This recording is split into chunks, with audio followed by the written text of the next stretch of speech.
lot of peace. Today is what? Today is Wednesday, Thursday. Tomorrow is a Friday and Saturday. Oh Lord, let us see how many people will get tomorrow, get killed. Tomorrow and the day after. People, are you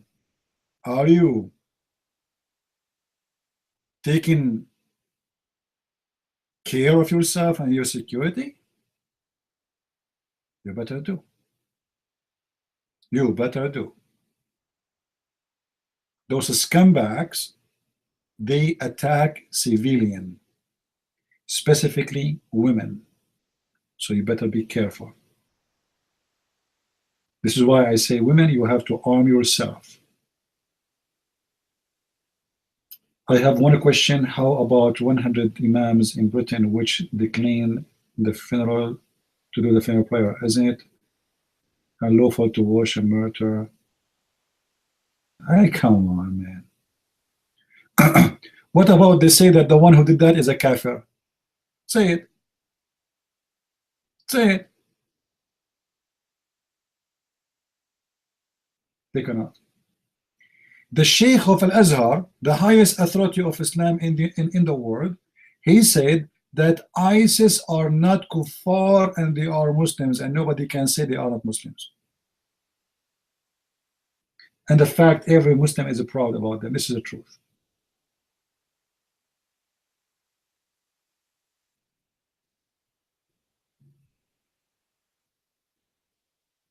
Do we have any Muslim here?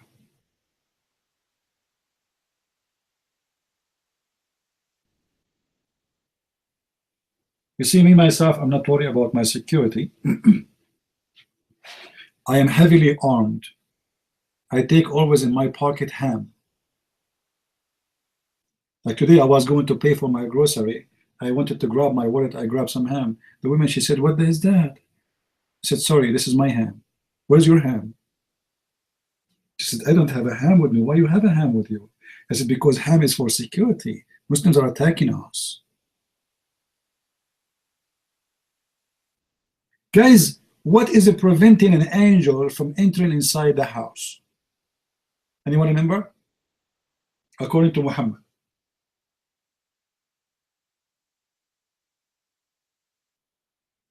What will a dog, what else? A dog and a picture. No, a dog and a picture. How come Muhammad forget to mention the pig? Do you think he don't enter a house, have a picture or a dog, but he enter there's a pig? There's not even one hadith saying that. No, he enter a house, have a woman. Come on, you forgot what Muhammad did when he first time he saw the angel in the room?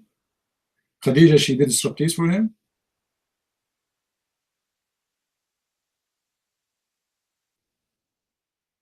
Islam will not collapse, my friend. Islam collapsed a long time ago.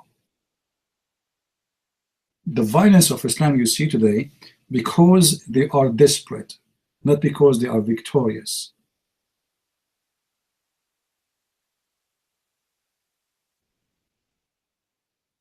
Who is a brave Muslim when it comes to the mind? People on YouTube, is our voice clear to you? Does it sound good?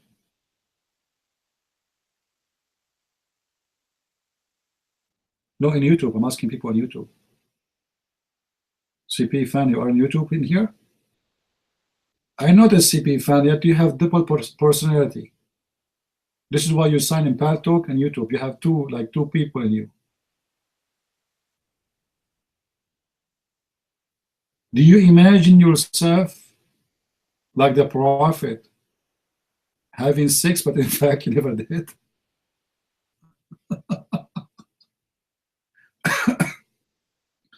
I mean, look at this amazing Prophet. He imagined himself having sex, but in fact he never did. I mean, this is so beautiful. The Prophet, what you were doing? So you were holding what? I mean, having sex with who? I don't know. Like, do you remember you were holding something? It feel like I was holding a woman. It feel like you were, so you were holding what? Prophet? A prophet of God, he imagined himself having sex, but in fact he never did.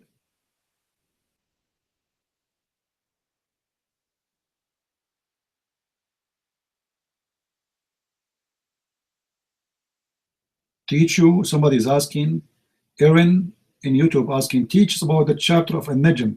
I mean, why you want to talk about that? If we talk about An-Najm chapter, verse number 1, where Muhammad, he said to his cousin, aren't you afraid that Allah will send his dog to eat you? I don't want to talk about that. Since then, I'm afraid of dogs. Allah has a dog? Have you ever heard of a God, he have a dog?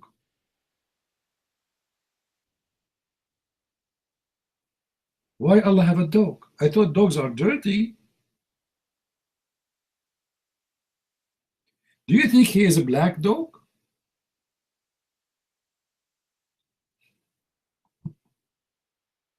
Oh boy.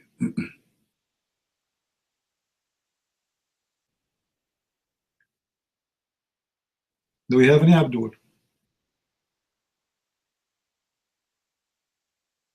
He have a name actually, but the Muslims don't agree about the name, so I'm not going to mention it because I don't want to say, like, they will say to me it is not really accepted. So what they agree that he have a dog.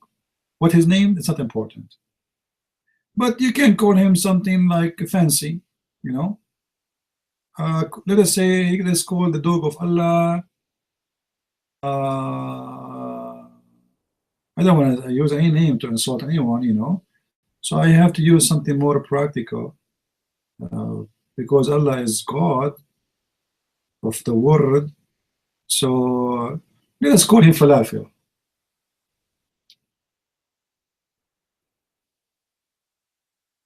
Or we can call him the dog guru. The dog guru. You know, I think it's good because he is the dog. This is the top dog, you know, this is the dog of Allah, not like other dogs.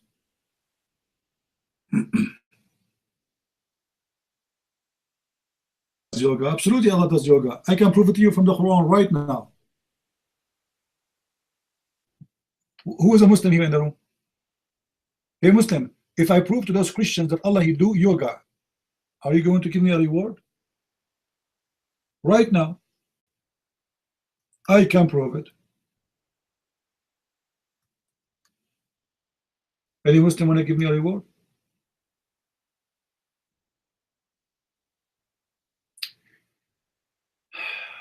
Chapter 2, verse number 29, and chapter 7, verse number 54, and chapter 10, verse number 3, and chapter 13, verse number 2, and chapter 20, verse number 5, and chapter 25, verse 59, and should I say them the same as Zechariah?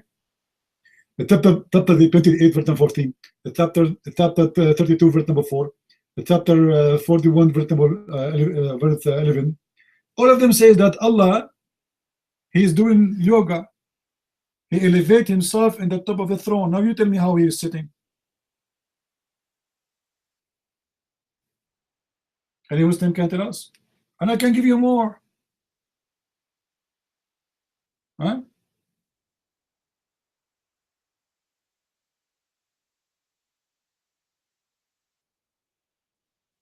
Imagine Allah wearing those. You know, once I was watching YouTube about yoga. I want to see like what this yoga. Let's see what this yoga is about. And then there was a woman. She is wearing almost like, what the heck is that yoga? She was wearing very, very tiny clothes, and then she bent over exactly in front of the camera. Like, what the heck? What is the yoga? And the cameraman, he zoomed in and out, in and out. I thought I get dizzy. It was the camera. This is yoga? Why in the yoga people were not wearing clothes?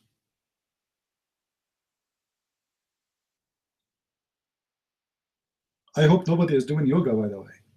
I think it's very stupid to do it. Don't make them convince you with those stupid things. You know? If you wanna really relax, it's not yoga what will teach you how to relax. Go and walk, go and sit somewhere and watch the nature, a river, a valley, a mountain. All those things is really is not really. I don't know what to say. I mean, doesn't make sense. Sitting in a certain position for many hours, actually, they break your bones. It's not even healthy.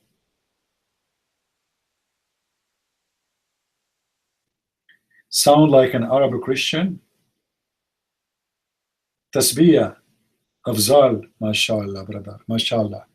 Let me change my sound, my friend, so now you will know better where I'm from. Brother Victor, this is a brother here from Pakistan, and he said to that, this is a town like Arab Christian. Thank you very much. Now, do you know where I'm from? Is that better? Tashbiyah, Afzal? I mean, your name is Tasbiyah as Afzal. Which one is first? Afzal first or Tasbiyah? You must be from Pakistan, aren't you?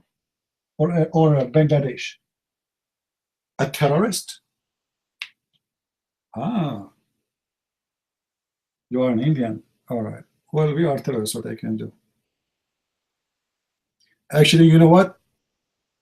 When I finished my high school, I got the highest terrorist grade in the high school.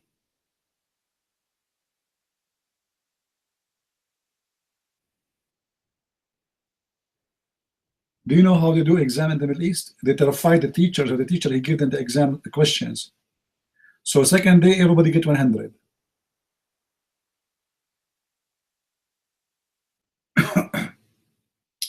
That's a good question, Growing. I challenge you to take the mic and ask me the question. Do you think, guys, you have the courage to ask the question in the mic?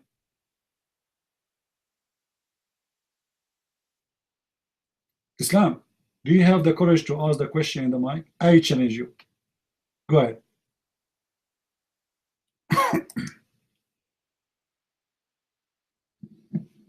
Well, there is a story in the Bible, in the Holy Bible, that teach that Jacob at night was wrestling with Yahweh, and eventually he broke his thigh and was victorious. So Jacob in your book, let me show you how we got him busted. Beat up his own God. Christian friends. Well, I believe the story is speaking about an angel, but the Christians, they insist that the story actually. Islam, I got the question. Now I want you to say, whoever believes in this is stupid. Guys, is that fair? I want you to make it clear that whoever believes in this story is stupid. Say it. I want to hear it. You're mine.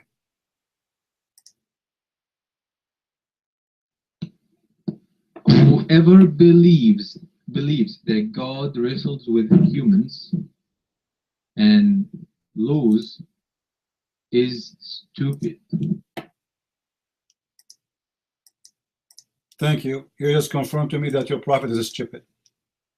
I want you to read for me chapter 2, verse number 40. The mic is yours. I'm listening. Go ahead.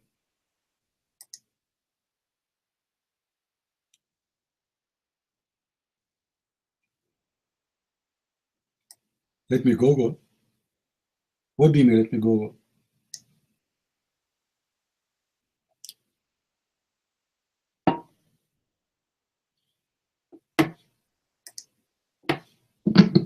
Okay. So, someone posted the verse.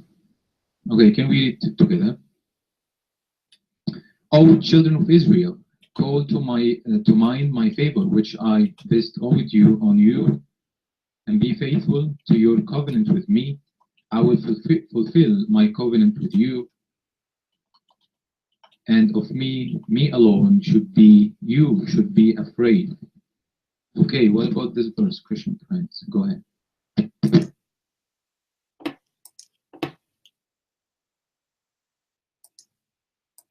What's wrong with this verse? Who is Israel? Who is Israel? The verse says they are all children of Israel. Who is Israel? You're mine.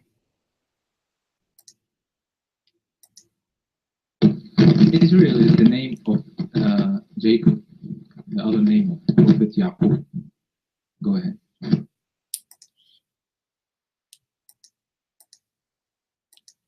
Where you get this information from? That Jacob and Israel is one person, and he have two names. Your mind.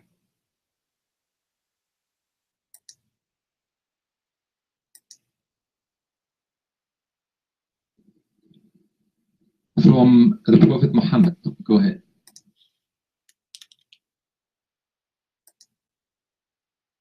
Guys, did he say from the Prophet Muhammad? And where the Prophet Muhammad he got the story is from the Bible. Now show me the story you said. You said it from the Prophet Muhammad. I want to see it. And remember, you are the one who said, whoever believes in this story is a stupid, dumb, crazy a-hole. Islam fast dying. You're in the corner. I want to see the story. Your prophet saying that Jacob and Israel is one person. I'm so desperate to read it with you. Your mic.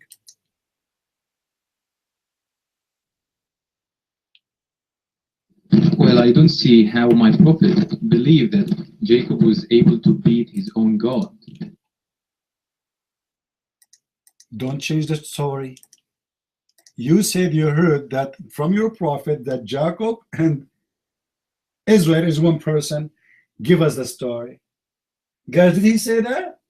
Let us see what your prophet said about this story. You are in the corner, and you know what? I will shave my 20-foot beard if you give us a story. You are just a kid, and you got busted. Now show us the story, otherwise admit that you are lying. You said you got the story. You got that Jacob have two names, Israel and Jacob. From where? You said it from the Prophet Muhammad. Show us. We are listening.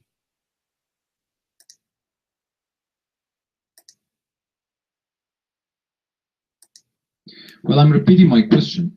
Where the verse says that Muhammad believed that Jacob was wrestling with it. You are the one who told me the story, not me. You are the one who said you heard this story from the Prophet Muhammad. Let's see what Muhammad said about it. You are the one who said that, not me. I'm not the one who said that. You said you learned from the Prophet Muhammad that Jacob he have two names. Let us see how he got the two names. What happened?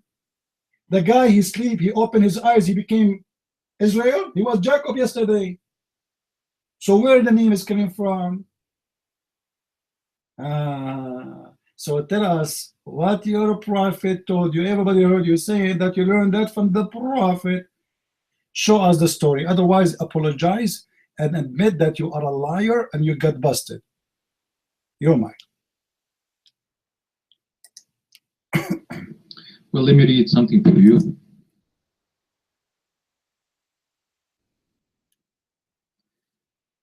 Israel in Hebrew means Abdullah, servant of El. Isr means Abd or servant, and El means God. El being God. So why he is servant of El, not servant of Allah? Allah have 99 names. None of them is El.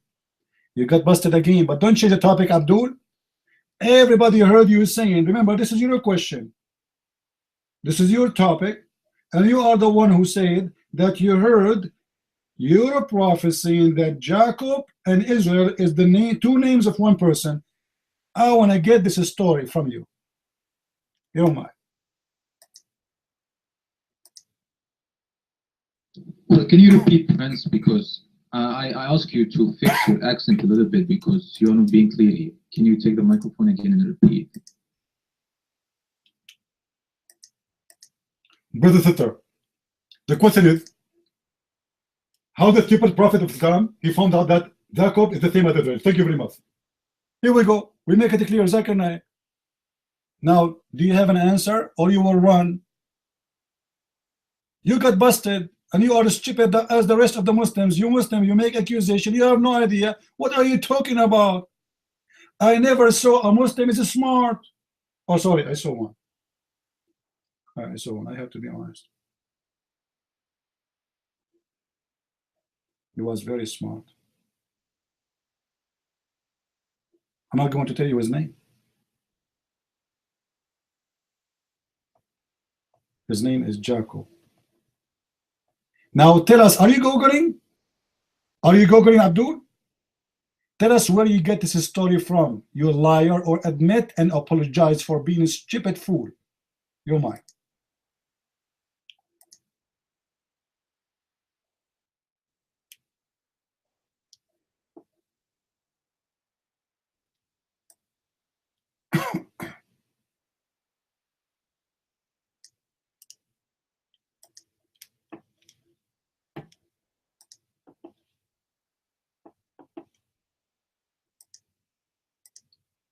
Google, Google, how are you?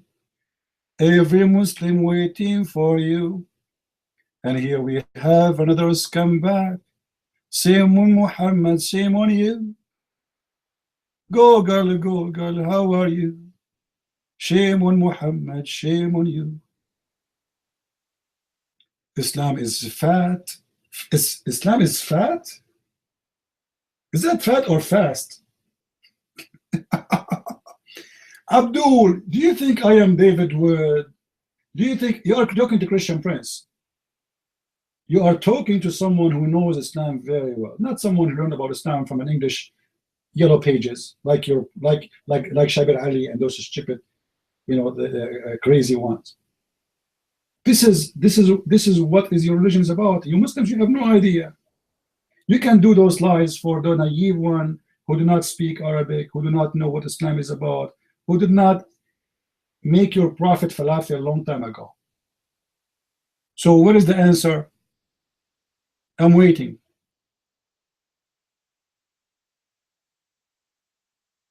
Googling still? I found the answer from the Prophet Muhammad. You know, Islam and the faster growing. I'm going to give you 70 years from now orgasm. 70 years orgasm. Remember, the Muslim, he can have orgasm for 70 years, right? I will give you 70 years orgasm to find me the reference.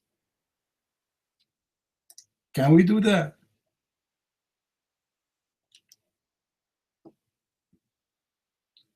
إن الرجل في الجنة ليتكئ 70 سنة قبل أن يتحول.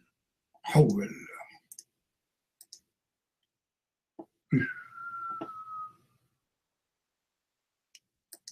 The man will have sex for 70 years non-stop before even he even remember that he need to stop.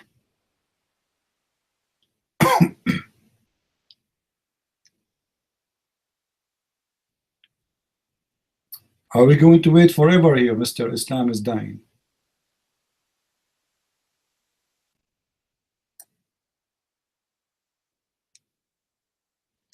When I say Muslims are stupid, I'm not insulting. I am not. Trust me. That is the truth.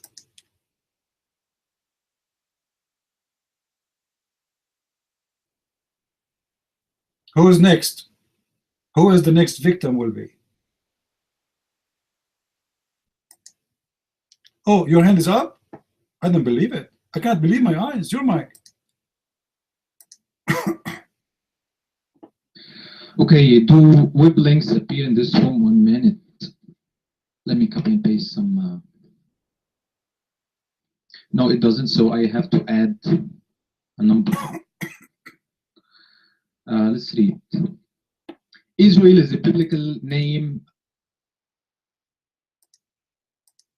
Guys, did he say biblical? Did he say biblical? Stupid Abdul, we know it's a biblical name. Now, where your prophet he got it from? We gave you 20 minutes to find the answer. Don't give me Wikipedia. Give me the answer. Where your prophet he told you the story in Wikipedia? You said you learned that from your prophet, not from Wikipedia. Guys, did he say he learned the story from his prophet? Did he say that? He said that, right? Okay, show me the story from your prophet, please. I'm waiting for it. You're mine.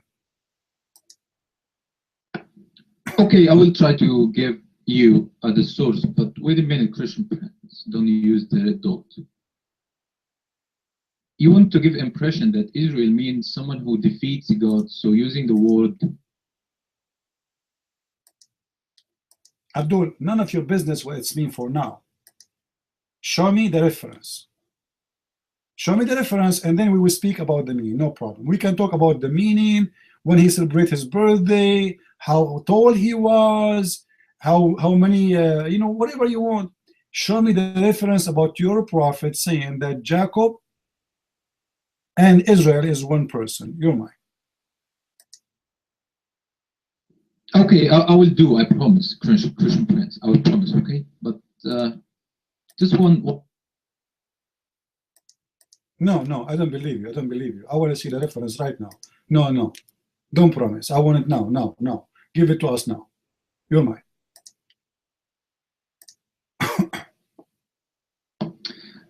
Christian Prince, you were trying to delude the people in the room. Come on, don't talk about dildos. We will talk about that later. Just wait. Give me the reference. Stop playing games. You're mine.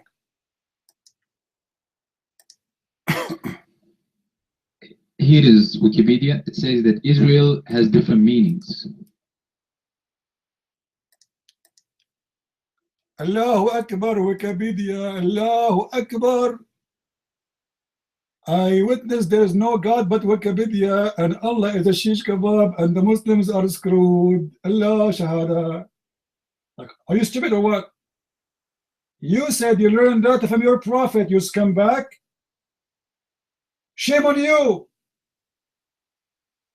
Give us the reference where you learned that from your prophet, or apologize for being a scumbag liar like the rest of you.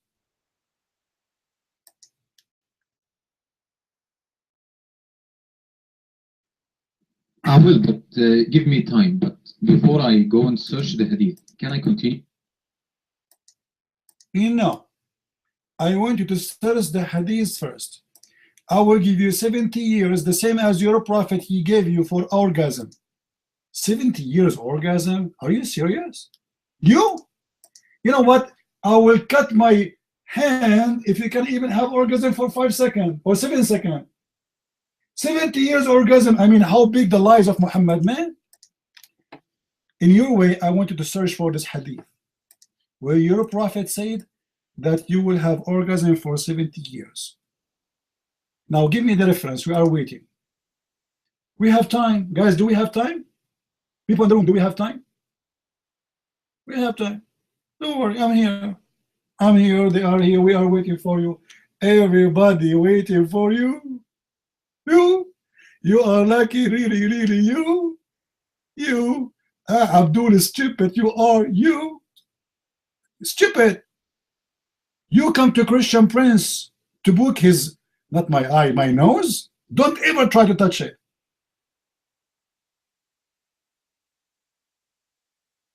I'm waiting. حاولت أن تخدع الناس. Guys, I try to deceive people, so he exposed me. Give us the reference, potato. Don't run. You are a liar like your prophet. Otherwise, give us the reference where your prophet he said that Jacob and Israel is one person with the story. Your mic. Go ahead. Go ahead. Take the mic, Abdul.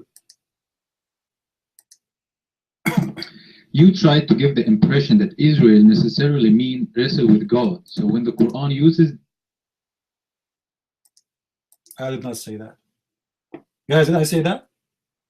Did I say that? Liar, like your prophet. I ask you, where the name Israel coming from? The Quran mentioned the word Israel many times. You said, how you know that Jacob and Israel is one person? You said the prophet taught me. Show me. Or what we are saying, very simple, show us. Because the story will tell us what Israel mean and what happened to Israel and how he got his name. Come to the mic and apologize for being a stupid child like Aisha. Otherwise, give us the reference. Get me busted. Guys, why he don't get me busted? You are the one who came with the topic. You are the one who gave the question. And you are not ready for it? Let me tell you why. Because you never met a Christian like me who get your Muslim busted and spanked hard. Islam fast. Fat. Every Muslim come to my room, he leave with no teeth, and his bum is red.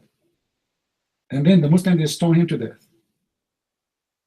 Now, either you give us the reference or agree that you are a liar. You're mine. Go ahead. I will give the reference. I was making a comment on you trying to get the impression that just using the name Israel implies that Jacob was beating his own God, wrestling with it. Scumbag, give me the reference. Give me the reference. I accuse you big time to be a liar and you have no reference. Give me the reference and I will apologize from you. What do you think, guys? You see how humble I am? I don't care about the meaning now. Who's talking about the meaning? We want to see what the story, how Israel got his name. Show us the story your prophet he taught you. Show us. You said you have a reference. Wait, I will give you a reference. Give us the reference. Finish it, finish it. Hit in the head, you're mine.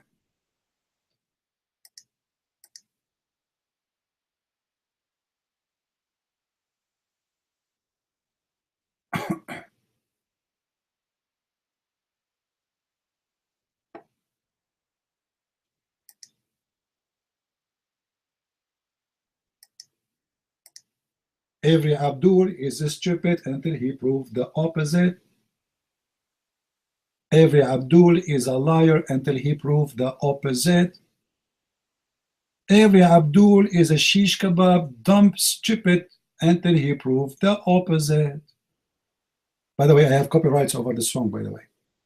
Please, just let you know. Okay? I mean, come on. Like, I make the song, you guys, you take it, and you make it a song, and you make money from it. I'm glad Muhammad did not hear it. He will make a Quran. You make a Quran about his penis. You make a Quran about anything. So, scumbag, did you find me the reference or not yet? Why you are wasting my time? You're mine.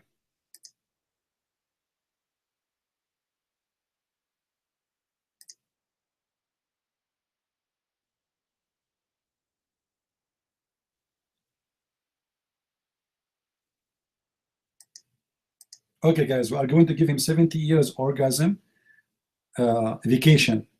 So he might find us the reference. Do you think he will find the reference one day? Do you think he will find the reference one day? Are you a Afghan refugee? How you know? How you know? Wallahi, brother, you are so smart. Wallahi, wallahi. So are you saying to me that you are agreeing that all Muslims, they run from Islamic countries? Barb, where are you Barbie, man? This guy is Barbie now. Where are you Barbie? We want the reference. تتكلم عربي أحسن؟ الكناوي؟ شخبارك؟ شلونك عيني؟ اطلع على السلم، اطلع على السلم واخبطها يلا. This guy is asking me to speak Arabic. I don't speak Arabic. Actually, from Bangladesh, to be honest with you. Like, our village is like one leg here, one leg there, you know? And like the United Nations between my legs, to be honest with you. And like, but shaitan, he block it, he don't let it go. Because you don't say Alhamdulillah before you go to the bathroom. Christian Prince, did you become a Christian for marriage? I'm single, you idiot. I wish no woman want to marry me. Each time I say, I want to marry you, she said, I will marry Muhammad before you. What marriage? Me? I'm evil. Why I'm evil? Okay, I will fix myself. I will be good now. Brother, do you know the Prophet, he promised you orgasm of 70 years? Are you happy? 70 years, brother, holding your penis and you are having orgasm? Do you think your penis is providing the Euphrates and the Nile River? By the way, guys, the Euphrates River and the, what it's called, and Nile River, where they grow, where they come from? Anyone knows where they are coming from? Victoria Lake. This guy is seeking spanking. What if I show you that your prophet, he said they are coming from heaven of Allah? Everybody saw the answer. You said Victoria Lake. If I show you that the Nile River, according to your prophet, and the Euphrates is coming from the heaven of Allah, what you will do? Okay, take the mic. Go ahead. Just wait, guys. This guy, he have something to say. He will give me the reference. Oh man, that's amazing. Go ahead. The reference where the Prophet said that Jacob is Israel is this hadith. هل تعلمون من هو حضرة عصابة من اليهود نبي الله? They said, the Prophet said to them, هل تعلمون أن إسرائيل هو يعقوب? Israel is Jacob. قالوا اللهم نعم. This is the hadith. So, where it says that he is Yaqub. Read it for me again, please. Your mic.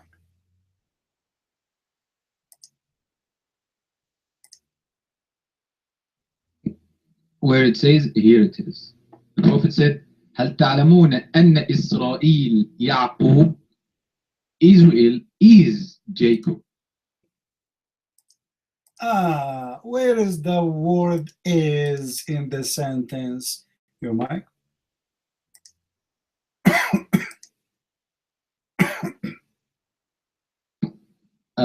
In Arabic, you can use is and you cannot use. But the point is, in Arabic you can use is and you cannot use is. Now, how your prophet he learned that Israel is Jacob? Your mic. Well, this is a different topic, but I smashed your face against Christian friend. Hey, Abdul, you smashed nothing. الحديث رواه أبو داود الطيلاسي. Who is this guy? Who is this guy? Your mic.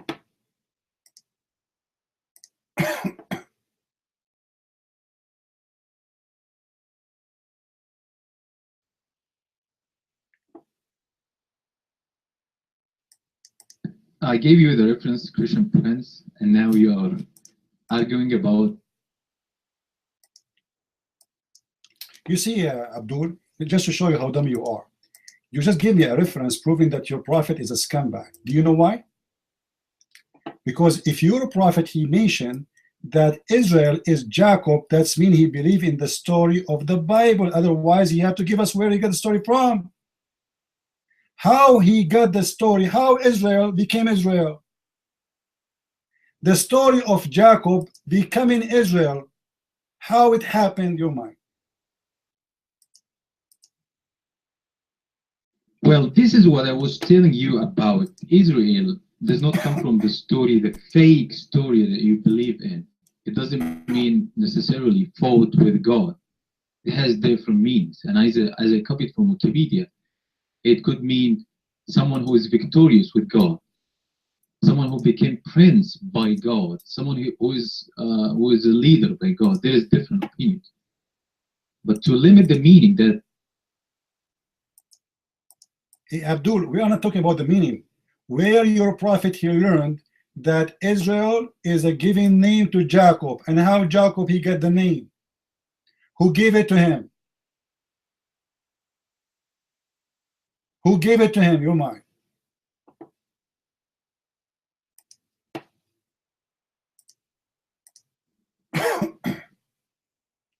Okay, the name is given, but is it based on the biblical fakes?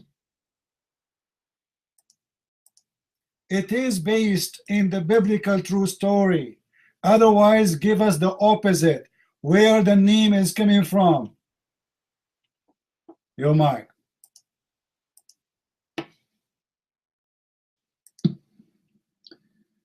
Okay. 1 minute, let me scroll up some. Wait a minute.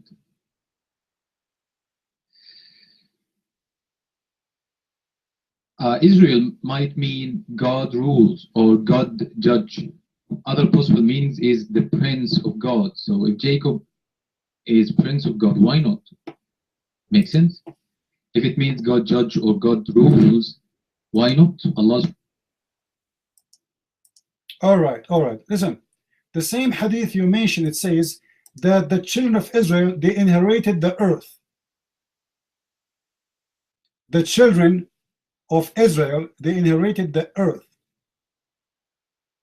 Why the children of Israel inherited the earth, not the children of Jacob? You're mine.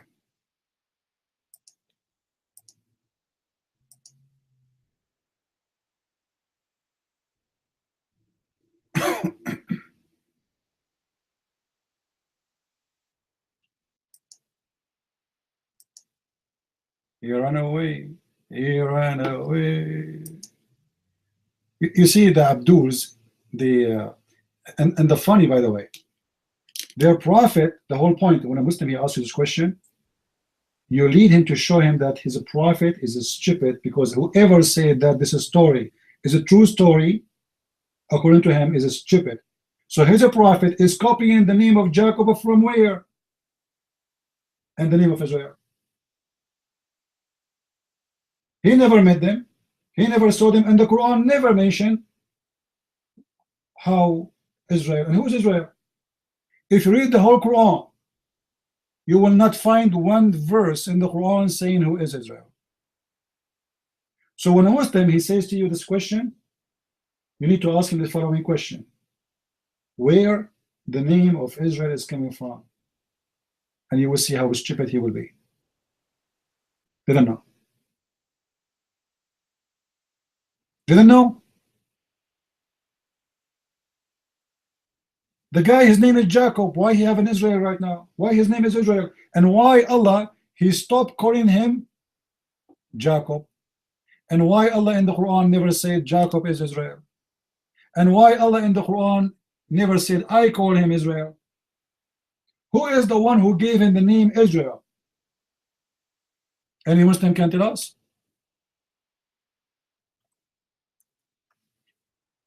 We don't know. Obviously, Muhammad he believed in the story which is mentioned in the Bible, and he is copy paste. Stupid the prophet, stupid the followers. Copy paste. And look what he said. He said Israel is Israel, the God El. Okay, hold on. This is again additional proof that your prophet is stealing from the Hebrew. If this guy is the man of the God El, and Allah have 99 names, none of them is El. So again, where the name Israel is coming from? Israel. Who is El? It's not Allah. Who is Israel? You don't know.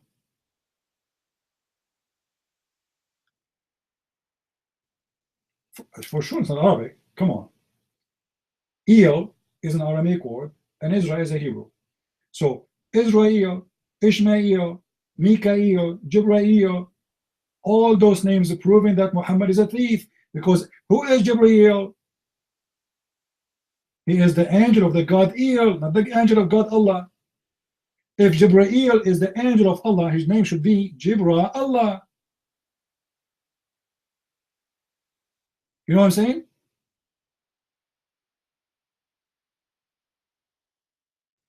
I know, it's in the tafsir, but the coward he run.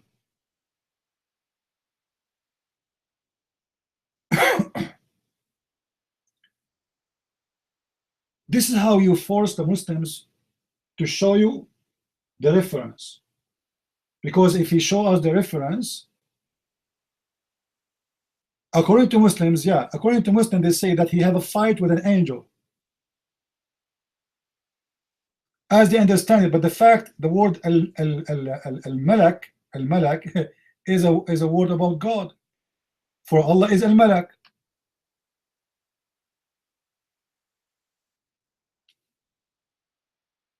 Parcel, don't become a Christian. Okay, I will become a Hindu, like your prophet. I know, brother. This is why the prophet he made the chapter of the cow. the biggest chapter in the Quran. I was in India, brother, and when I told them that the biggest chapter in the Quran, chapter, all the Hindus converted to Islam.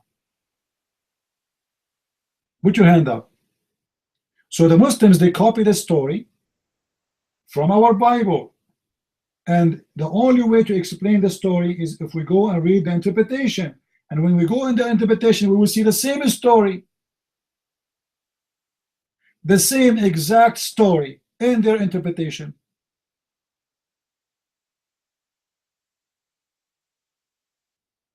But the coward, he run before we finish the barbecue. But he will come back and we will get him busted more and more. Maximum, how are you, my friend? The mic is yours.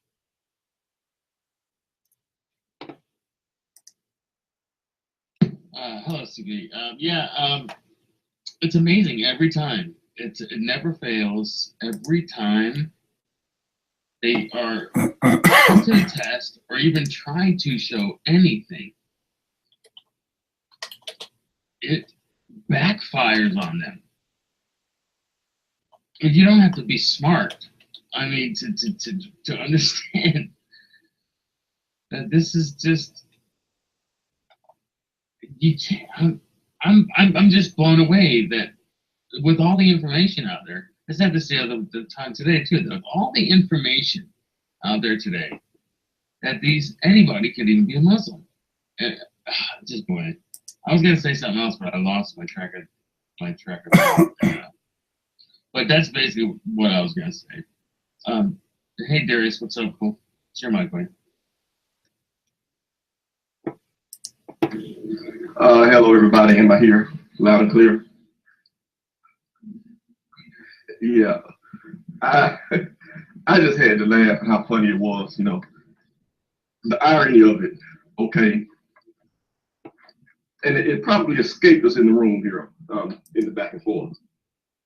This guy was trying to debate debate CP over Islam, armed with Google and Wikipedia. Did you guys realize that was his plan?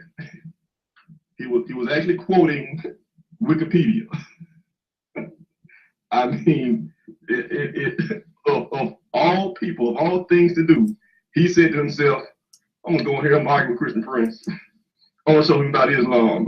Yeah, I'm gonna look this stuff up on Google. I'm gonna look this stuff up on Wikipedia. That was it.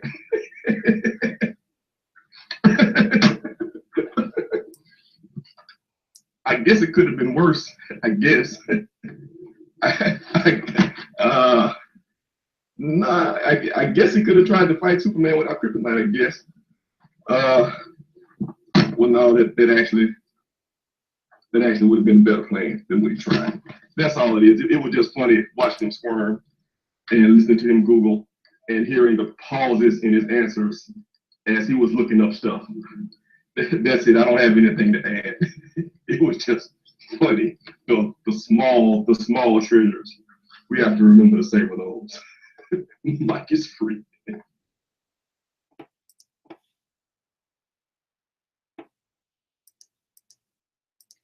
Do you remember before, Cole, when we spoke about, you mentioned that the Muslim told you that how David, he had like he had a woman, she is the wife of somebody else? Do you remember? You told me the story, the Muslim, they say to you how he do that. And do you remember I showed you the reference from the Muslim books? Remember? The same story, they have it in their books. But the stupid Muslim do not know.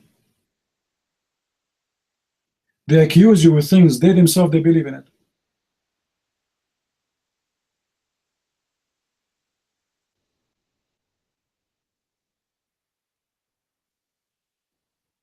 Allah will barbecue me. Well, as long as I'm not married to Aisha and Hafsa, I think I'm fine. Because according to the Shia, they put poison for your prophet and they killed him slowly. That is the bad barbecue.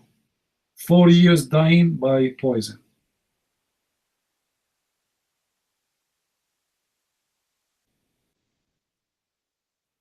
Do we have any Muslim here?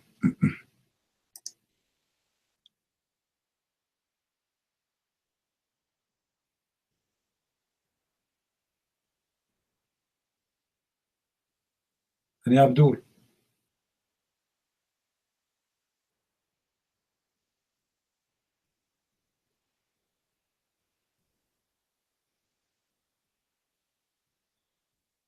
Any brave Muslim?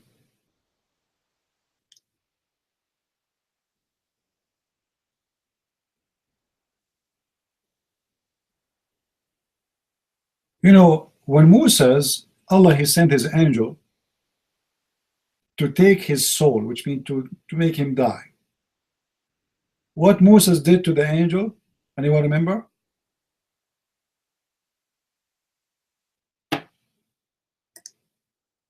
He beat him up, and what he did, he broke his wing and he blocked out his eye. So how the Muslim, they laugh at the Bible, but they have a story of beating an angel by a man, and this is the angel of death. And how you believe that he is an angel, but yet he have eyes, physical eyes? And how he can break his wings? If Muhammad, he said they have 600 wings, which one he broke? He broke them all?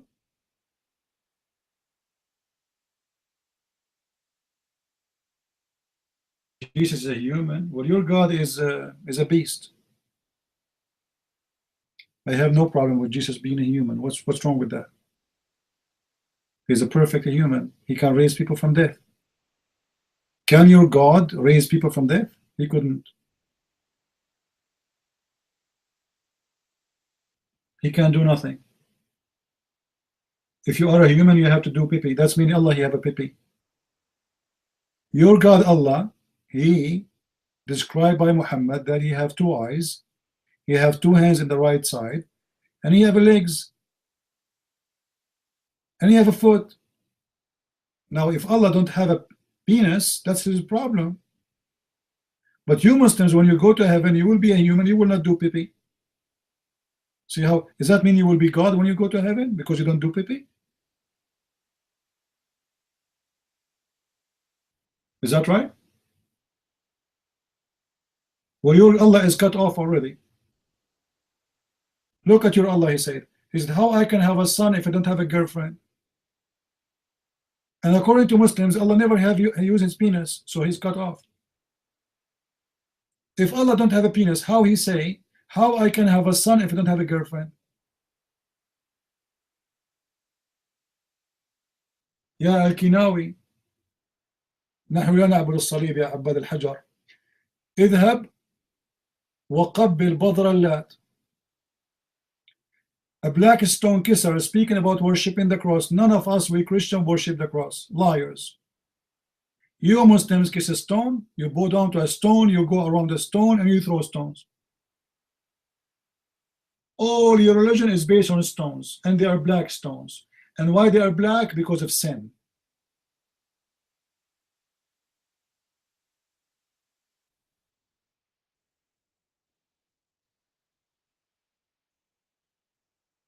Any Muslim?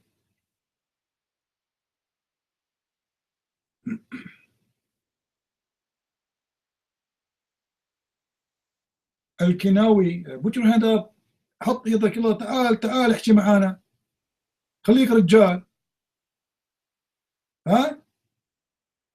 ألا تبغى في الحوريات يا هذا؟ الله سوف يعطيك ذكر كالنخل الصحوق. Allah will give you an endless penis if you debate me. Come on.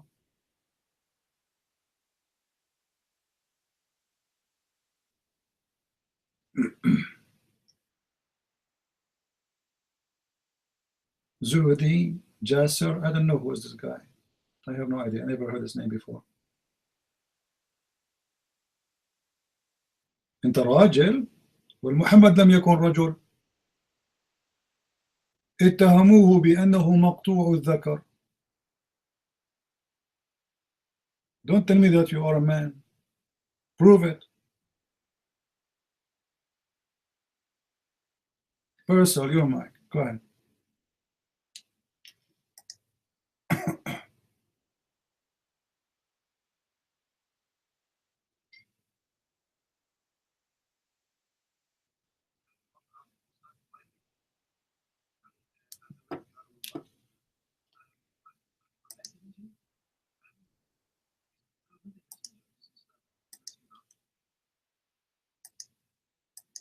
I hear nothing. And he's playing recording. He's not even talking. Put the mic louder and you talk. Don't play a recording. Go ahead.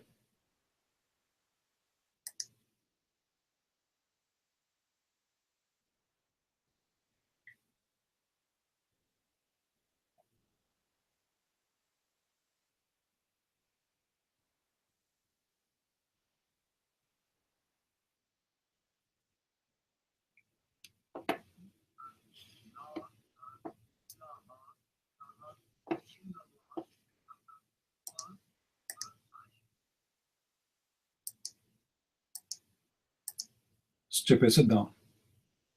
He's playing a recording of the guy who said, Madam, Madam. They asked him to say that there's no God, and Muhammad he said, Madam, Madam. Anyone know the video? If you have it, post it so people they laugh. Of Muhammad. So he said, say the Shahada, say that there is no God but Allah, and then there's no but Muhammad. He said, Madam, Madam. Very funny video. Do we have any brave Muslim here? So let's go back to the topic. Who is a Muslim who will tell us where the name of Israel is coming from? Who is the brave Muslim who will tell us where the name Israel is coming from? Sit down there, sir. Otherwise I will bounce you. I will not give you the mic to play for me recording, you stupid idiot. Any Muslim can tell us where the name Israel is coming from.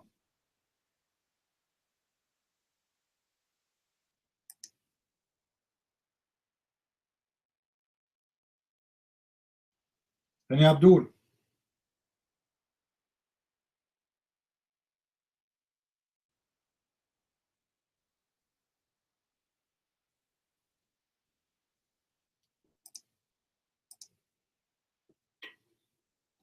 يا كناوي اسمع، أنت هنا تجلس وأنت صاغر. بلادكم قد حررناها وإسلامكم أصبح فطيسة وأنتم أصبحتم حثلة البشر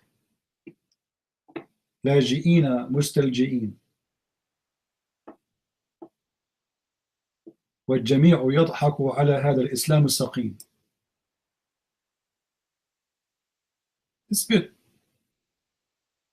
Parcel, I will give you the mic. If you play for me a recording, I will bonus you, send you free shipping and hand it into Allah. Your mic.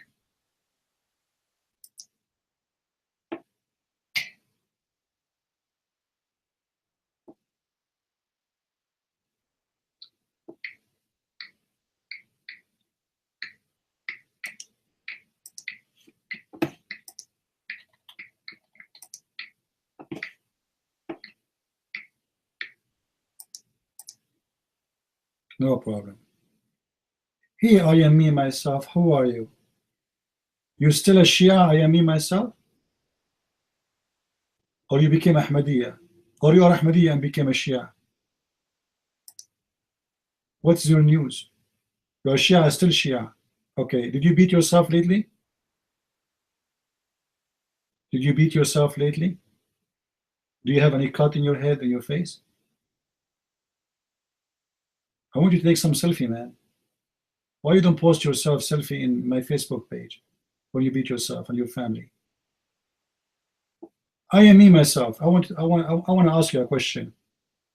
Put your hand up. Put your hand up. All right. The question is, why Ali, he said, if you wear a black shoe, that will make your penis weak and your vision. What do you think? What is the reason? Your mind. And you are a Shia. Why? What is the reason? Go ahead. Well, actually, we avoid wearing a black shoe, brother, Because black is the color of the turban of the prophet. At least that's what my father told me.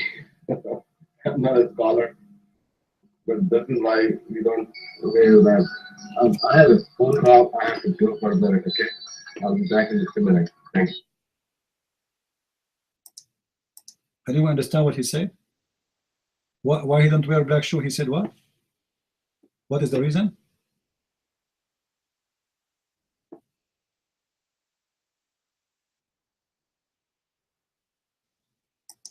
Well, Ali, he said that if you wear a black shoe, Allah will make your penis weak and will make you have a weak vision and will make you inherit worry.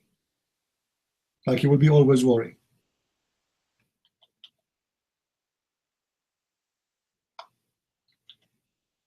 We want to know why. Why exactly black shoes can do that? Is that something? I think this is scientific, by the way. I noticed that most of people, they wear black shoes, they have a problem. Like they don't have many kids, you know. Obviously, it's true. Let us see if he will come back and he will give us the correct answer.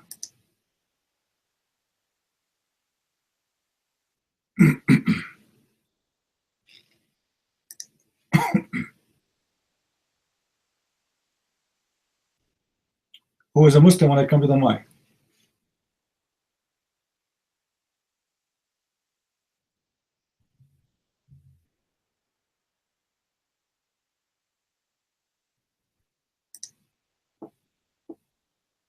Anyone?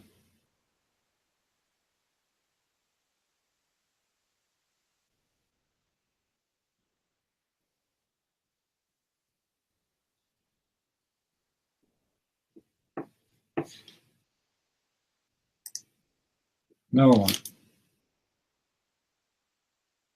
But you know, like maybe we got lucky. I mean, here we go. Like we have some Muslims. We are not too much dry today. It's better. It's better. Who is a Muslim when I tell us where the name Israel is coming from? How the Quran say the children of Israel? Who is Israel? Any Muslim when I tell us? So we can continue the barbecue. Any Muslim when I tell us? Allah keeps saying the children of Israel. Children of Israel. Who is Israel? We want to know.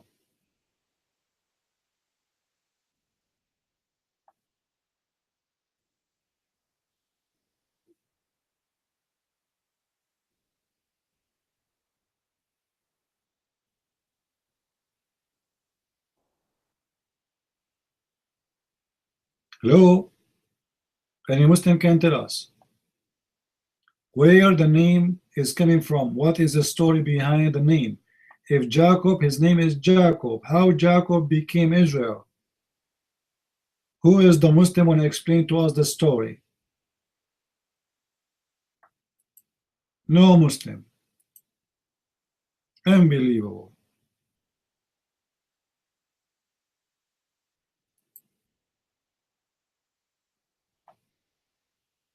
And you must then have explanation. Is it true that your prophet is stealing his reference from the Bible? If not, where your prophet getting the story from?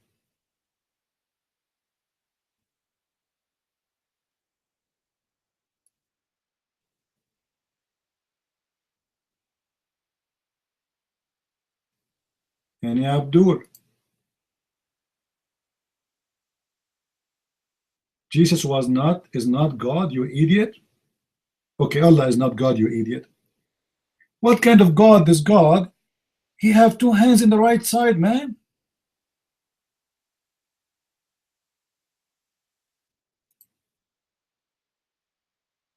You idiot. Have you ever heard of a God? He have two hands, both of them they are in the right side. Like what happened exactly?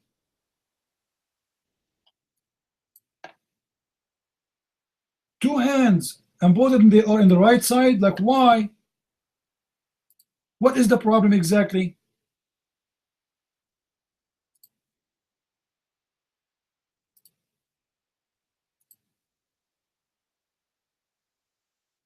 Any Abdul?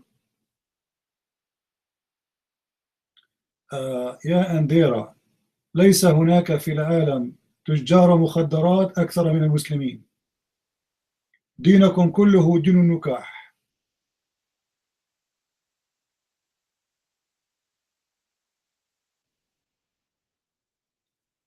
هل أنت مسلم يا أنديرا؟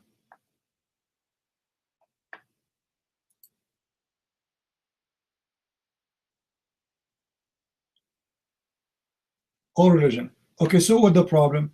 Andera, you have a problem. You believe that the children of Adam, they have sex with their sisters. Well, you atheist, you have sex with your sister today. According to you, you are just an animal. And you can have sex with anyone, including your mom. Aren't you an animal? This is what animals do. So are you an animal or you are a human? And if you are a human, what is going to stop you from having sex with your mother as an atheist? Huh?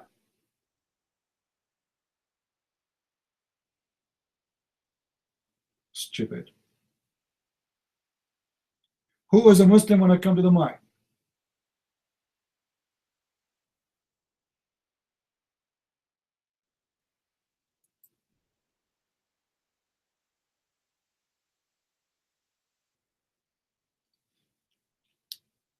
All of them, they are text terrorists. Who is a Muslim when I continue the story we stop with? Where the name of Israel is coming from? Any Muslim will tell us. Cowards.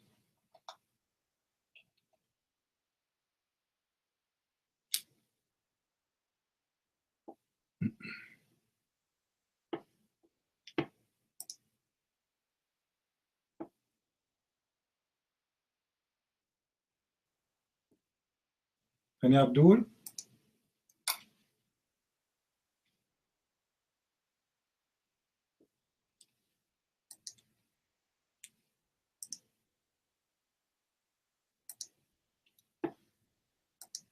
Who wanna laugh at the Bible? Who is a Muslim here? He is excited to make something, to say something funny about the Bible. I want to hear you. Any Muslim will do it.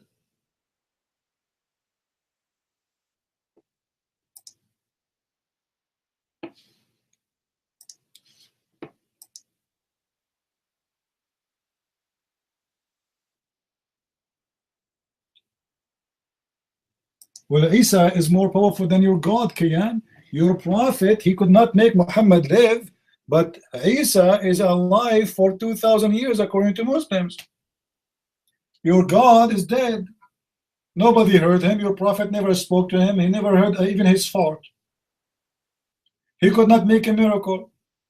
Even the Quran says, Allah says supposedly, I refrain, nothing made us to refrain from sending miracles, but because of people of former generation refused to believe in it. Christians and Jews believe in the miracles of all the prophets. So why Allah don't want to send miracles to Muhammad if he is God? Huh? What kind of excuse this excuse is? Allah is God, but he cannot make miracles. Jesus is fake, prove it. Even the Quran say he is real. Even the Quran says Jesus he created from the mother bird. In chapter 17 verse number 59, Allah confirmed that he have no miracles and never gave one miracle to Muhammad. He refrained.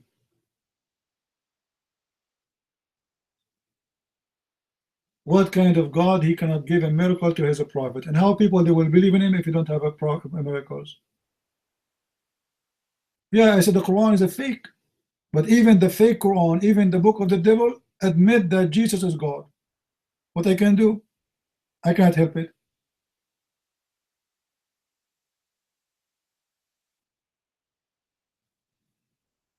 Do we have any Abdul here?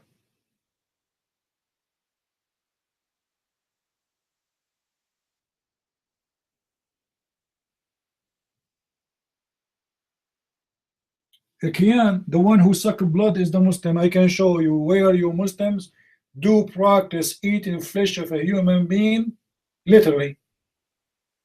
Even the Quran have a verse about you can eat a human and anything, including pigs. Anything is dead. Do you want to see it? We Christian, we drink no blood. You stupid idiot liar. When Jesus, he said he held a juice in his hand, it was a juice, it wasn't a blood. He said, remember this and do this. What is that? Drinking the juice. And that liquid is symbolic for his blood, which we shed for us. No Christian drink blood, and you are a stupid liar. Who is a Muslim when I come to the mic? The vampire is your prophet. Do you want me to show you your prophet licking the blood of the face of Osama? Do you want me to show it to you? Have you ever heard somebody licking the blood of somebody from his face? Do you have the courage to accept to challenge me about it?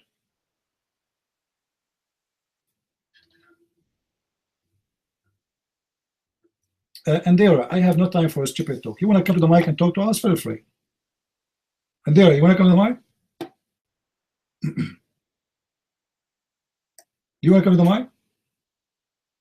It doesn't matter what's in my Bible. Do you want to come to the mic or no?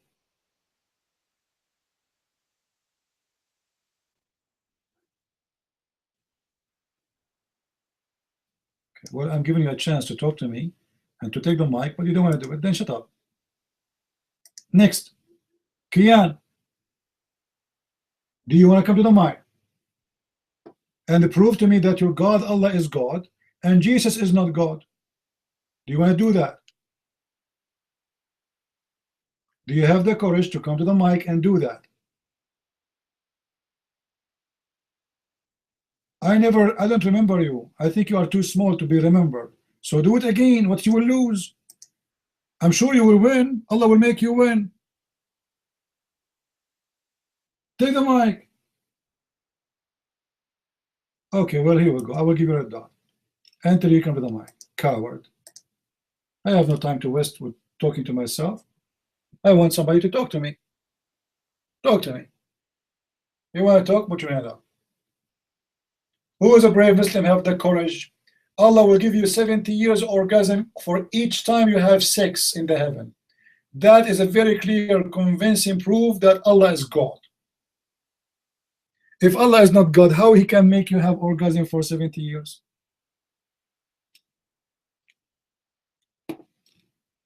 Al-Kinawi, بأمان خليك رجال يا ول وتعال على المايك.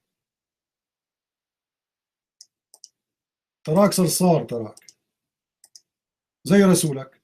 تزوج امرأة عجوز من أجل مالها. صرصور ابن صرصور.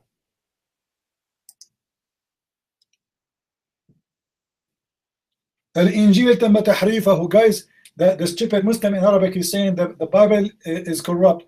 يا غبي يا حمار، حينما تقول أن الإنجيل تم تحريفه فهذا يعني أنك تتهم ربك بأنه غبي وحمار وأهبل.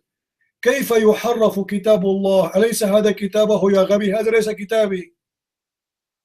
ربك مسطول أحمق. لماذا لا يرسل الكتب ولا يحفظها؟ وإنا أنزلنا الذكر وإنا له لحافظون.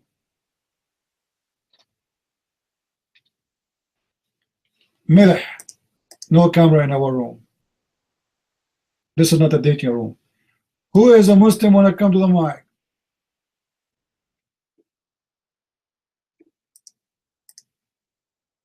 Who is a Muslim? He have the courage to come to the mic.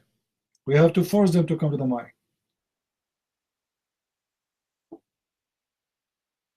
Cowards.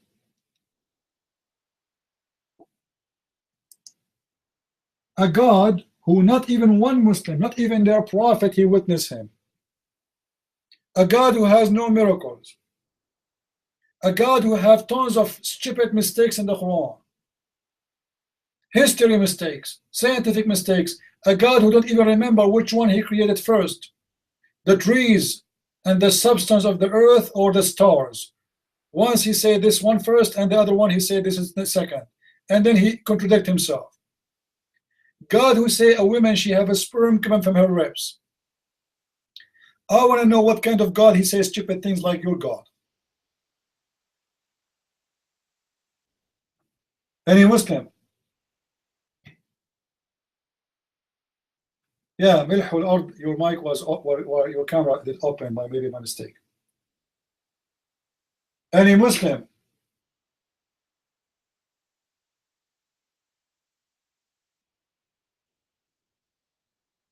The Muslims are worried about if Jesus is God or not, but they are not worried about all the stupid things in the Quran.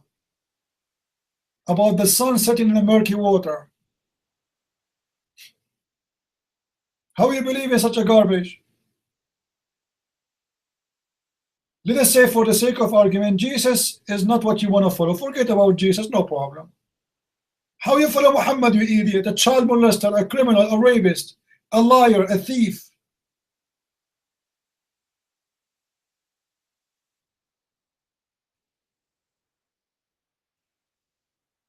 Any Abdul? I want to convert to Islam. So I can have 70 years one-time orgasm. Every time you have sex, 70 years orgasm. I mean, this is something fun. 70 years?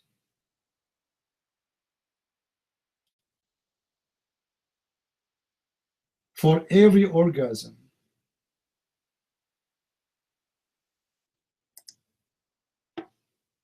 Don't you think this is short? Only 70 years. I'm really disappointed. I thought it was going to be longer.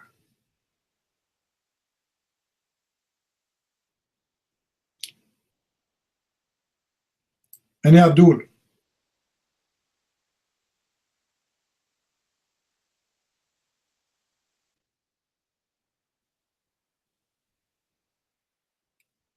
Anyone who use a bad language in YouTube, we will block you.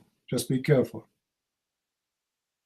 You want to use a bad language in YouTube, we will block you. As simple as that.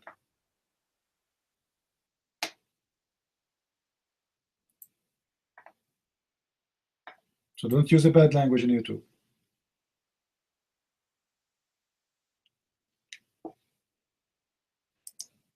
It's an advice, and it's up to you. You want to use a bad language, go ahead.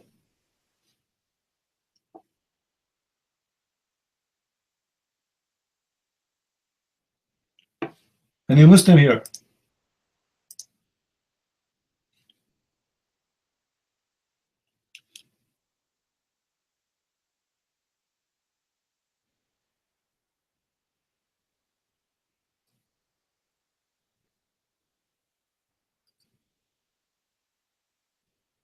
Not even one.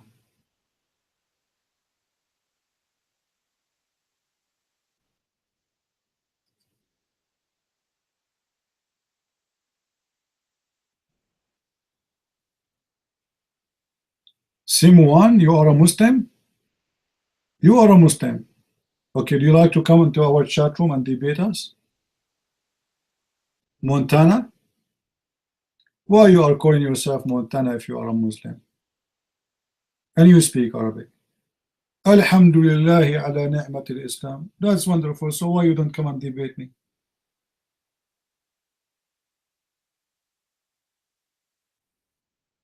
What kind of a Muslim he don't dare even to talk about his religion? Why is are ashamed of Islam?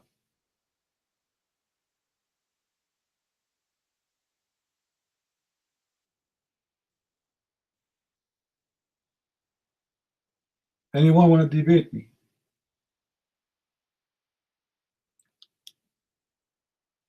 Does it make sense? What makes sense? Does it make sense that Allah will make your penis endless? Does it make sense that if you wear black shoes, Allah will make your penis weak? Does it make sense the Quran says women have a sperm coming from their does it make sense that your sperm coming from your backbone?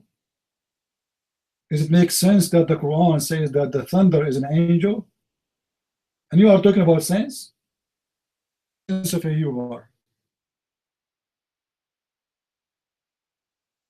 A Muslim talking about making sense. You believe it? That must be a joke. Name for me one thing in your religion makes sense.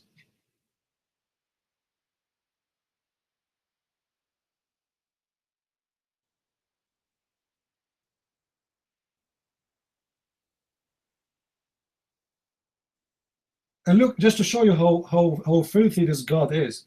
Do you know, guys, what Allah He promised the Muslim men in the heaven? Not only He will give them a lot of women, He will take off from women their jealousy. Anyone knows what does that mean?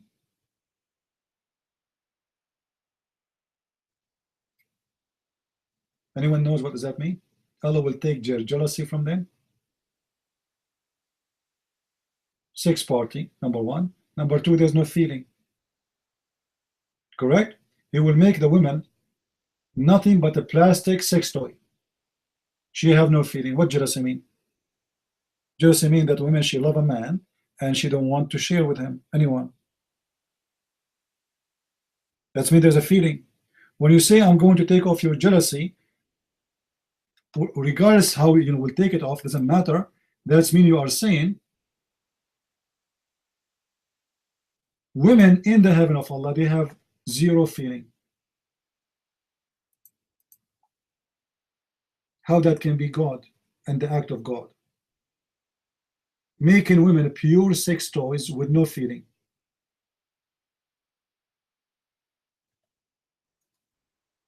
Any Muslim want to explain?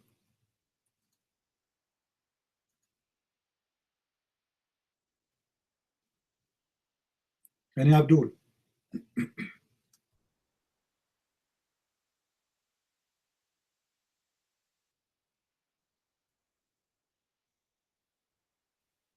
Any Muslim when I come to the mic?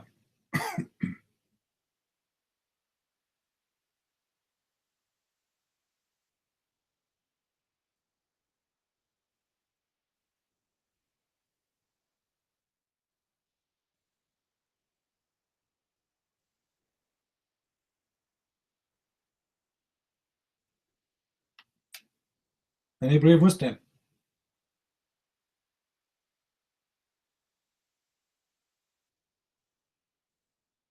Any coward Muslim? He have no question. A person who have a question for me, he have to come to the mic, and then we will love together. Who is a Muslim when I come to the mic?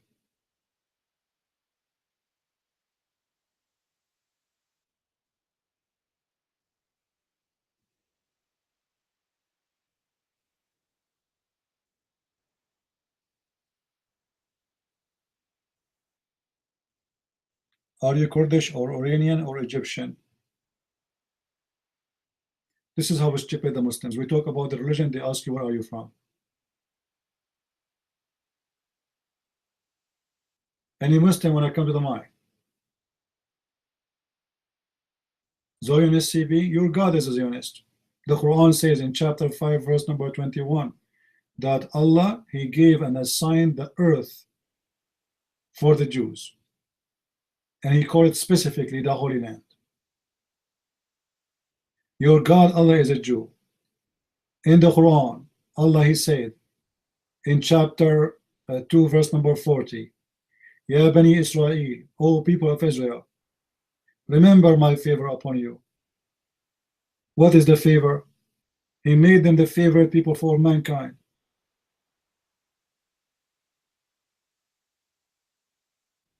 According to your prophet, according to Quran, chapter 2, verse 122, the Israeli, the Jews are the best people of mankind. Your God is a Zionist. Anyone can deny it? It's in front of you. So you are praising the Talmud. No, we don't. We are Christian. We don't care for Talmud. And by the way, Talmud is even for the Jews, is not a holy book. This is how stupid you Muslims are. Talmud is just a writing of rabbi. It's not holy for the Jews. The only book is holy for the Jews is the Torah, the Quran. Why Allah he says that the favorite of mankind is the Jews? Is your God Allah is a Zionist?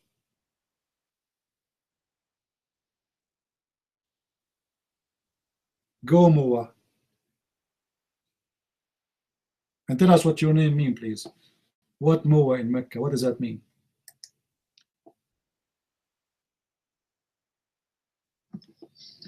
Yeah, it simply means Mao in Mecca. And could I have a mic check? Could you please type one? Yeah, and you know, CP, you actually said a very, very good. I mean, you said very Zionist statements. You know, don't you know that the Talmud curses Sayyidah Maryam? They actually call her blasphemous things, and I don't believe that you're a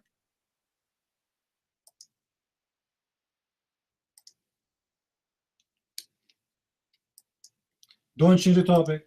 I don't care. You can curse her too. So what? So what? 95% of the Jews, they are Christians. All the apostles of Jesus, they are Jews. Most of the Jews became a Christian. So if some of the Jews, they don't want to believe in Mary, no problem. And you Muslim curse Mary every day. You're a prophet. He promised himself, according to him, that Allah will give him Mary to sleep with her. So which one is more cursing, you or the Jews? You're a prophet when asleep with Mary? Did he leave? Why did they change the topic? And why you are talking about the Jews? Somebody told you this is a Jewish room? You are a Muslim, I am a Christian. The name of the room, who is Allah, what is Islam? What the Talmud have to do with our room? Go and make falafel with it. Cowards.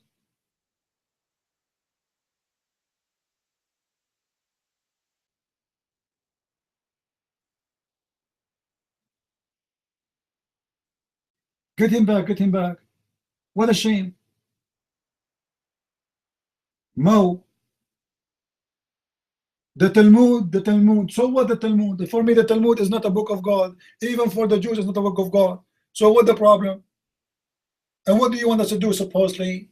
Kill them? Go and curse Mary, who care?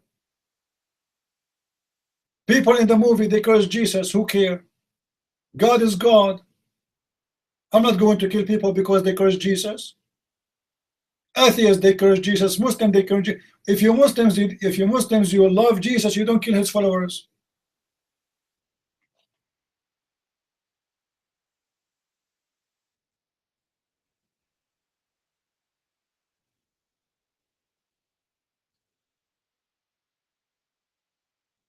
We told him that the Talmud is not a book of God, even for the Jews. The Talmud is the same as Sahih al-Bukhari and those stupid things.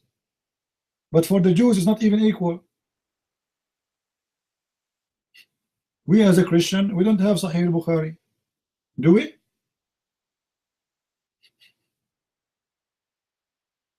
It's a written of rabbis. Here we go. There's many rabbis, they wrote in this book.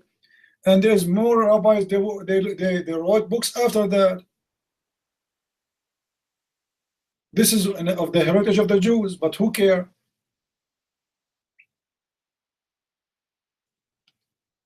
And now a Muslim, he want to make himself like he is the one who defend Mary.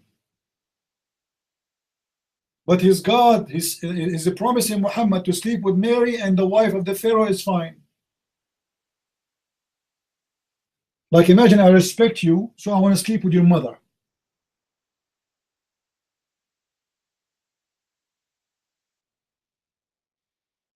And look how they change the topic, by the way. Do you know the Jews, they curse Mary? So? And? What does this have to do with our topic? They want the Muslims, the only way to be united with them if you hate the Jews. When I was in the Middle East, the Muslims, they said to me, don't you hate the Jews? I said, no. They said, didn't they kill Jesus? I said, I thought they did not. You see how hypocrite they are? Suddenly, they want you to believe that Jesus was killed by the Jews. But they keep teaching us day and night, says Jesus was not killed by the Jews.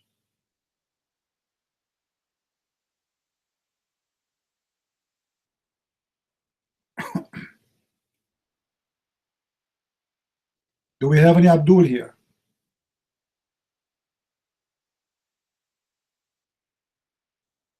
Abdul is worried about the Talmud. Yeah, right.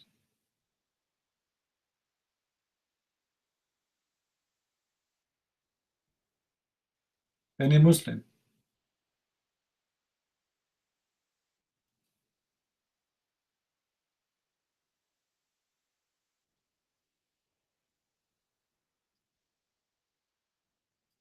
You see, the whole point, a Muslim, when he tries to speak about the Jews, he's trying to avoid speaking about his religion. So, and this is why, like, you ask yourself, why they are coming and talking about the Jews, the story of the Jews, and even the Old Testament. The whole idea is to make you stay away from exposing their prophet. That's all. The same question he will say to you today, he will ask it tomorrow, even if you answer it, and even if he asked the same question 2,000 years ago. The same question he asked today, he will go to a different room right now and he will say the same words. They just try to keep you busy from exposing their prophet.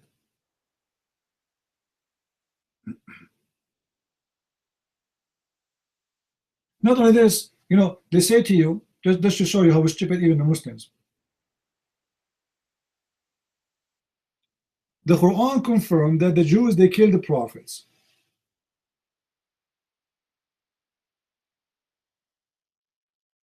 All right? If you ask the Muslims, who are the prophets who was killed by the Jews?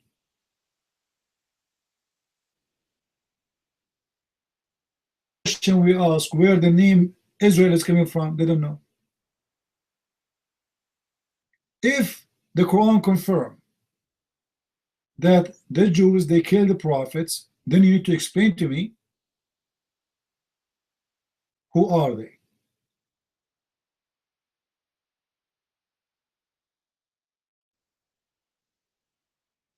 Any Muslim can tell us?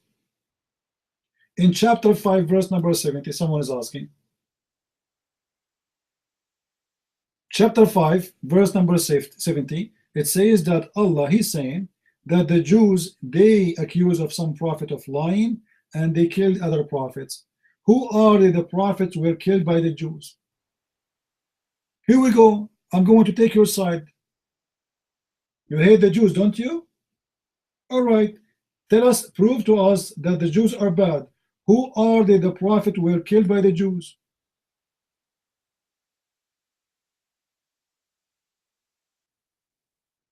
What kind of book this Quran is? We asked the Muslims where the name of Israel is coming from. They don't know. Who is Israel? They don't know. The Quran says Israel. Okay, who's Israel? Oh, children of Israel. Okay, who are they, the children of Israel? They don't know. Where do you get the name from? They don't know. Who is the prophet the Jews they killed? They don't know.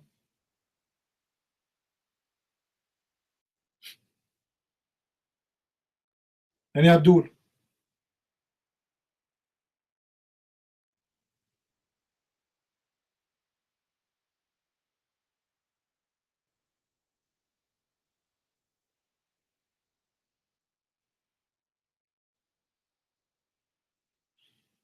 That's not a verse, that's a hadith. You can just search in English and Google. Come on, do some work. You guys, you come here, you know, I post the reference and etc., but nobody saved it, and then you ask me to post it again. Just do a little search in Google, you will find it.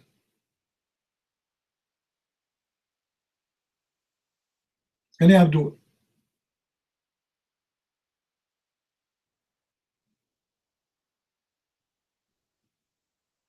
Answer what?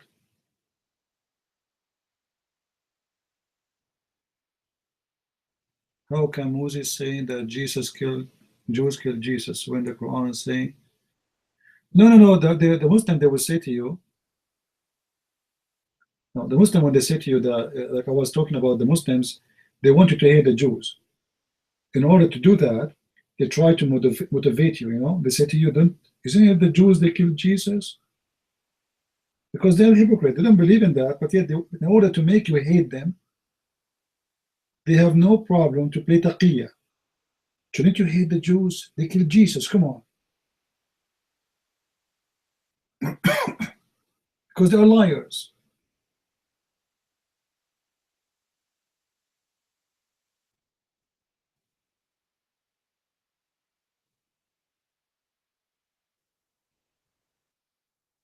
Any Abdul? Like somebody saying on YouTube, they don't know, even the Muslim, they do not know what sallallahu alaihi wasallam mean. This is remind me of brother Osama Dakto. He was debating Anjam Shawadri. He asked him, what sallallahu alaihi wasallam mean? Anjam Shawadri says, peace be upon him. Like what?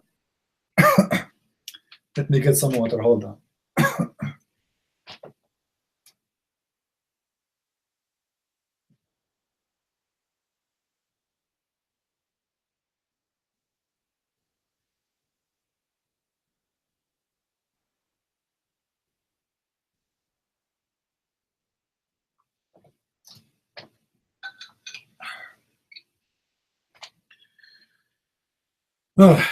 Ani Abdul, I am me yourself. What happened to you? Where you go? What happened to this guy? Look like he's chatting from work, because this is what the Muslims do. You hire them to do a job, they enter a chat room.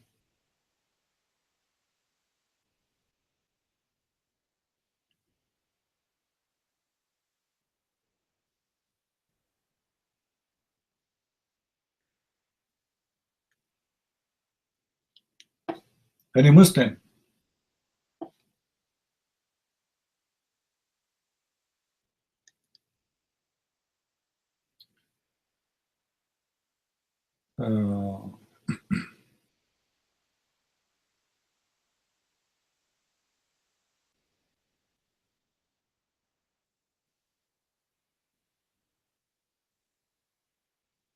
Any Abdul?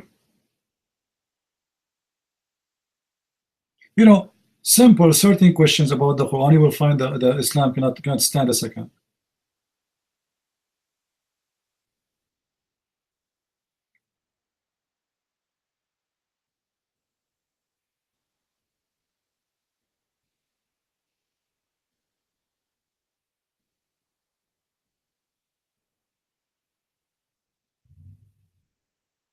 We wait for a Muslim for a few hours, and when we get someone, he want to talk about the Jews, and he want to talk about the Talmud.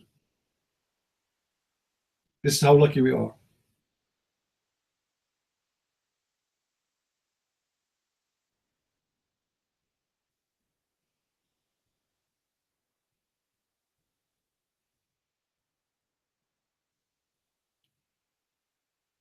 Anyone have a question? Anyone want to put his hand up to say something? Anyone like to share opinion, idea?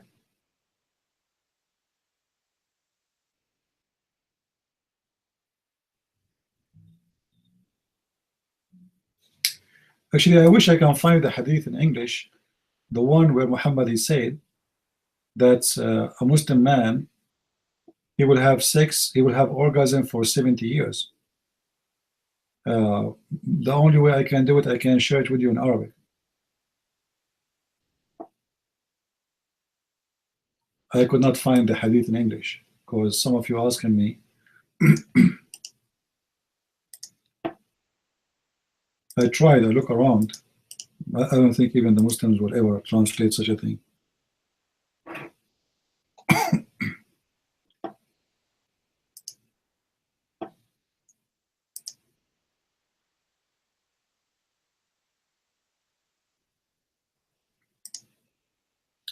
However, if anyone, maybe you can help. If anyone can go and look in the book of Al-Bidayah and Nihaya, you know this book from before, right? You heard about it, right? This is the book of Ibn Kathir, right?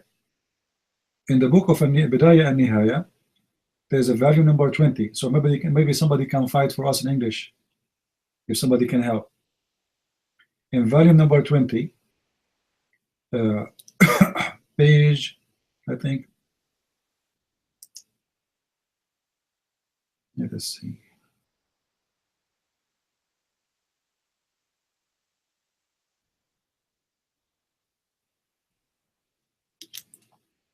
I'm trying to find.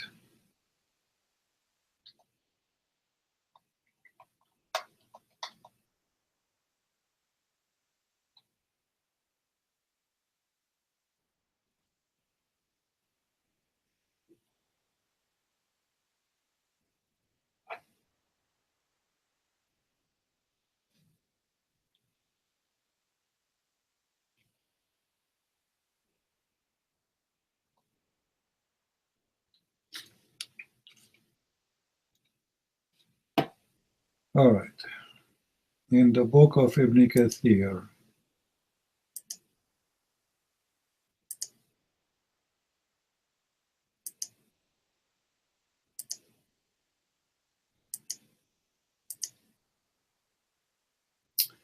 all right, guys, if somebody can help me in the book of Al-Bidayah and Al-Nihaya, if somebody have a link in English for the book, it's in volume number 20, page number 342.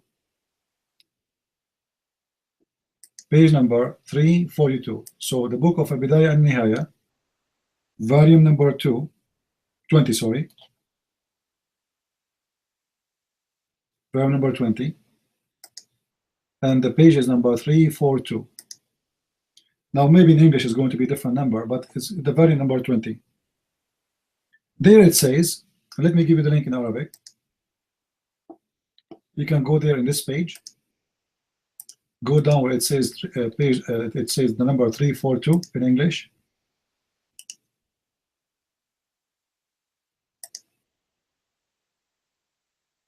This time will be over when we have education, my friend. Education is the solution. Go down where it says 342. It says, Inna Rasulullah sallallahu alayhi wa sallam qal, the Prophet, he said, that the mu'min, he will have in the heaven two of the hur. This is normal Muslim believer. And he will see through the bones, the marrow of their bones. And then he continued.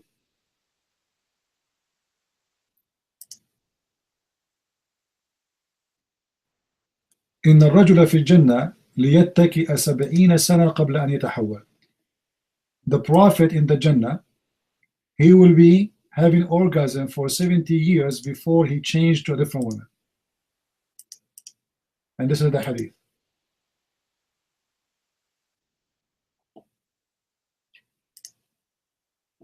And for those who speak Arabic, if you are a Muslim, please feel free and come to the mic and read for us.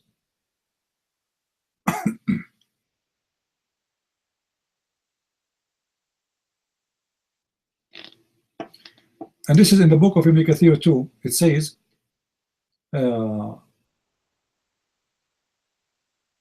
all the women in the heaven, each one of them, she have a very desirable front, which means breast, and you know, the front is very, very, very, very sexy. And Allah will give him a penis, will never go sleep. And here we go. This is the hadith in Arabic. I will post it.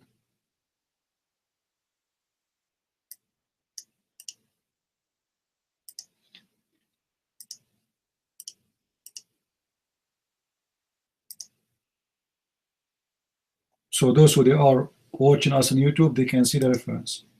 In the same book of Ibn Kathir, volume number 20, you can read it from page number 336 and after. And look what he says here.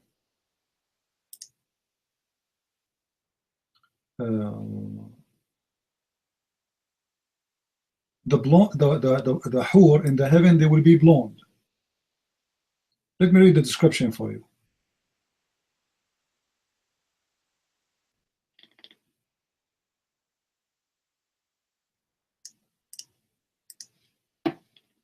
Let us see if the text will go through all the way. You see the Arabic text, guys? Is it showing? Or no Arabic text? It's showing? All right, good. He said that when one of you he entered the heaven, you will see 72 wives of his wives, 2 of them from the hur. Of them they are those are in his inheritance from people of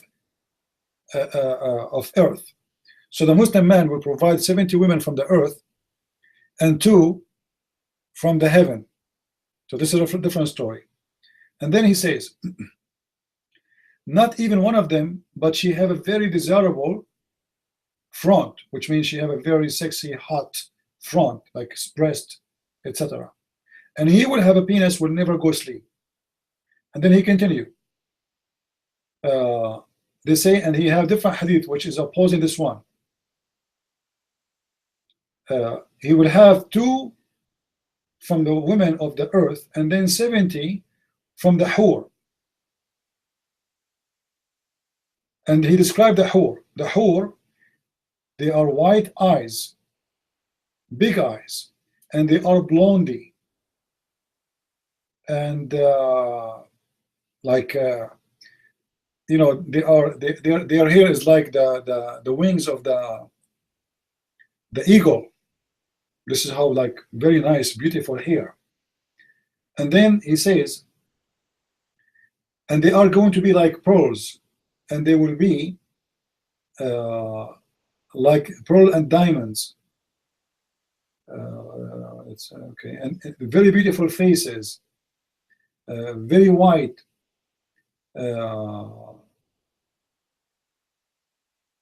Like, then he described the skin, like how white it is and how smooth it is, etc. And then he says, when a disgusting old woman go to heaven, Allah right away will make her virgin. Allah right away will make her virgin. Let me pause the rest.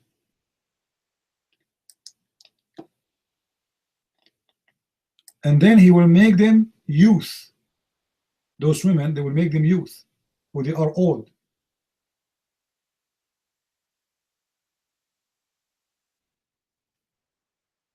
And then he described the jewelries. Like, this is a very, very, like, full description. What jewelries they will wear, bracelets, etc.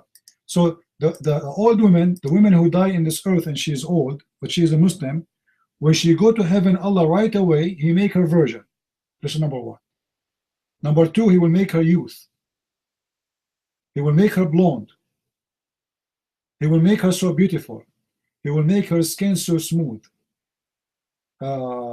She will never be disappointed. And they will sing for their husbands.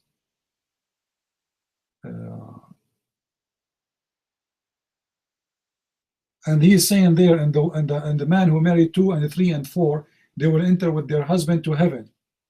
Now remember, Khadija, she married 3 husbands, so which one she will be with? Any Muslim have a comment? And this is the link, and this is the book of Ibn Kathir.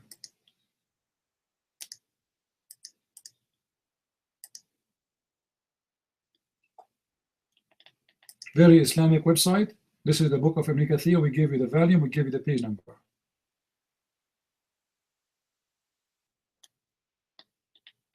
Any Abdul?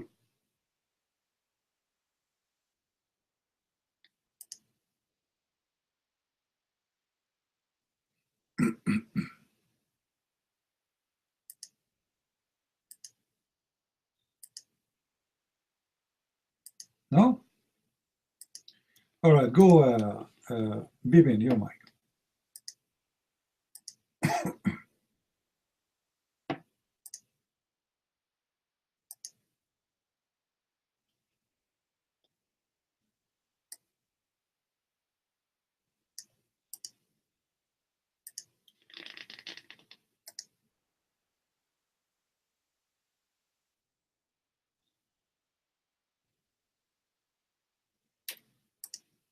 Looks like his mic is not working.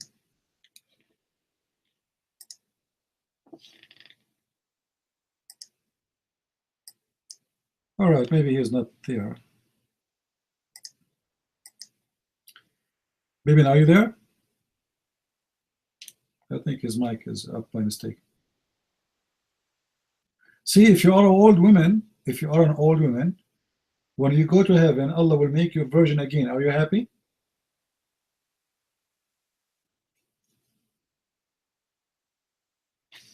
That's very important. The first thing Allah will fix in you is your vagina. Do you see how important that issue is?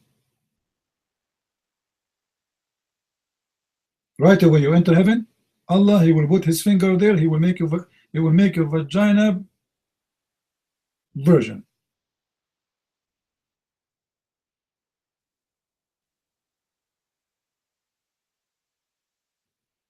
By the way, the women in the heaven,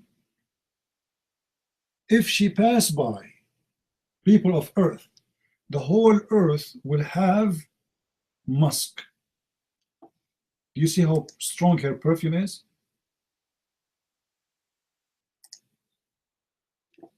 Yeah, you know, Muhammad, he knew what women they like. You see, Muhammad, he's a filthy man.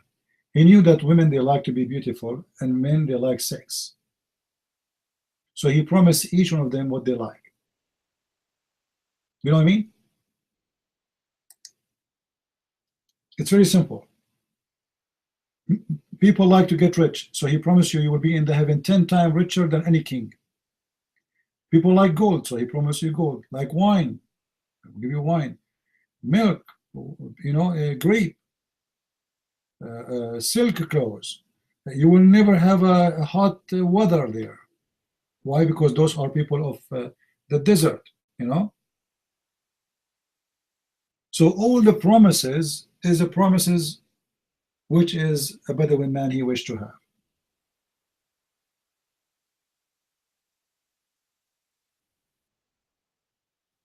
Why they say, Sloppy Joe is saying, why they say PBUH?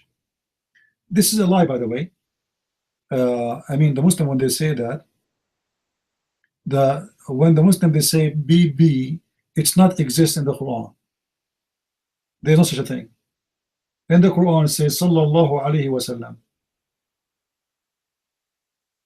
Okay, we go back to you, Islam, myself. You are a Shia. I ask you a question. Why Ali, he said that if you wear a black shoe, your penis will be weak? Do you believe in that? Your mind.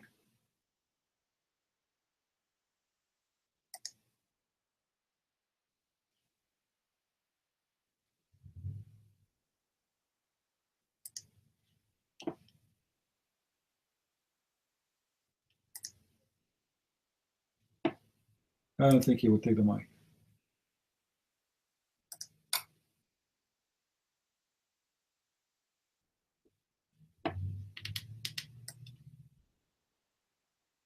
It's my mistake. I should not ask him the question right away. The second you ask him the question, they.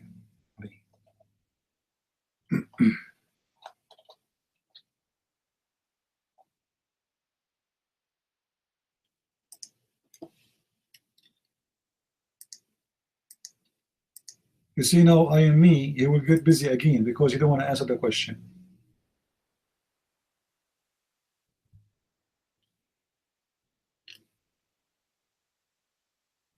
You don't hear me too. I'm telling you. They hear only what they like.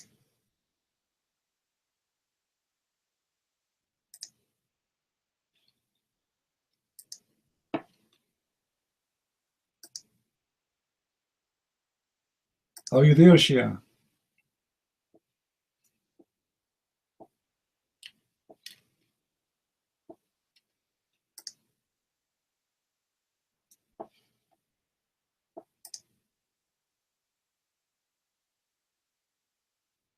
Hey Mo, why you run away? Why you run away? And why you are changing the topic?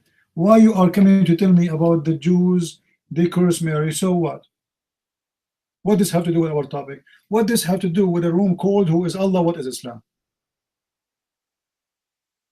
Yeah, there's people they curse Jesus every day. What does this have to do with me? The majority of the Jews, they became Christians. So you forget the tons of millions of the Jews who became a Christian. You remember only 20 million Jews. This is what the problem.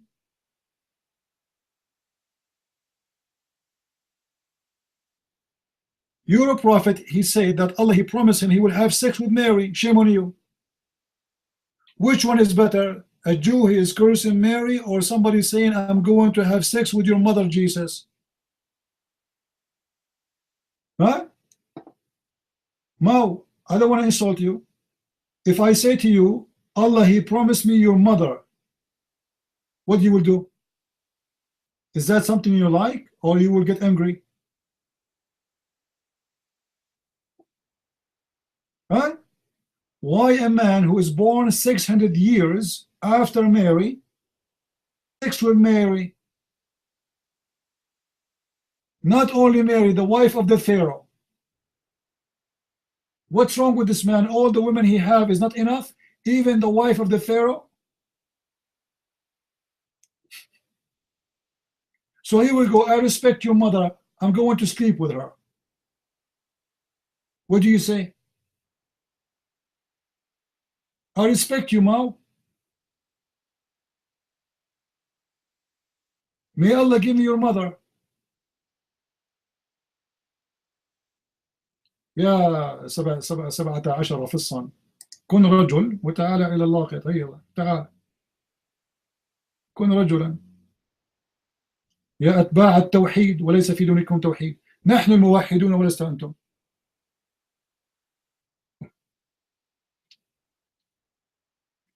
الكتاب المقدس يقول ببساطة الرب إلهك وحده تعبد. وحده. You worship your God alone. This is from the first book of Genesis. We are the one who worship your one God. Do you Muslim worship one God? Liars, you don't.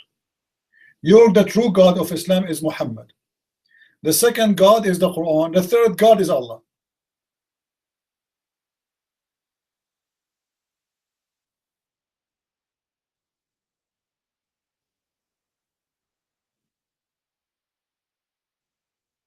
يا من تعبدون محمد وتقبلون الحجارة وتركعون أمام حجارة وتدعون أن الحجر الأسود يمين الله. You kiss a black stone, you go around the stone and you claim that the black stone is the right hand of Allah. Allah's hand is a stone? وأنت صاحب عقيدة شيطانية تعتقدون بقتل الناس فتذهبون إلى الجنة ويجعل ربك ذكرك كالنخل السحوق. أنتم شعب أهبل ومسطول ومحشش.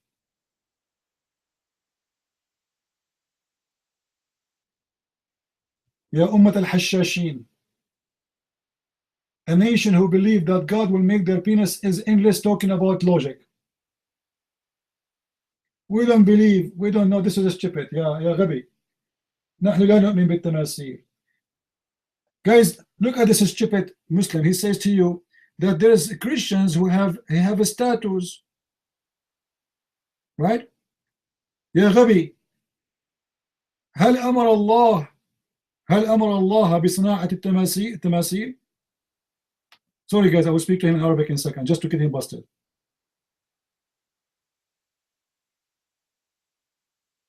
Huh? US, ya kafir. Guys, somebody post for us chapter 34, verse number 13. According to this verse, 34, verse number 13, Allah, he gave Sulaiman the ability to control the genie. And what the genie they do for him? They build for him statues. The Muslims are against statues. But the Quran says that the Prophet of God, Sulaiman, in chapter 34, verse number 13, he built statues. يا غبي في قرآنك يقول أن الله قد أمر سليمان وسليمان أمر الجن بأن يصنعوا له محاريب وتماثيل وجفان كالجواب. غبي كرسولك. Allah he ordered Sulaiman, and Sulaiman ordered the genie to make for him statues. And yet the Muslim, they say to us, why some Christian they have statues? Me as myself, we don't believe in statues. And any Christian who have a statues of Mary or Jesus, he is doing absolutely wrong.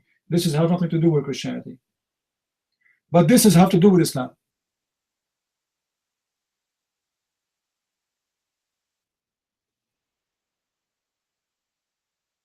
Any Muslim who have the courage? In your book, a prophet of God making statues. في كتابك يا خنزير البادية سليمان يصنع تماثيلا. كيف ترد؟ يا شارب بول البعير.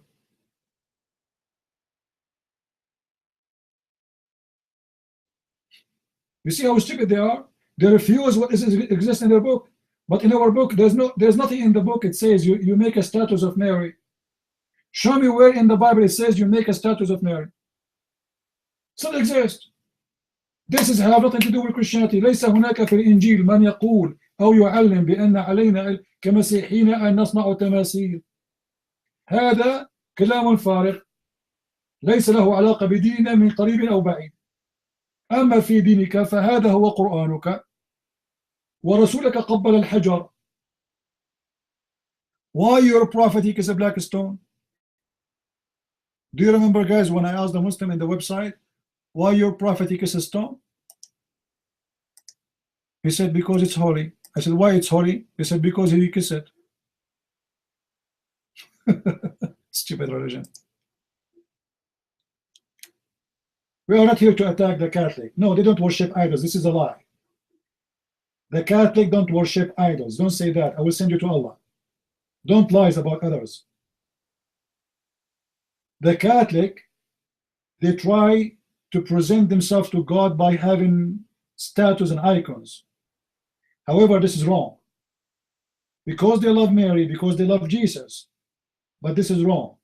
But nobody says, and no Catholic says, we worship those idols. So don't lie about them. Be Christian. If the Catholic, they worship idols, I will be the first one to say Catholic are not Christians. They don't. So don't make a lie.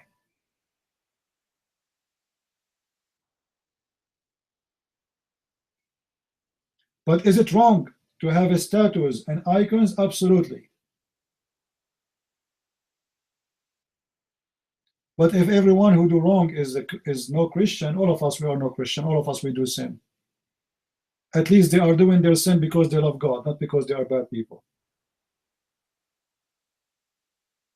Do you know what I mean? A Christian, he should not kill. A Christian should not commit adultery. A Christian should not lie. A Christian should not. But people do those things.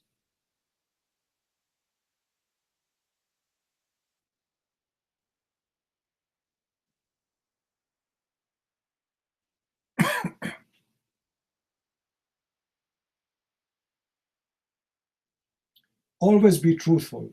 Don't be driven by lies. Like some they say to you, the Catholic is the one who made Islam. This is absolute lie. I saw a video made by someone. He's from the a cult church. It's called the Seventh Adventist.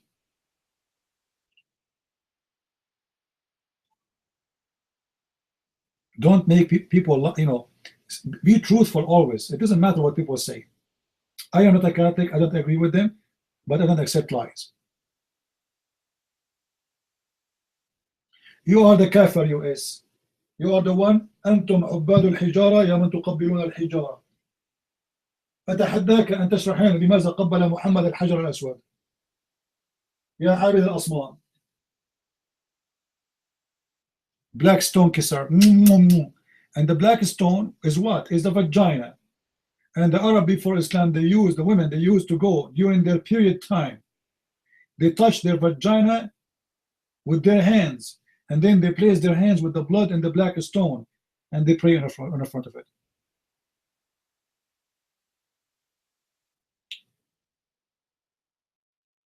شخاخ زي رسولك الذي كان يبول وهو جالس.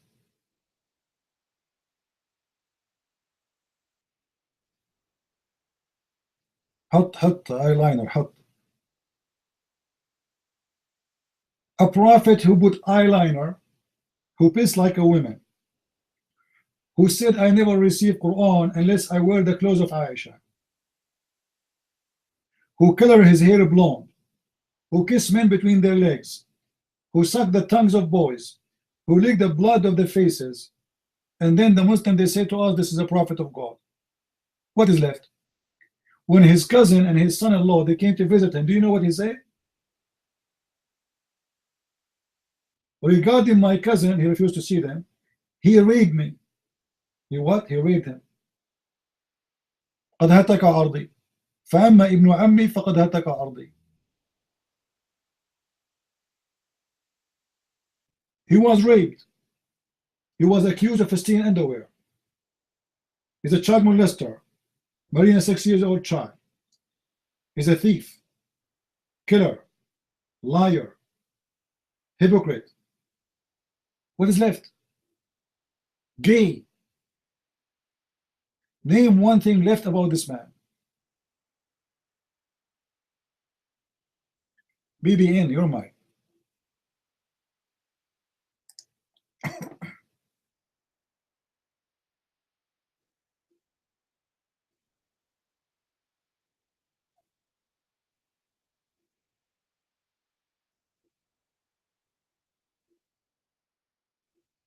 Hello, hello, hello.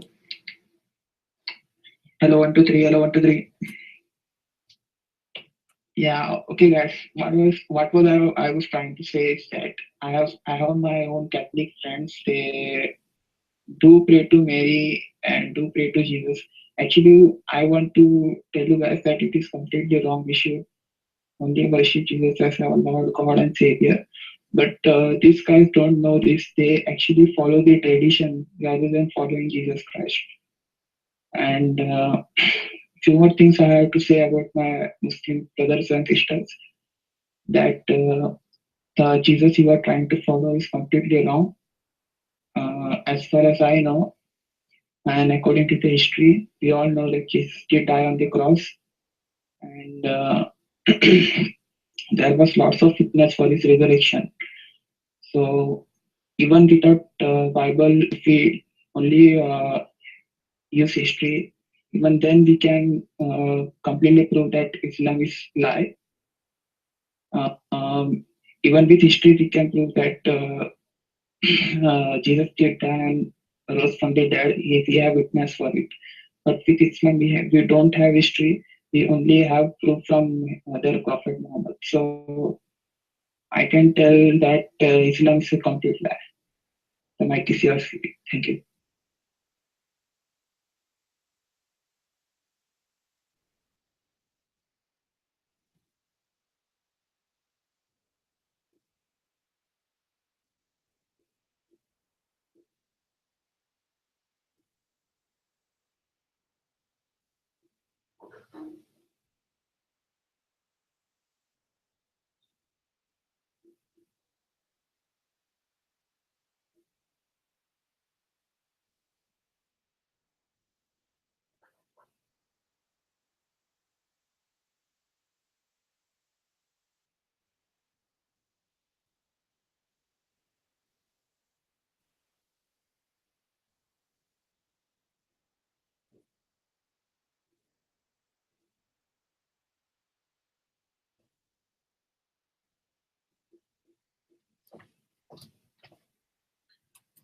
All right.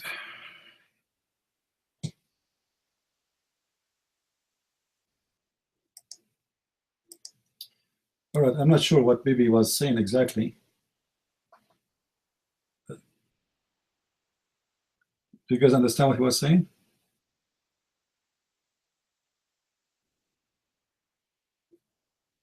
The what?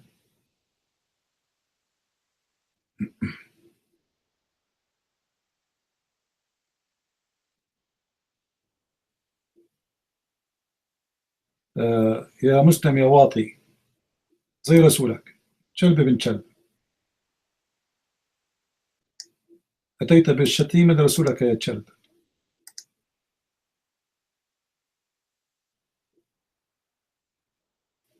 محمد ابن كلاب. فلا غريب عليكم يا أتباع محمد.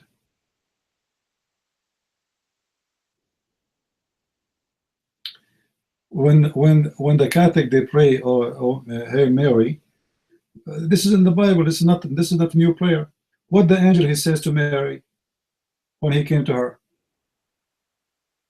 Anyone knows? This is not a prayer made by the Catholic. This is in the Bible. They are repeating what the angel says to Mary. Come on. Okay. Now you don't have to agree with them, right? Why I need to pray to Mary anyway? I mean, I pray to God, my Lord. Mary is a wonderful woman. We love her. But you know, like let us say it this way: guys, pray for me. Is that wrong?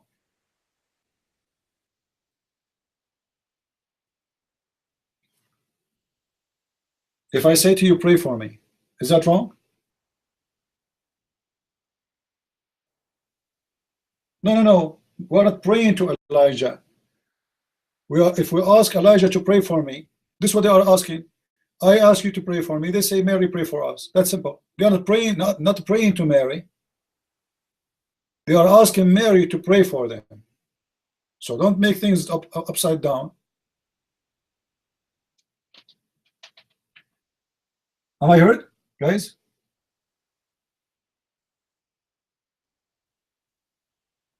Yeah. Anyway, I don't agree with it. But we don't want to fabricate things about someone because we don't like what they do. This is usually what people do. They don't like the Catholic, they start fabricating. They worship Mary and they etc. This is a lie. Not a single Catholic worship Mary. It's an absolute lie. All right? No, you know, you see, many of you do not know much about the Catholic and the Orthodox. Both they believe that Mary is alive. The Lord, he took her up to heaven. All right? This is what they believe. Now, when the Messiah he was resurrected from the ground, from the grave, sorry, from the tomb. Does it say that all the soul of the saint came up with him? So there's the saints, they come with him up. He's resurrected the saints with him. So it's not strange if this is true or not. However, if I say to someone, to the Christians, pray for me, this is not wrong.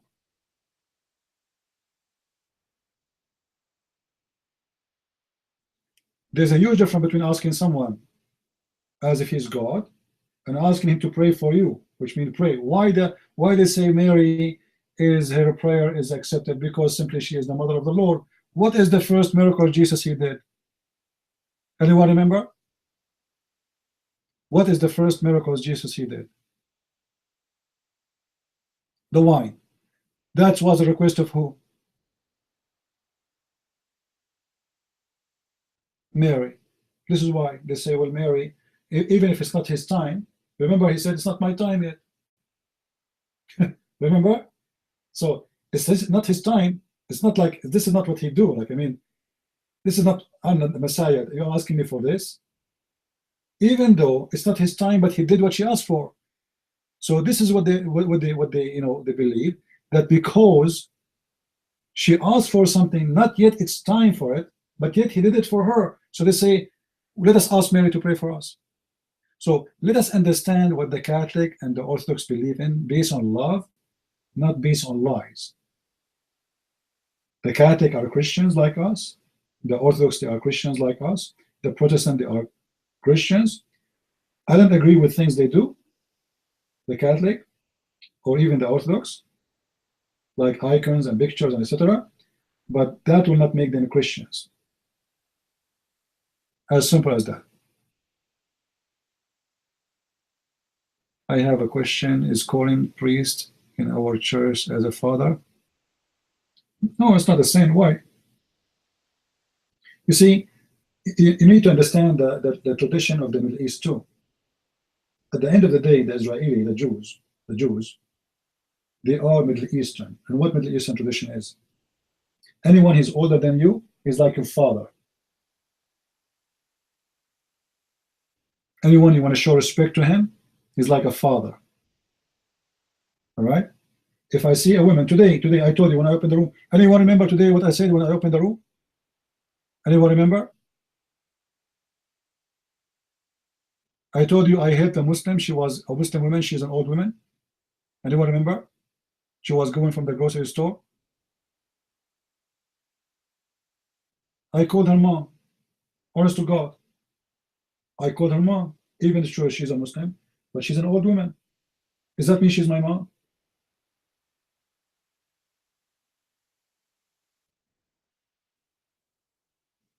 I helped her. I carried the stuff with her all the way. I put them in the truck, and then in her car. And she can drive, but she's old. She can't carry the stuff she's holding. So she asked me. She said to me, "So where are you from?" She thought I am a Muslim because I speak Arabic. I call her mom in Arabic. So I said, "Well, I'm from the Middle East." She said, "May Allah, whatever, etc. You are helping me. It's Ramadan. May Allah bless you." I said, "I'm not a Muslim. I'm Christian, and we don't help people on Ramadan only. We help the people all year long." So it was like she was surprised. So you need to understand the culture and what people, how they speak, and then you understand what they are talking about. In the Middle East, when I see my mother and my father, I kiss their hands. I kiss their hands. Does that mean I'm worshiping them?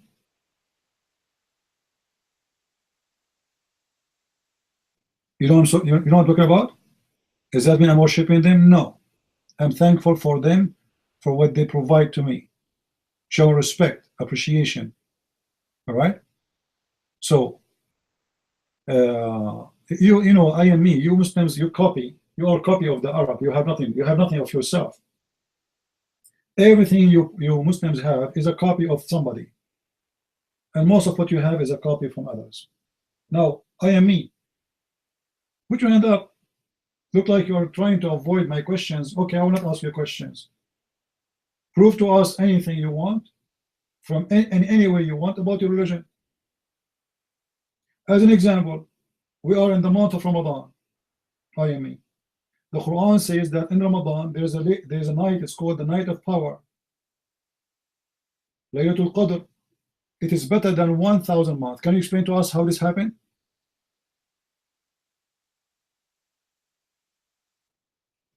Let us hear Cole, and I will give you the mic right after that. Go ahead, Cole. Your mic.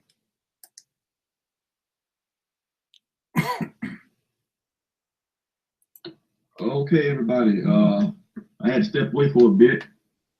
Made it back. While I was gone, did anybody tell us who was Allah? While I was gone, did I miss it? What is Islam? Anybody tell us that while I was gone? Not that either. What about who was in the fire? Anybody told us that? Ali and his family made a light. They didn't answer that either. Okay, so I didn't miss much then. CP, actually I have a question here I've been holding on to for a couple of days. I was looking at one of your old videos. I think it was September 2015, but you got a lot of videos, so I may be off on the date. In any event, it was about Quran 355. There was a Muslim preaching. I guess he was an imam or sheikh. I don't exactly know the difference. Some Muslim cleric. Here, let me post the verse here. It's 355. Yeah. Said, I will take thee and raise thee up. What the cleric was saying, and one of the points you made in the video, was that the actual verse in the Arabic, the first clause was said, behold, Allah said, "Oh Jesus, I will take thee and raise thee to myself and clear thee of falsehood." Apparently in the Arabic, as the guy was saying, the verb is die and then raise in the Arabic. As I understand it, well, I don't know how to copy it from this website here. I think it's this one. I hope this works. Can I paste that? Nah, that's not it. Yeah, we'll do a figure. Yeah. Apparently that verb means to die and to raise. But in all the translations, they cover that up. They just said, I will take you. You know, and that's really a big deal, if theologically speaking. Yeah, because I even looked here on Quran.com. When I try to highlight that word, it just said, we'll take you. Taking, you know, in the case of Jesus, taking him to heaven is fundamentally different than having him die and then be taken. You know, if he was just taken and he's still alive, he never died, and then that leaves room for the common Islamic explanation of once he comes back, he'll dive in, which really doesn't make any sense. If the verse actually says, if it actually should teach, I should say, that he died and then was taken and he's going to come back, then that confirms what we know in the Bible. And then it's a deliberate obfuscation of the meaning with the express purpose of misleading. That was what I wanted to mean to bring up, you know, because again, if Jesus died and then he's going to come back and do all that other stuff, that's something fundamentally different. And I wanted to be clear on that before I repeated it. The mic is free.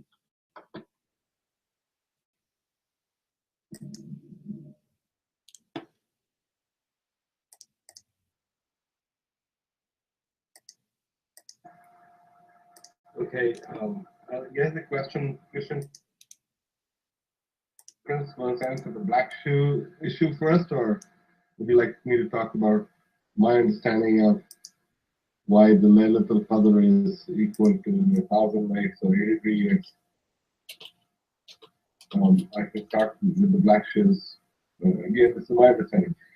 My understanding is the reason why we do not wear black shoes this year usually is out of respect for the Prophet, who used to always wear a black turban. And the Sayyids also, if you look at the Sayyids, they wear a black turban as a sign of being in the lineage of the Prophet. So we avoid wearing something black because shoes get in dirt and filth. That is my understanding. There's a reason in Islam. Sometimes there is Christ to salvation. You may not always know all the reasons. As the Qadr is concerned, and you know, I've heard different interpretations of it. I really do not have specific knowledge myself. One of the interpretations I heard was in one night the Quran was given, and Allah gave 1,000 months to the arch enemy of the Prophet and his family to rule at a very formative stage of Islam, and they will not be able to destroy Quran or to destroy Islam. So the Bani Umayyah, the children of Umayyah, Abu Sufyan's clan was given 1,000 months, which is about 83 years of rule immediately after Prophet. They were given the time. Abu Sufyan was the arch enemy of the Prophet, PX true, and his son Muawiyah bin Abu Sufyan became a ruler, And Allah gave them power, gave him power himself for 40 years almost. He ruled for 40 years. But the actual rule for the Umayyads began after Muawiyah, and they ruled for 83 years in addition to his 40 years. Because the initial 40 years started in the time of Umar bin Khattab to Umar bin Khattab's 10 year. I think Umar appointed Muawiyah in the second year, the third year of his regime. This is about the 5th year after the Prophet.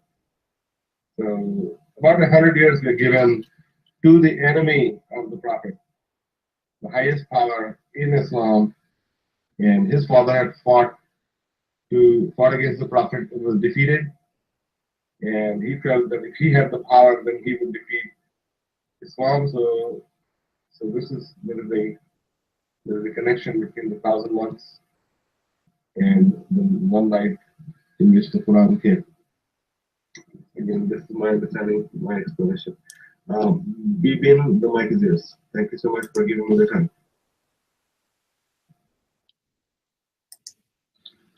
Just 1, 2, 3. 1, 2, 3.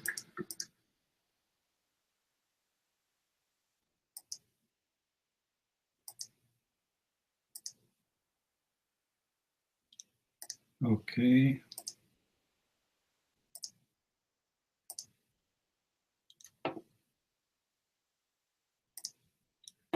All right, guys. Bibi, don't talk to my please until I tell you. I have difficulty to take the mic because I got a new computer and I don't have a pad yet for the old one I used to do instruction table. The mouse is not working. Listen, IME. Anyone understand what he said? Anyone understand what IME he said? We don't wear shoes because this is what? Black shoes? Because what?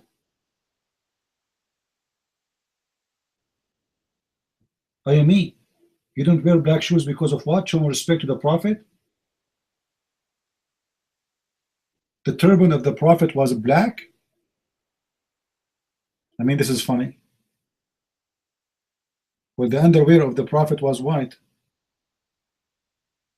And the Prophet, he used to wear red shirt. So you should not wear anything he wear? And if the turban of the Prophet was black, why you Shia, don't dress like him? I mean, that's weird. Not on the feet. And what is the relationship between what the turban is a turban, a shoe is a shoe. I mean, where do you want to put a shoe? In your head?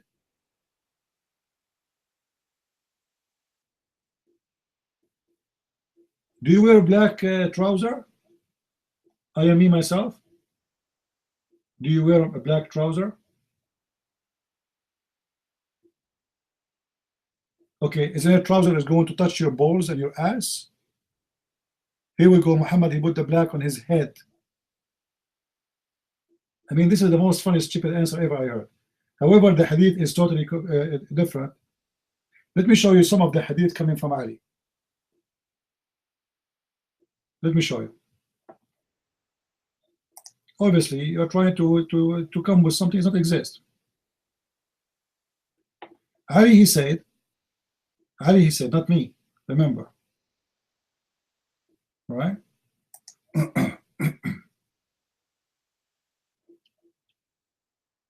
If one of you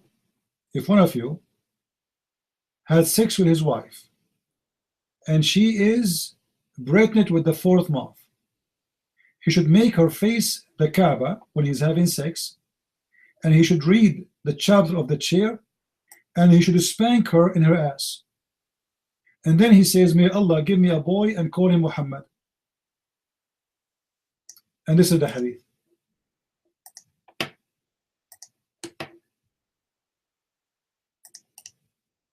Here we go. I'm not making things up.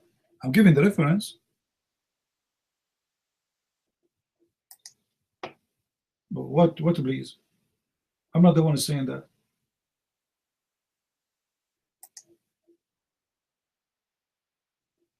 And this is your Shia book, okay?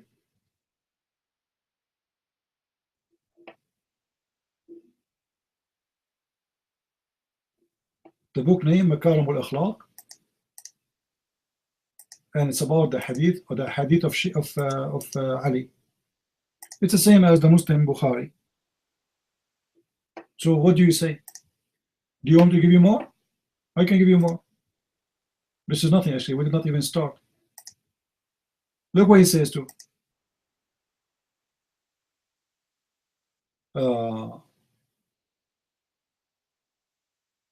A man, he came to the Prophet. He said to him, I have my wives, they gave to me birth of 8 girls, one after one, and I want to have a son, a boy. Asking who? Asking Ali. So Ali, he answered, he said, if you want to have a boy, when you do have sex with your wife and you start having that, you put your right hand on the side, in the right side of her belly button, and then you read, and we send down in the night of the power 7 times. And then when you do F your wife, you will have a baby boy from her. And then after the man, he did that, it says, the hadith says, the man, after he start doing that, he have 7 boys after that, one after one. So remember, I am me myself, what do you need to do? When you have sex with your wife, obviously you hold her from behind.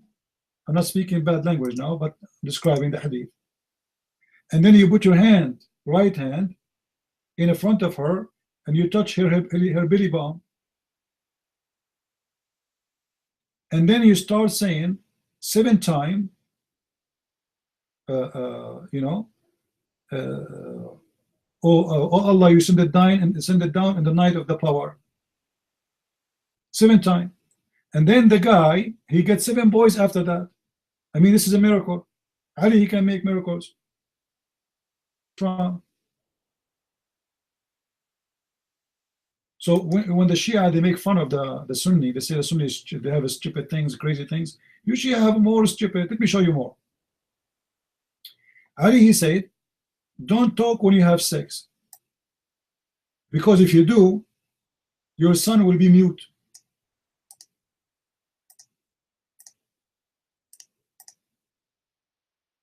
Wisdom. Let's continue. Everything I'm showing you, I'm going to give you a reference for it. Not even single thing without reference. When you have sex, Ali, he said, when you have sex with your wife, don't look at her vagina. For if you do so, the son will be blind. Okay, no comment. And then he said, when you do have sex with your wife, don't have sex with your wife thinking of a different woman. Because if you do that, your son will be a gay and a stupid. Now we know how the gays happen to be. The gay, because a man was having sex with his wife, but he's thinking of different women. So the son is a boy, but he's a gay. Here we go. And this is the hadith.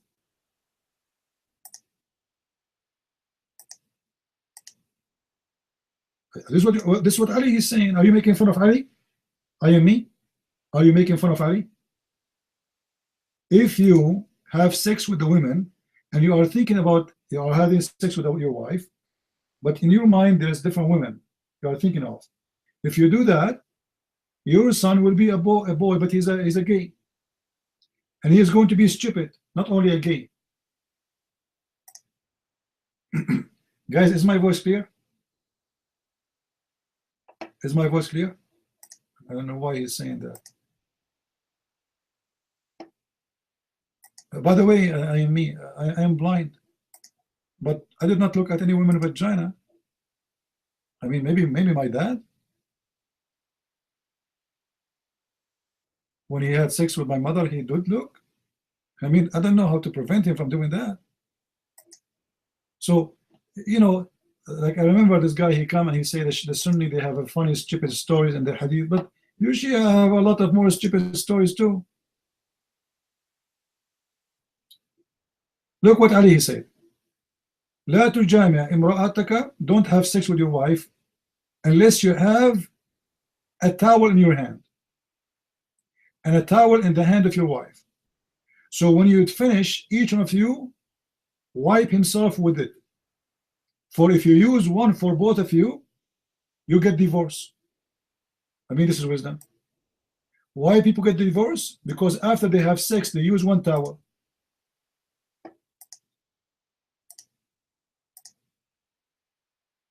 Are you there, I am me? I mean, I don't know if you get divorced ever before, but obviously this is the problem. All right. Why you should not have sex with your wife when you are standing up, I am me? Do you know? Come on, you are a Shia, I'm sure you know. You heard of that? Okay. Why you should not have sex with your wife standing up? Do you know? I am me. What is the reason? What will happen if you have sex with your wife standing up? Because the penis will come out in the wrong time. What wrong time? Look what your prophet he said, or your Ali. Don't have sex with your wife when you are standing, for this is the act of donkeys.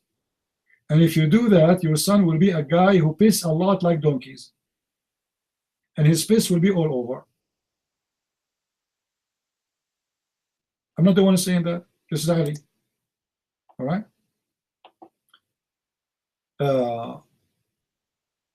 Ali, he said, don't have sex with your wife in the night of Al-Adha, the Eid of Adha, you know, the holiday of Al-Adha, the day of sacrifice. For if you do that, your son will have either 6 fingers or 4 fingers. How many fingers you have, Yami?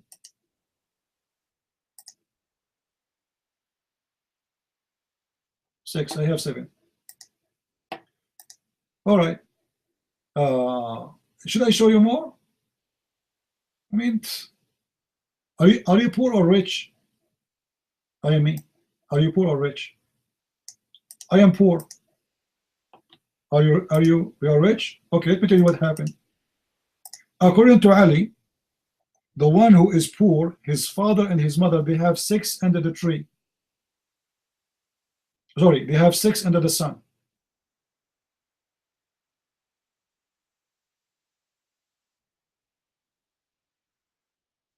Look like my father, he have sex with my mom in the beach.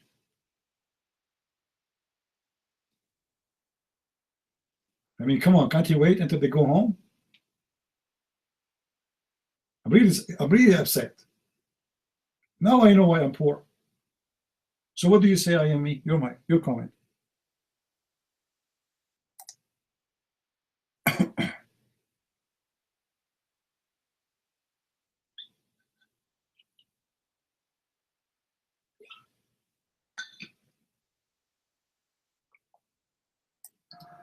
Bibin, did you want to take the mic? Brother, your hand was up before me. Can you give me one second? Can you hear me? See, Christian friends, many of these things are based on having good sex. And you know, you shouldn't have sex under the sun. In other words, people will see you, you know. So there are all these things that teach you to do these things, and there are some excuses or whatever stories connected with them. We don't know for sure these are from Ali or not. These are just things that people sometimes have written based on their knowledge, and they would associate that with Ali or someone else or that. Lots of stories like that. The key to Islam is not these stories. The key to Islam is the belief in one God, Christian friends. So you want to divert off into this and that detail and stuff. But the reality is, one God is the key. Because All right, hold on. So what we will do now with those hadith, we dump them in the garbage. You see, that's your books. So now, the key of Islam is believing in one God. So what? The Egyptian before you believe in one God. The Jews before you believe in one God. The Christian believe in one God. That there's many religions, including cults, they believe in one God. People, is that true? There's a church, it's called the Church of Satan in San Francisco. Is that true? There's a church, it's called the Church of Satan. They worship one God, his name is Satan. So what? The key is worshiping one God. What a big deal. So, who is your God? Your mind. Who is your God? I challenge you to give me a definition for your God. You don't know. Your mind.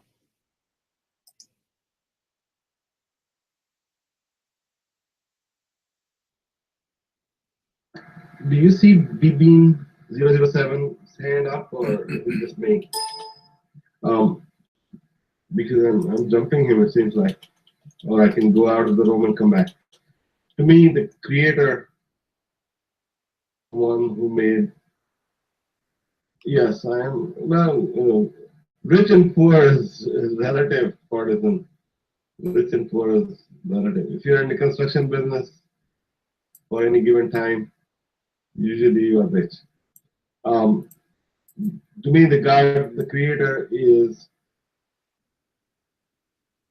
creator of everything, is my God. Okay? Mike is free.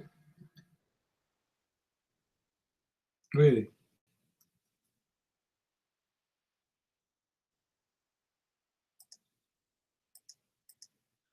All right. How Allah is the creator if Allah, he says he is the best of the creator? This can be true if the Quran confirms that there is only one person who is the creator.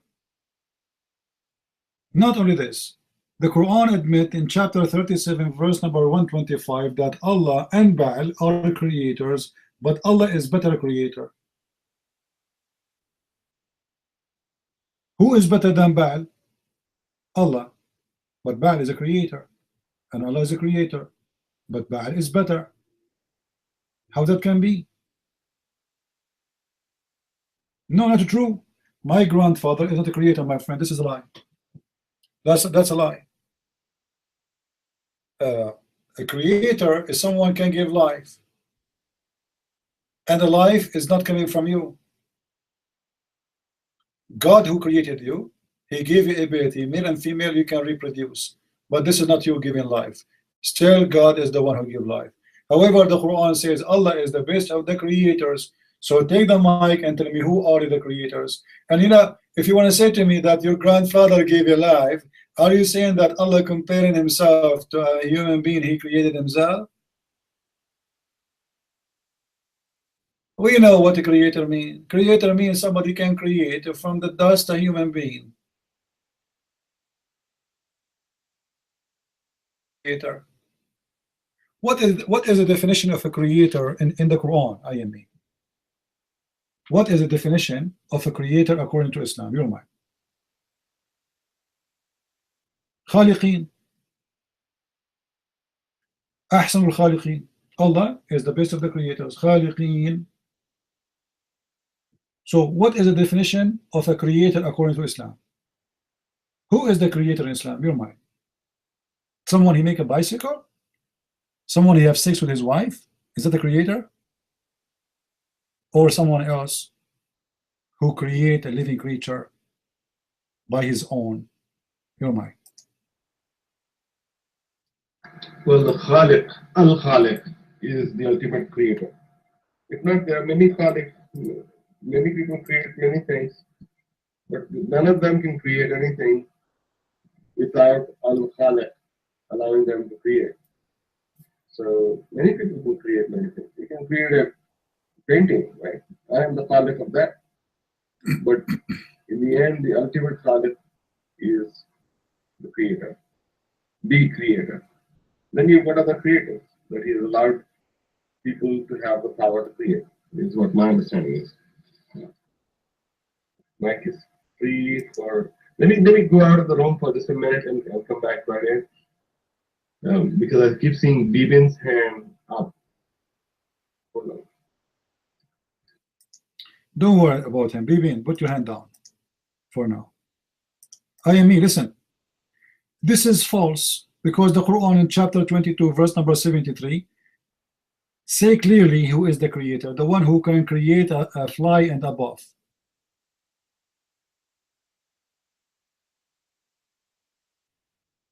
If you can create a fly, you are deserved to be worshipped.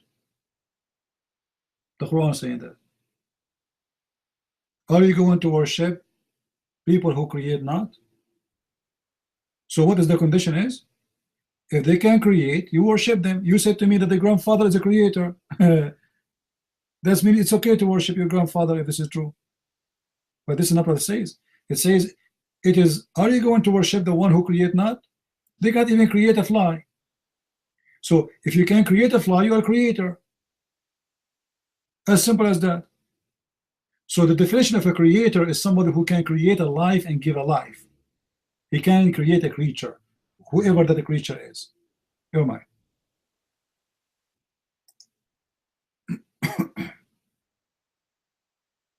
So, brother, the Khalik, Al-Khalik, is the creator of every creator also.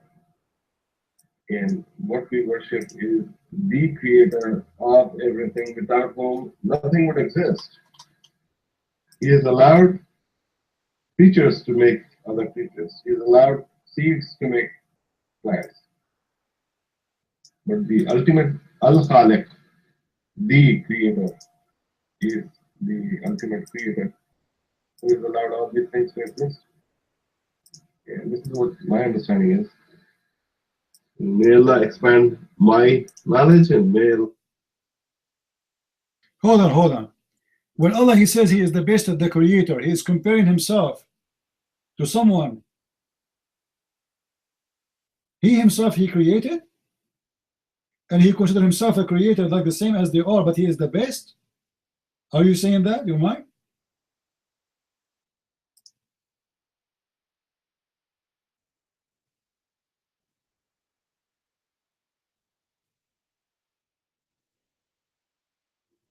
Sorry.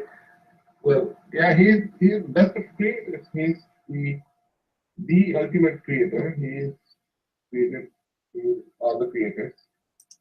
And he Guys, he created all the creators and he is the best creator. What a joke. How you can say he is the creator of all the creators? You see, you speak English, right? And the same is in Arabic. We don't compare a person with other person unless they are from the same kind.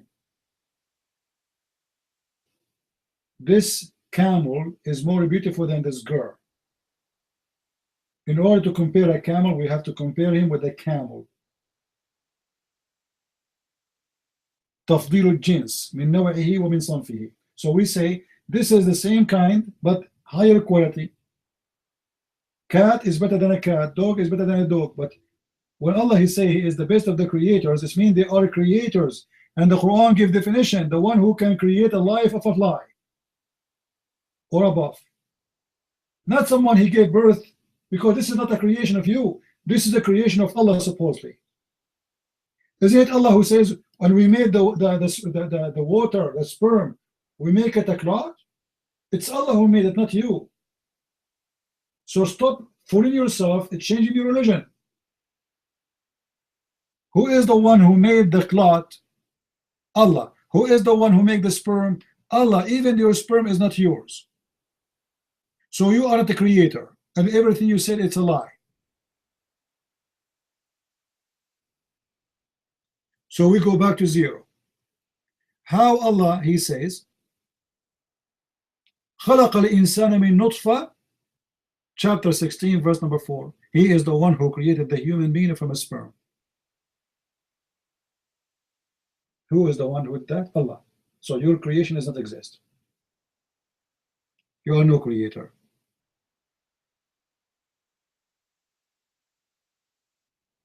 Chapter 18, verse number 37.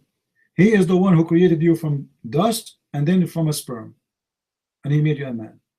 Who is that? Allah. So you are fabricating a new religion as it exists in Islam.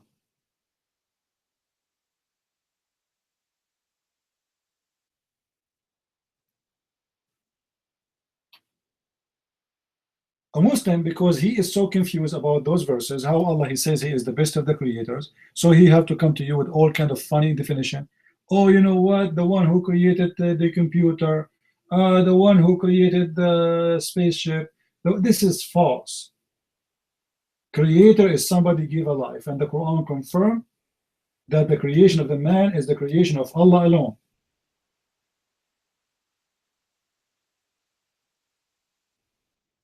Yeah, the Quran say clearly that Baal, Allah, he compared himself to Baal. Allah, he compared himself to Baal. So Allah, he says that he is the best of the creators.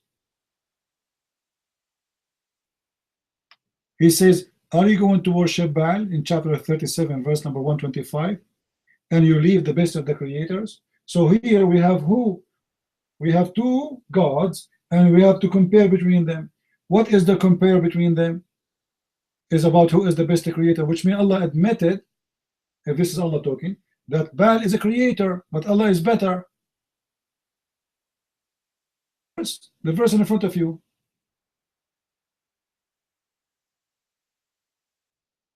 As long as Allah comparing himself to Baal, how he compare himself?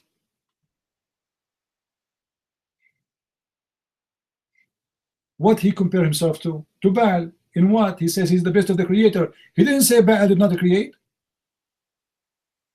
He says he is the best of the creators. Comparing himself to Baal, that's mean Baal is a creator.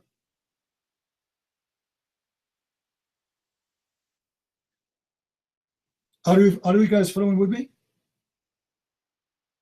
Is the idea clear? If I am saying I am the best of the student, that's mean it's mean I'm a student too, and he's a student, but I'm best. Right? If I say I am the best of the driver, it's mean I am a driver, he's a driver. I am the best of the creators, mean I am a creator, and there is other creators, and who is in this case? It's Baal. And all of us, we know who's Baal. Who is Baal, guys? Anyone knows who's Baal? Who is Baal?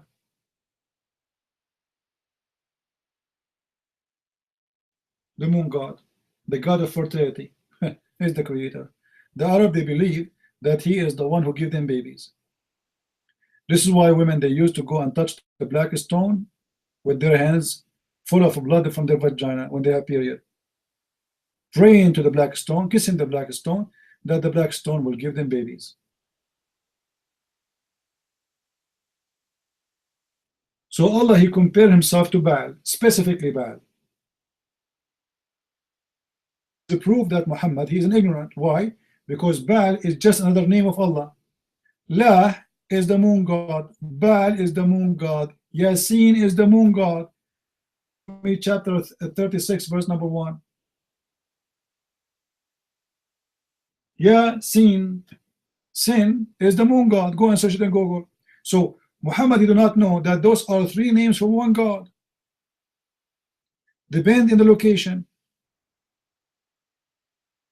All the way with the Roman Empire, they use the word sin.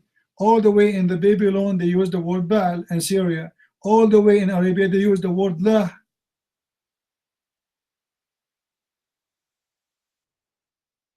Don't change the topic. Arab Christian under occupation for 1400 years. They've been forced to use it.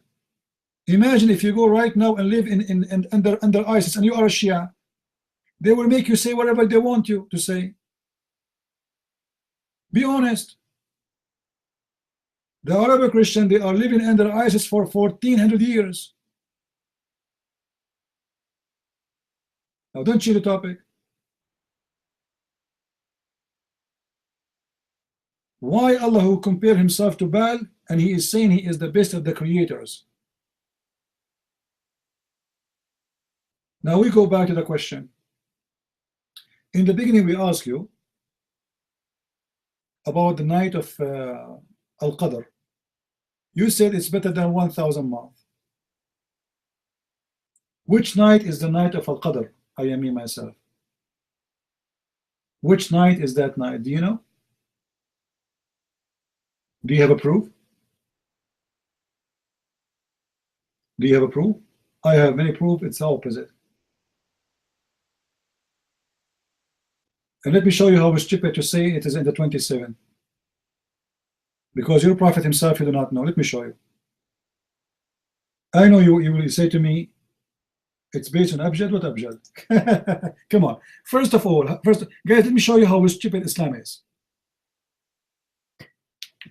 You see, the Christians, they celebrate Christmas, and all of us, we know that the birth of Jesus is not in December 25th.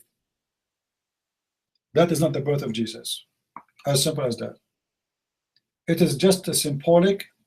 People who used to be pagan, worshiping the sun god, the sun as God, they became Christians. So the day they used to designate to the pagan god, they give it to Jesus. As simple as that. When the Muslim, they say that there is a date. It is the date where the night of Muhammad received the Quran is, and this is the Quran saying that it is a certain date and it is equal to 1,000 months. People, let me explain to you how stupid that is. How many of you celebrate his birthday? Any? Who here celebrate his birthday?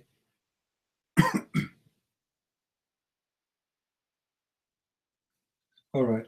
Do you think you can celebrate your birthday in a true date ever? Is that really a true birthday? It's fake. Even the date is wrong. Even the timing is wrong. Let us say you are born in January 1st. Next year, January 1st will not be the same as January 1st last year. It's not. Every 4 years, we have to add 1 day. So we have February 29. Why? Because simply the date is not correct. This is number one. Number two, all of us, we know that Ramadan is a moving month. Sometimes it's in July, sometimes it's in December, sometimes it's in August, sometimes it is in September, sometimes every year it's moving. So how you say that the Quran came in the 27th of Ramadan? Which Ramadan? Ramadan is not even a fixed month. Hey guys, how you say the 27th of Ramadan, but Ramadan can come in July, and then Ramadan can come in August, and then Ramadan can come in December. So what's 27? 27 what? It's a madness, a stupidity.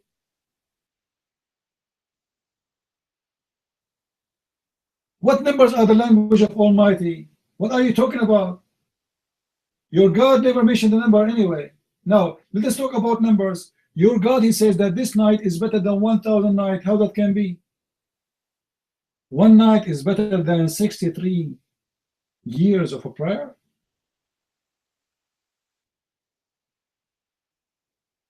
63 years. So I pray only, sorry, 83 years, 83 years. 83 years just for praying one night? And no Muslim is sure which night is. I am me myself. Is that true that your prophet, he forget which night it was? Because his wife, she woke him up?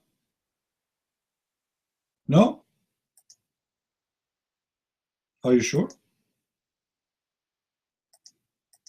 All right.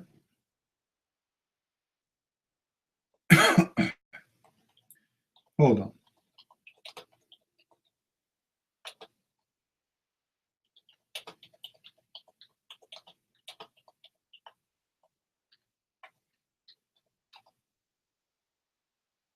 Aisha, she woke up your prophet and he forgot the night of Al-Qadr.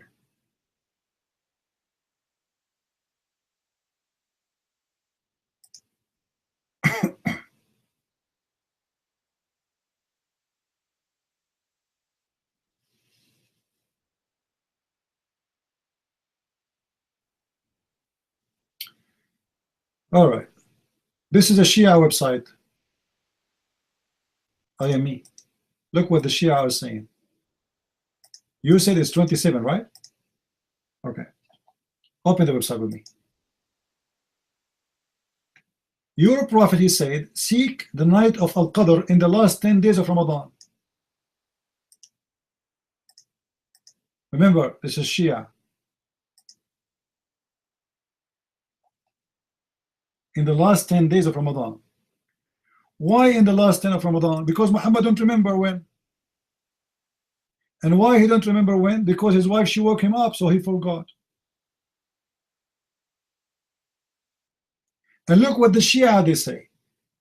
They have other explanation. They say that Fatima is the night of the power. Like, what the heck? Fatima is the night?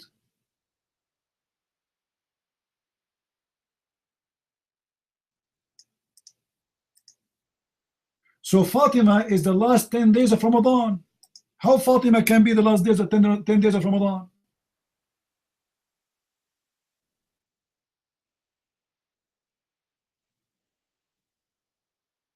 Fatima is the night of Al-Qadr, and whoever know Fatima, he knew what Al-Qadr is about. Madness. 27, I just showed you that there's no such a thing. Okay, show me the hadith of the Shia about the 27, please. Show me the hadith. You're copying the Sunni.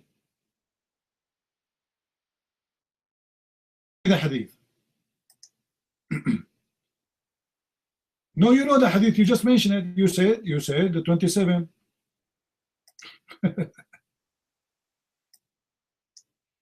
You just mentioned it. What do you mean you don't know the hadith? Where do you get the number 27 from? This is a Sunni. This is a Sunni hadith.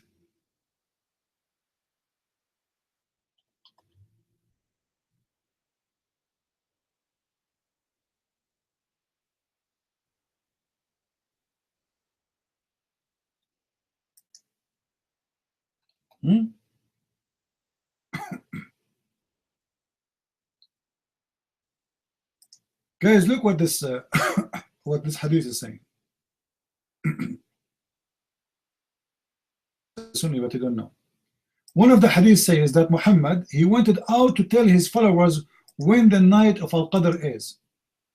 And look what happened, guys. Two men, they fought together, so Muhammad forgot.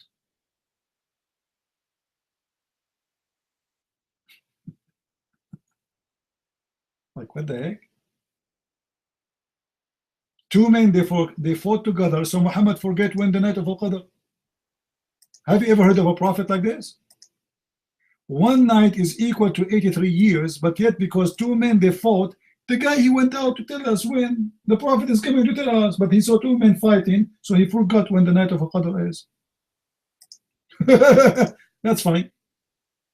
This is nothing. In different hadith,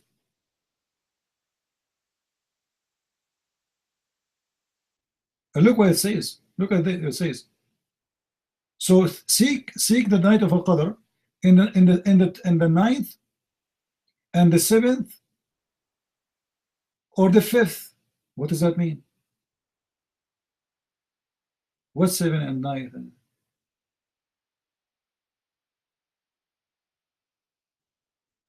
The 7th and the 9th. You see, between two brackets, they say to you, of the last 10th nights of Ramadan. But it doesn't say that in the hadith. It says in the 5th, in the 9th, and in the 10th, in the 7th. That's it. The Muslim, they are between two brackets and the end of Ramadan. All right, let us continue.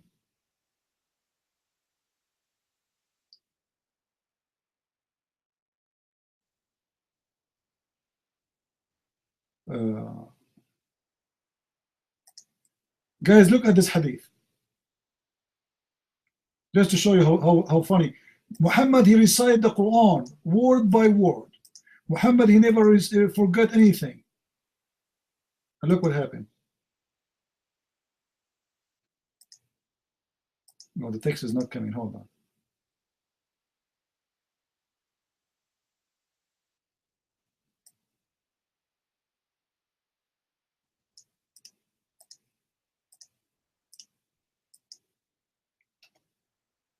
The Prophet of Allah, may Allah bless him and grant him peace. Doesn't say that actually. It says, may Allah pray on him and salute him. Come forward swiftly, while we were sitting. He approached in such a manner that we were alarmed by the speed. Muhammad is coming like so fast. Muhammad is coming. People, they are alarmed. The Prophet is coming so fast. Something wrong. Let's see what's happening. With which he came toward us. When he reached us, he greeted us and said, I came swiftly to you to tell you about the night of power. I forgot it in the time it took me to get to you. So look for it in the last 10 night of Ramadan. What the heck?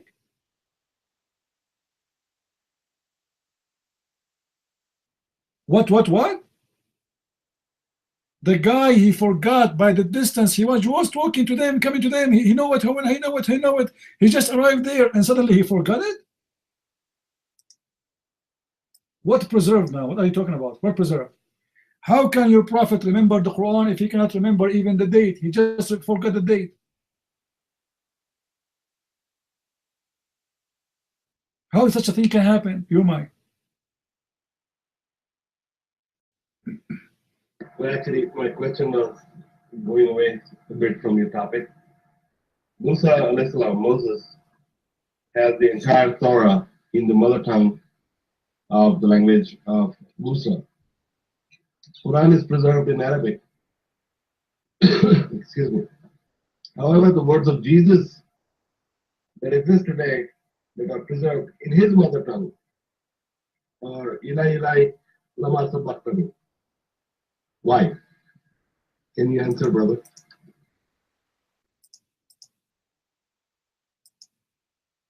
I mean, can you find me a smart Abdul? Look what we're talking about. Look what he jumped for. You want to get away from it.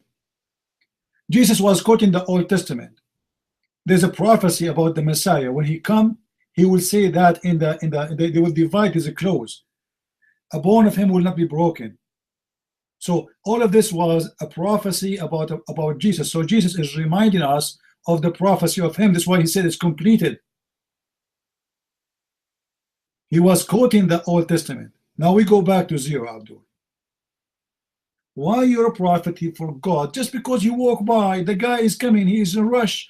I know it, the date of the Al-Qadr, so excited, and he's running, he's happy, he's coming, and the Muslims, they are alarmed, like the prophet is running, the prophet is almost there, the prophet is coming, the prophet is coming, the prophet is here. Muhammad, he came to them.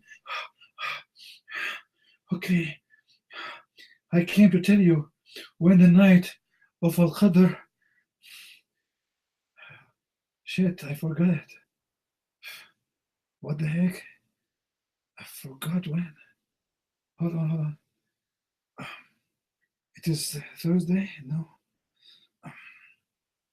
It's 7/11? No, 7/11. That's Obama. No, what Obama? Okay, well, you know what? Look for it in the last 10 days of Ramadan. What the heck? Allah told him the night of Al-Qadr when it's going to be. And when we received the Quran in that night. How we can forget that? Hold on. I am me. Let me ask you. Did you say Allah, he preserved the word of Moses? He preserved it where? He preserved it where? In the tablet, right?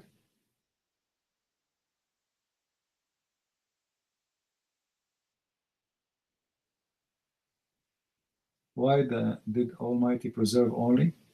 Who will preserve? What is that? What is that preserve? Is that in your Quran? We can find this verse there in your Quran? Because you are saying this is preserved. Is that in the Quran?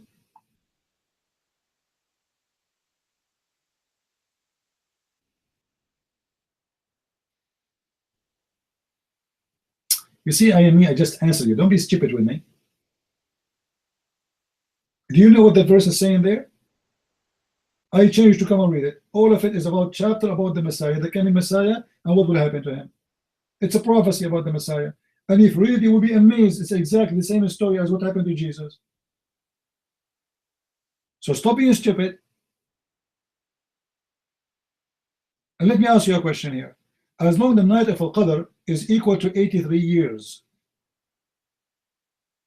did the Quran came in one night? Did the Quran came down in one night? Or through 23 years? You know, Mike?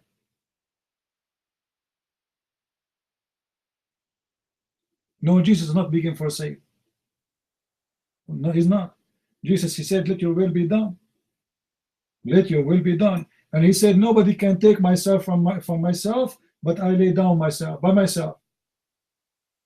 Don't lie, don't fabricate things, and don't change the topic. You see, this is what the Muslims do. They try to divert, exposing the religion, and they start talking about something else. The entire Quran came in one night. Guys, did you see that? The entire Quran came down in one night. So Muhammad, he have a verse about any Muslim woman, she can give herself to himself before he mentioned it. Long before he mentioned it, 20 years before he mentioned it, you mind?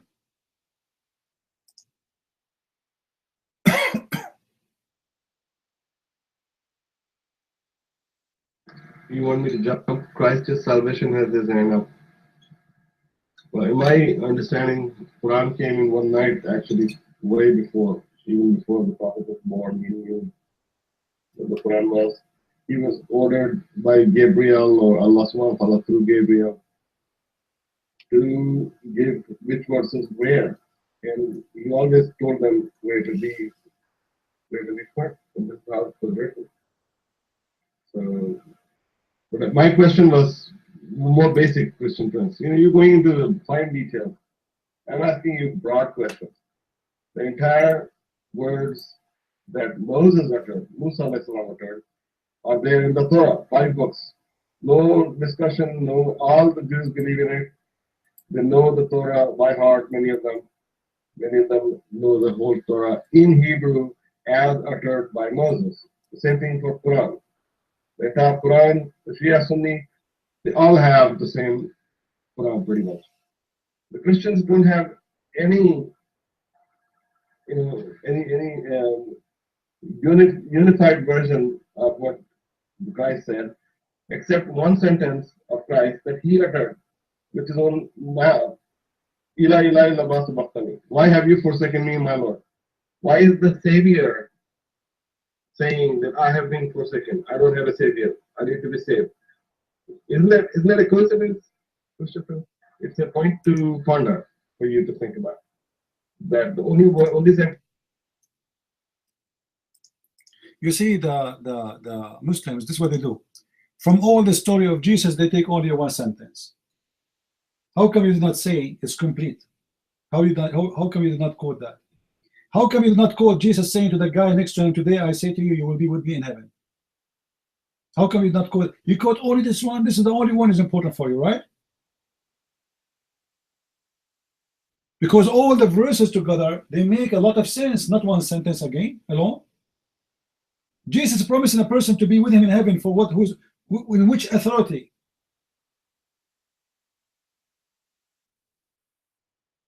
When Jesus is quoting that verse, he is quoting the prophecy. It's not about the Father forsaking him. The prophet who wrote this prophecy is speaking about what in the world happened that the Messiah is being forsaken. What in the world happened that the Messiah is being crucified? How you Jews do that? So the Messiah is quoting what the prophet he quote about him, prophesying about him. Otherwise the Messiah is not forsaken. And to prove the Messiah, he resurrected himself in the 3rd day.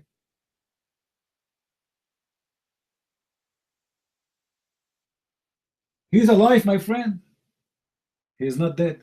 Jesus will be forsaken if Jesus was dead and never lived. That's it.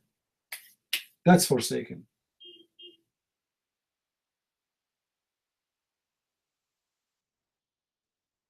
Who said one sentence of Jesus was uttered and preserved? What do you mean? What do you mean? Anyone understand, guys, what he's saying? We keep repeating the same thing. He is quoting from the Old Testament because this is a prophecy about him.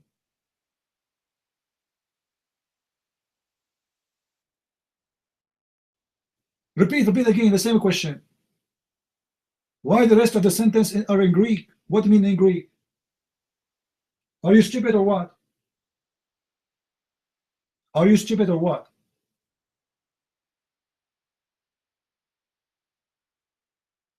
Jesus spoke in Greek?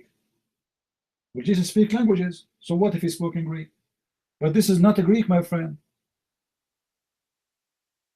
Why not?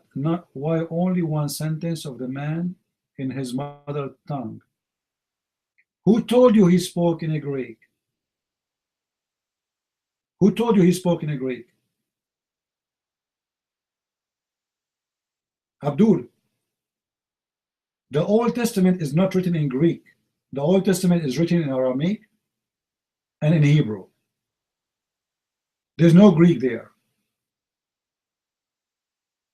What original NT in Greek? This is not true. The original is written in many languages. It's not only in one language. Who is the idiot who told you that? It's written in Greek, written in Aramaic, written in Hebrew, and written even in Coptic, and written in Ethiopian, and many languages. In all languages.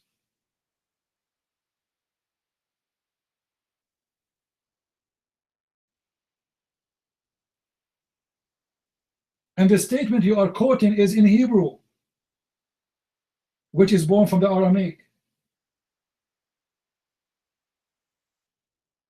There's nothing called original New Testament is in Greek. That's not true. All of them, they are original.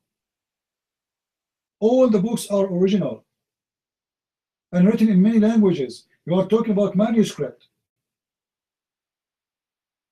Manuscript we have. The manuscript is written in many languages, but the majority we have of it, we have in Hebrew, we have in Greek, and we have in Aramaic. Now, Abdul, you are just trying to divert our topic from the conversation. When you say that Allah, He gave Jibreel the whole Quran, and He gave it, and He told him to give Muhammad the Quran like verse by verse. That's wonderful.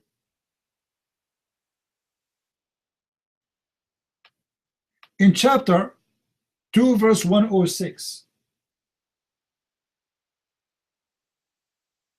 it says, any verses we abrogate or we cause to be forgotten. Allah, He caused to be forgotten to who? To Jibreel or to Muhammad? Allah causing the Quran to be forgotten. Who is the one who forgot the Quran? Jibreel or Muhammad or the Muslims? Yeah, you want to repeat the same sentence forever. Hypocrites. And you know what? If you want to talk about the crucifixion of Jesus, let us talk about it. As long as you are so much worried about what Jesus said on the cross, what about you tell me what the Quran says about Jesus, what he said on the cross? Or what happened to Jesus on the cross? According to your Quran, your God Allah is a perverted God who cheated and lied, and He preserved the true Jesus and He put someone look like Him. That is a cheater.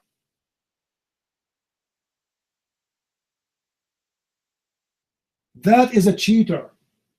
Your God, He put someone look like Jesus in the cross. To fool who? To fool us. There's more than 3 billion Christians today. They believe Jesus was crucified.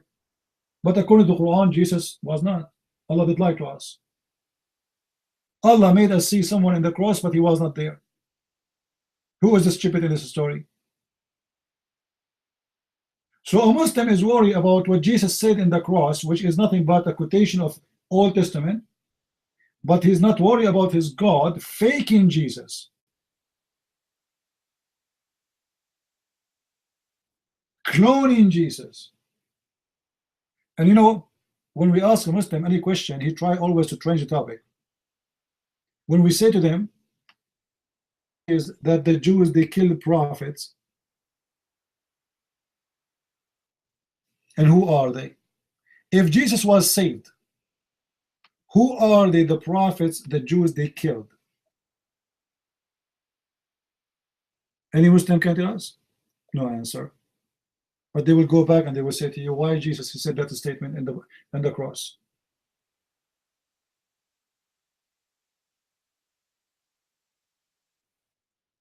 And it doesn't matter how many times you answer it and how many times you explain it, it still will repeat it again and again and again, because you don't want to talk about the Quran.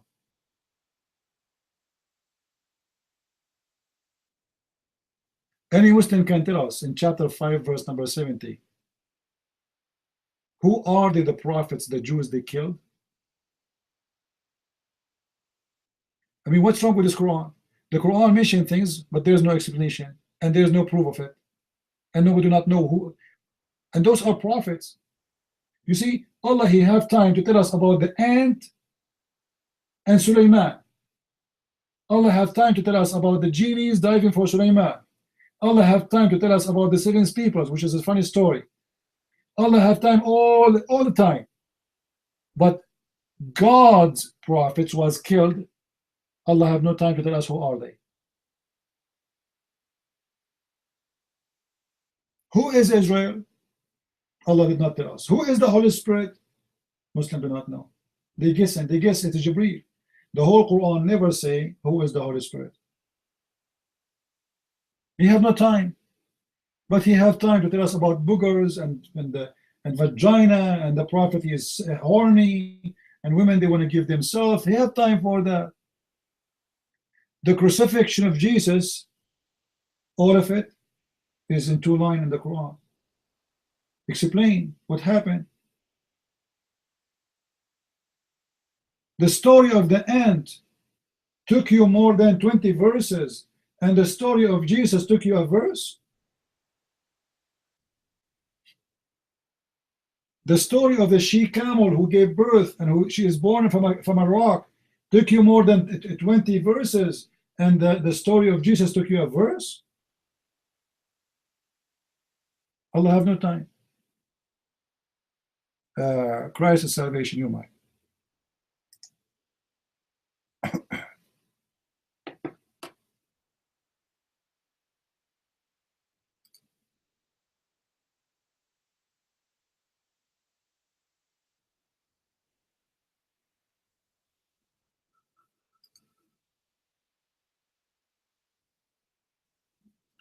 Who is this guy? Oh. Your mic is jumping, Papa. Be careful. Patient. Hello to everyone. God bless you. As I said a week ago, was it? All Muslims are similarly as this guy. They present themselves like, how to say it, peaceful, kind, blah, blah, blah. When you corner them, yeah, when you corner them, they are ready to take the gun out, yeah, and shoot you in the head because they don't have an answer. They don't have an answer. That's their defense. And then he was coming and saying, why is it only how to say it, the Elis Lama Sabachthani, yeah, the only saved in the mother tongue of Jesus Christ. First of all, we believe that Christ is the Word of God. What does that mean? That means that Jesus didn't have a limit of languages. He said, everyone who has ears, listen and understand. You know, listen and understand. Everyone that has ears.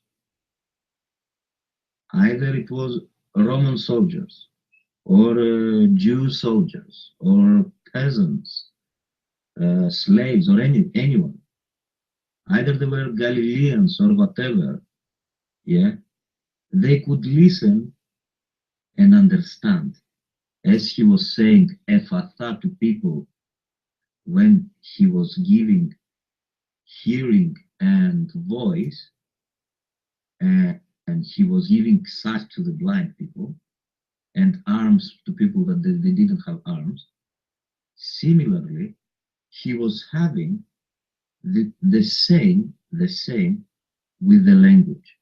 No limit language. Everyone could listen and understand him. That's why there were Greek people there and they were asking him questions. They were Jews there and they were asking him questions. Asking him questions. Galileans asking him questions. How many languages should he speak? Yeah, because they don't understand. Let's take it for instance. Yeah, not very far away from here, India, 1 billion people. Okay, every province has its own language. Every province has its own language. Well, in that particular area where Jerusalem was, every, let's say, province has its own language. Greek with Hebrew, Aramaic with Hebrew, Hebrew with Greek. I don't know, put it anything, yeah, Latin or anything. You choose. Well, it's not difficult to understand when he was saying listen and understand everyone that have ears. It's so easy to understand it. So there was no mother tongue for Jesus Christ. He is the Word. He can speak every language because there is no language limit for God. Not like Mohammedans. There is limit of Arabic language and they don't want to go anywhere else because they cannot go anywhere else. It is their limit. They can go until there. They cannot go further. They cannot look further. That's they're not. They don't have a real God. How to say it? There's no other words. There is no other words to say it. They don't have a real. This God never spoke to Muhammad, never presented himself to Muhammad. So they have stuck with a language that no one understands, only a few. The Quranic text itself, no people understand it. It's so deep. It's not only difficult. It's not difficult. It is not a language to understand by human nature or by any nature, because it's not written correctly. Many of those alleged manuscripts are written either very early or very late. What of religion do you have? You don't even know what you have, Muslims. Allah is God. Quran is God. He will become a human or will take a human nature or something like that and will tell to Allah how many sins you have done or you haven't done, how many times you have recited the Quran, how many times you didn't recite, something like that. What else you have as a God? The black stone will become also the same thing like the word of God that you have. What else they have? So they have Aluza, Manat, and then they say they are not polytheists. They are the true polytheists. They are doing the same thing that the polytheists are doing. Circling the Kaaba, kissing the black stone, going up and down the two mountains. Pagan practices, justified with a closed monotheistic religion. Come on. And you talk about Christ. You don't even know Christ. Can you talk about Christ? That is what I wanted to say. Thank you very much. Maybe thank you a lot.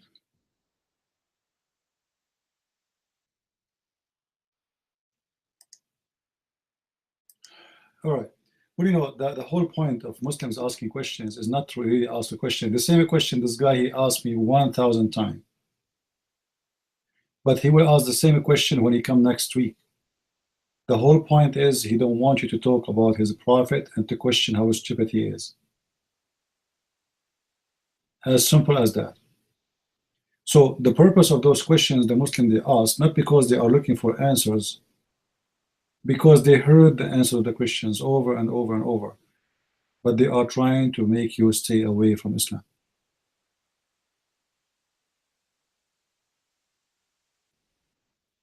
Biban, your mic. Hello, hey, hello, hello guys, can you listen me? Hello, hello, hello. Okay, guys. First of all, I would like to tell you that Abdul he was saying something out of I mean in English, Father, why I political me. It is written somewhere in Isaiah about the prophecy of coming Messiah, uh, who will cry, Lord, Lord, why have you forsaken me? So first of all, hello, hear me now?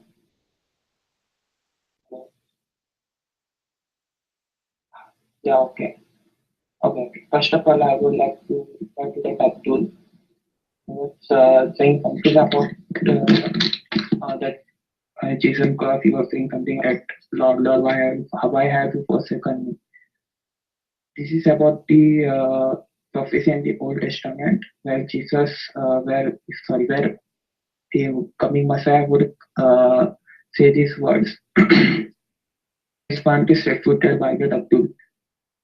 Yes, Isaiah. It is written somewhere in Isaiah. I don't remember now, but you can find it in the book of Isaiah. I am sure it is written somewhere in Isaiah. And there is also lots of prophecy written about Jesus, like he will be called Wonderful God, Mighty Father, Prince of Peace, and whatnot. Second of all, Jesus also said that all that Father has is mine. Now wait a minute. Who is this Father? This Father is God. Okay. So everything that Father has, what does Father has? Father has heaven. Father owns everything in this world and hereafter. So everything that Father has, also Jesus does have. So what does that make? So what does that make Jesus? He's God. Jesus can forgive sins. Who can forgive sins? The Father, the God. Right. Second of all, Jesus said before Abraham was born, I am. How can Jesus be there? If he was just a human, how can be there before Abraham? Right? It was around 1000 years after the Jesus was born, right? So how can Jesus be there even before Abraham was born? If he was just a simple human, that doesn't make sense, right? I am the great for I am Yahweh, but Muslims say that I am just meant that as a, just I am not in the sense of Yahweh. But even that is the case, then that doesn't make any sense. Second of all, how can Jesus raise the dead? And when I look at Jesus say that I can lay down my life whenever I wish, and it is up to me and whatnot. He said lots of things which should contradict as a prophet. He had many power. He had power to forgive sins. He raised life. Uh, he also said that you will see the Son of Man sitting at the right hand of God.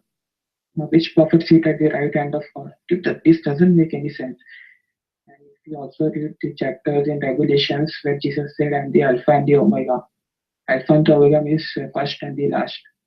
Now, does this sound like a normal human being to you? No, it doesn't. According to me, this only means that he is truly the Son of God. So there, as you can see, so there is lots of verses where you can see that Jesus did claim to be God. He also said that he didn't came to be served, but he came to serve. So yeah, you can see that Jesus is also human, also God. If you read the Gospel of John, you can completely understand his true nature. And if you read the book of Genesis, when he did create human, he did say that we will let us create man in our image. Now, our means plural, right? So there was someone else in the garden who did wanted to create human. So there you go. There in Old Testament also there is duality, which means Trinity, according to the New Testament. So Old Testament and New Testament does connect together. So according to me, yes, Jesus is God, the Son of God, and Holy Spirit is also God. So there is time between God and it is only one God, not three gods. make it all make sense if you do the thousand following. The mic is yours, CP. Thank you.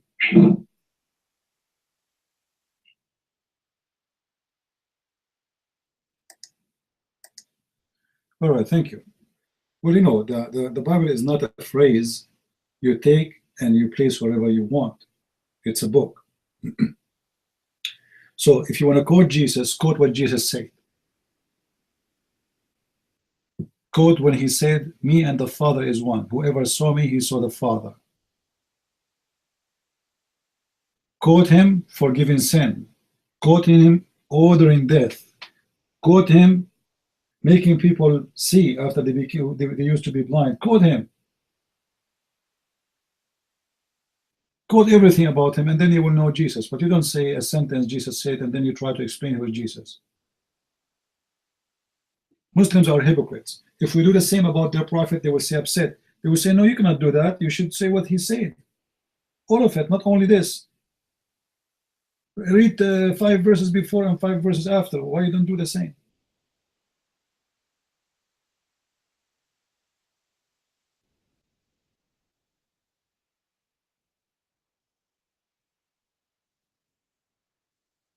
In which authority, Jesus even, he says to them, it's been said to you, but I say to you. That is not an authority of a prophet.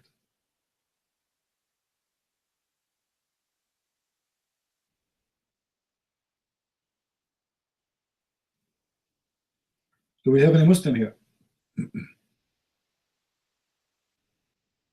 Muslims are like kids. You know, you have to play with them. Who is a Muslim want to tell us who is the name of Jacob, where it's coming from? We want to continue because we have more things to say. Jacob, who want to tell us? Who gave Jacob the name of Israel? And where we can find in the Quran that Jacob is Israel? Any Muslim? From those who are listening in YouTube, maybe.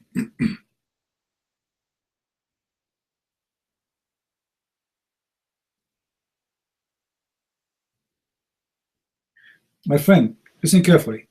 When a Muslim, he says to you, Jesus is just a man. He is just a prophet of God. Look at this Jesus. In their book, not Jesus in our book. Jesus in their book is born with no father. Jesus in their book, he spoke when he's in the cradle. Jesus in their book, he is holy. Chapter 19, verse 19. In their book, Jesus, he can tell you what you hide in your house. He can make the blind see. He can heal the leper. He can raise people from death. He can create from the mother bird. In their book, Jesus never died. In their book, Jesus in heaven. In their book, Jesus, he is the one who will come back and he will be victorious against the Antichrist. And all of this is about Jesus, who is the man, normal man. So what the greatest prophet did, Muhammad, he was having sex and busy with sex and with the children. In the Messiah is and what he did in his lifetime. And look what Muhammad did in his lifetime. While the Messiah was resurrecting people from death, healing the sick ones, Muhammad was busy having sex with the children, making verses about God giving him women, unlimited number.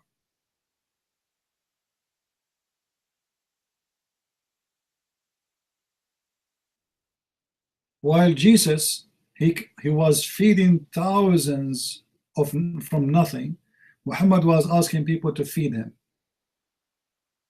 to pay him.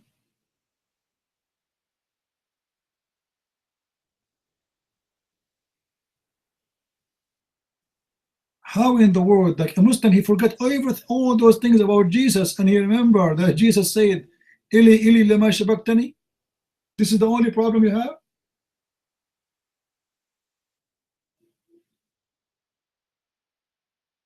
And you know what? When the Muslim admit that the Messiah will come and he will be victorious against the Antichrist. Question: Christ is an antichrist, not anti-Allah. Any Muslim can tell us? Christ is just a prophet, supposedly, right? So why the shaitan, he will be antichrist? He is just a prophet. Allah, he sent 124,000 prophets. Shaitan want to be only antichrist?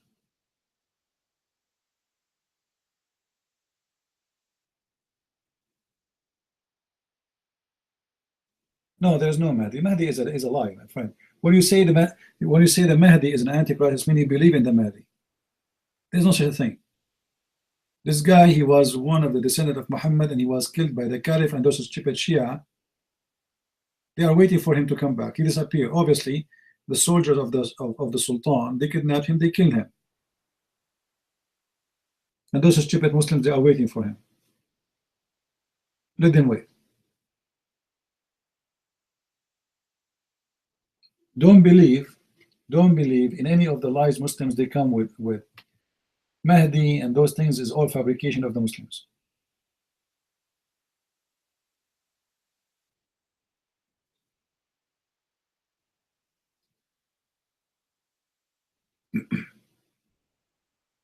And Abdul. And do you know what the Muslim they fabricate about Al-Mahdi?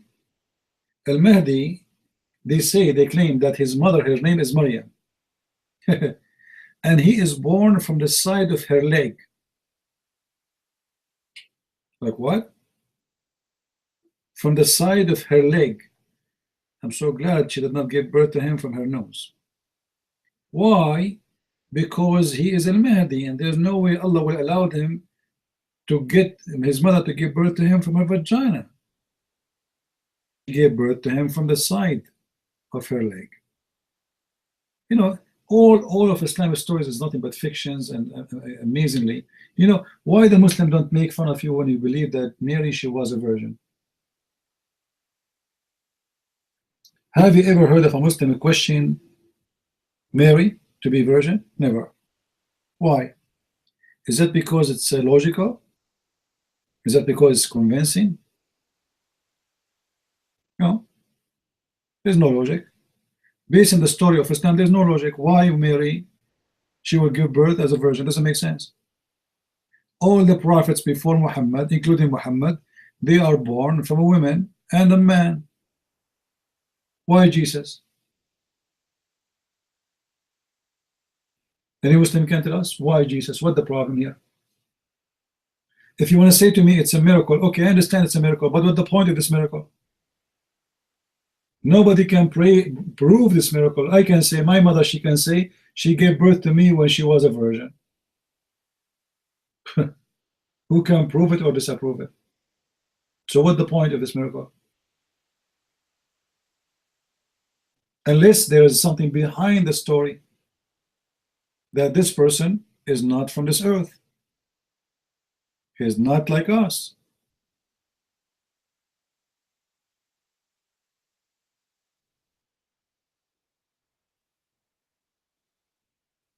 Otherwise, anyone explain to us why.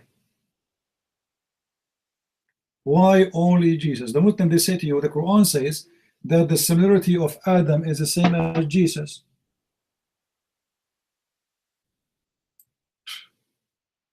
But that's stupid, because the Quran confirmed that Adam was created from mud.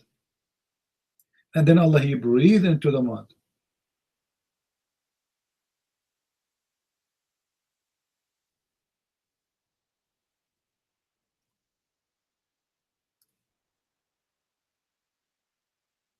Can you Abdul?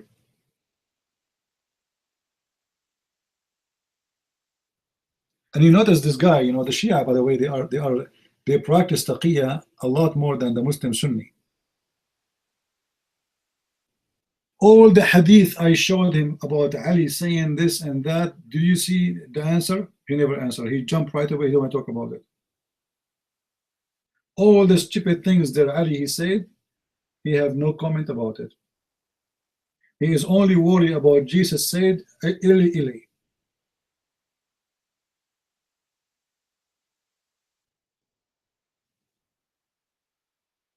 By the way, I hope you guys learn how to protect yourself when you have sexual activities with your wife.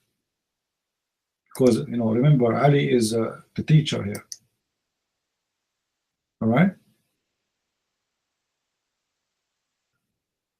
Like if you don't want you have to have a son, he is poor, don't ever make you and your wife exposed to the sun when you have sex.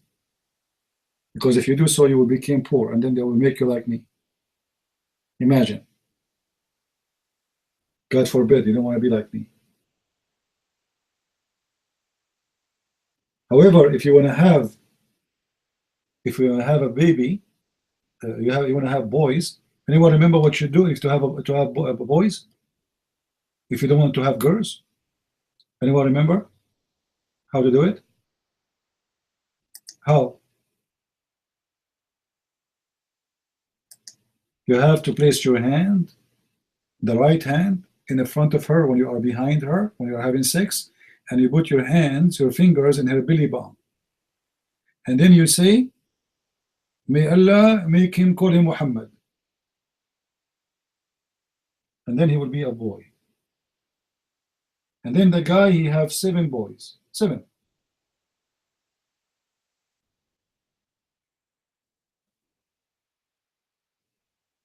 What do you want more? I should not actually share with you those secrets, because I should charge you for it.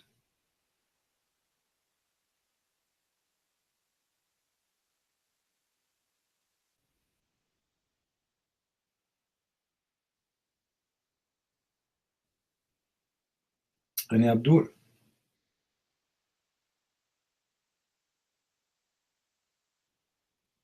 Look at this story.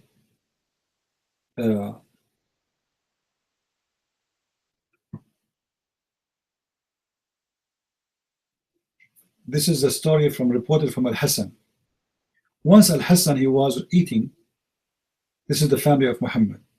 He was eating, and then a lotus fell down in the food. So he grabbed that insect and he opened the wings. Now, do you know, anyone knows what it says in the wing? Guess.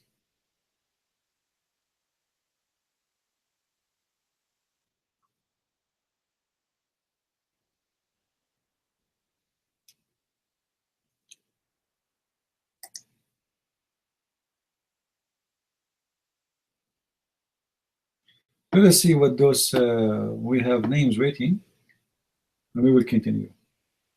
Eddie, you're mine.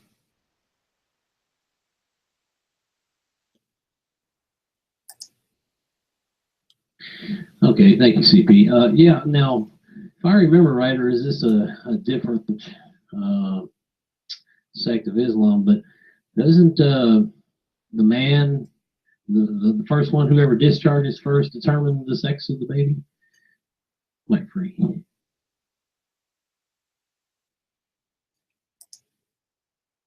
Hi, everybody. Christian Price. You should talk about Judaism because you are not Muslim. And you want me to report it? Do you?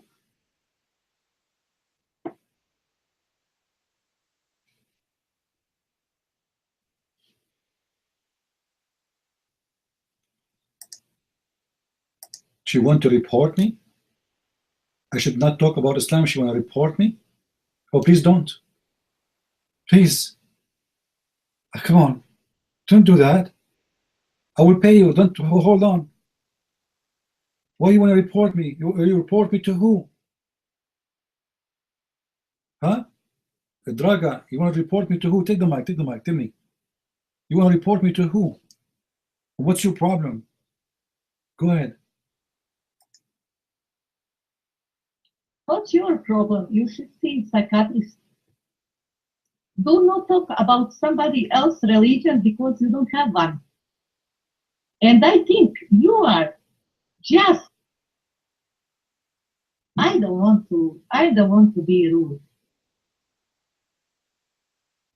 No, it's you guys can say whatever you want, but it's not nice. I make point. Is it nice when your prophet, he says the Christian and the Jews are dirty and filthy and pigs and monkeys? Your mic? Do you think it's nice? Go ahead. I am not presenting myself as you are presenting yourself to be Muslim. Who told you I'm a Muslim? Are you stupid? Who told you I'm presenting myself as a Muslim? I'm not a Muslim. My name is a Christian prince. Do you know how to read, how to write? My name is a Christian prince. Do you know what does that mean? It's mean I'm a Christian. You're mine. Are you representing yourself to be Muslim? Why? Lady, who told you I'm presenting myself to be a Muslim? God forbid, I'm not. Do I sound stupid for you? Muslim is someone believe that Allah will make his penis endless. A Muslim, he believe that women have half a brain. I don't believe in that. I'm not a Muslim. You're mine. How can you talk about something that you don't know about? Answer me. Okay, I will turn now my engine, and that will make me knowledgeable, and that will make you believe that I know. Brother Sister, our sister there is coming. We come to take him from Bangladesh. She's asking a question. How we can make teeth? It's very easy to make a teeth. You bring milk and you read the Quran. Chapter 13, verse 13 says, how you know I know or I do not know? Do you know me? Did you speak to me? Did you ask me questions? How you know I know or I don't? You just enter the room and you're upset because we are speaking about Islam. Sarsi, whatever your name, you're mine. Hey, I am too smart for you. Why you are mad now? Because I am giving you a point and I am telling you truth. What do you know about Islam? Did you read Quran? Is it Quran same as Bible? Answer me those questions. For sure, the Quran is not the same as the Bible. The Quran is very, very a fantastic book. As an example, the Quran speaks about the flying carpet. Do you believe in flying carpet? Do you have a flying carpet at home? You're mine? You are just playing like a kid in first grade. And I thought you are adult. What I believe, it's my belief. But guys, do you see why I am still single? Women, don't be upset from me. I mean, those women don't present you. Honest to God, if all women like this, I will commit suicide. What do you mean you believe in my belief? This is a chat room, so why you are coming here? Go. What about you practice this? My room is my room too. This is my room. This is my room. You don't like it, don't stay here. My belief is my belief. So? Answer me. Do you believe in the flying carpet? By the way, my daddy used to have one. But we cannot carry you. You are so heavy. MashaAllah. Allah, he said, or sorry, Muhammad, that Allah will make your ass in the heaven 1 mile size. How we can find you an underwear fit with your ass, with such an ass? 1 mile? How big are you? What do you think? How Allah will make your ass 1 mile? He will pump air? You will become like a balloon? Go ahead. listen to me, honey. You need psychiatrist. You need to fix your life. I think you have a problem with yourself, not with somebody else. What do you think? Okay, I will ask you a question. I need your help. Look like you are very smart. Sometimes I imagine myself having sex with my wife, but in fact I did not. What do you think the problem? You're mine.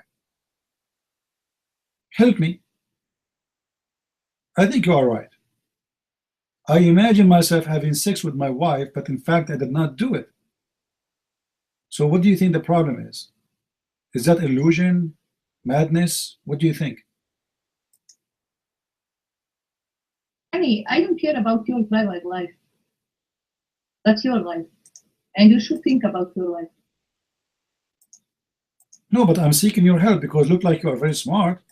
So if someone like me, he thought that he's having sex, but in fact he is not having sex. Like now, I'm thinking I'm talking to you, but maybe I'm not talking to you. So what do you think? What is the name of the situation? Is it an illness? Is it a sickness? What they call it? And how we can solve it? Your mind. You are trying to be something on Paltak because you are nothing in your private life. That's his problem. Why you are angry? Why you are giving me that all the time? You see, you are being stupid now, because I'm not angry. I'm asking you a question, and the story I'm mentioning to you, it's about your prophet.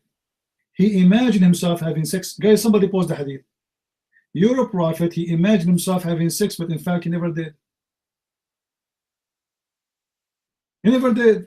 So the question now, which is making me busy and dizzy, the prophet was having sex with what exactly? The pillow? When a man imagined himself having sex, and this is not at night time, it's daytime. What do you think the situation is? What is happening? He is suffering from illusion? Delusional? Go ahead.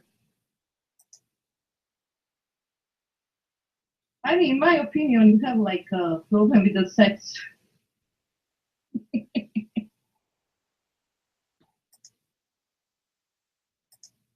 I do. You see, I'm really worried that Allah will take me to heaven and will make my penis endless. Imagine how many cars, the ants in the jungle, they will be eating the penis. They will climbing over it. The dogs will be pissing on it. I mean, come on, is that a reward or a punishment? So who is the one who has a problem with sex, me or your prophet? He is the one who keep mentioning sex. What kind of a prophet? You are the one who said, the one who keep talking about sex, he must have a problem. I'm just quoting what your prophet said. Why your prophet, he promised the Muslim man that his penis will be endless and will never go sleep.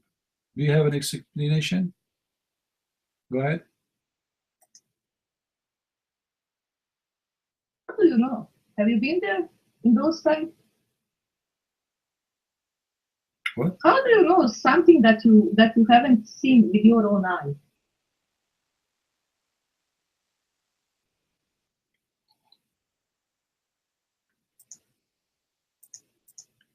Draga, are you single?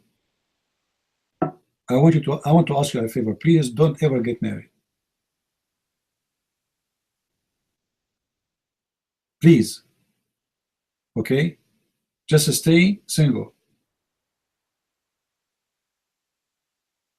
Because you have a problem. I talk about something, you talk about something else. I said your prophet, he promised you in heaven. What do you mean, did you see it? It or not? What kind of a prophet he promised you endless penis? Not you, the man. For in your case, you will have endless vagina. So imagine you are 5-inch thick. Vagina is endless. You mind? Do you know what is my vagina? Have you seen my vagina? Have you studied my vagina?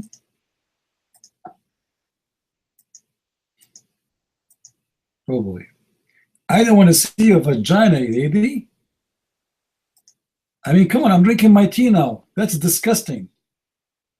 What's wrong with you? We are talking about religion now.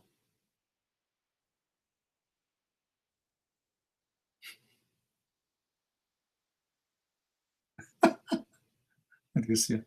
Did you want to study my vagina? Did she say study my vagina? Okay, open page number 2. Do you know that your prophet, he said that the name of the men who will F a woman is written in her vagina? Open page number 3 and tell me the names you see there. You're mine.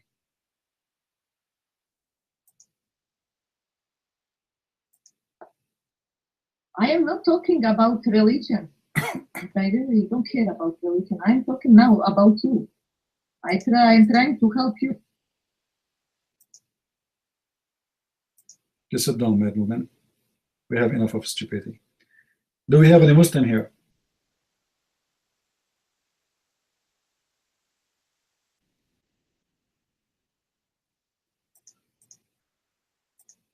Two stupid women in town.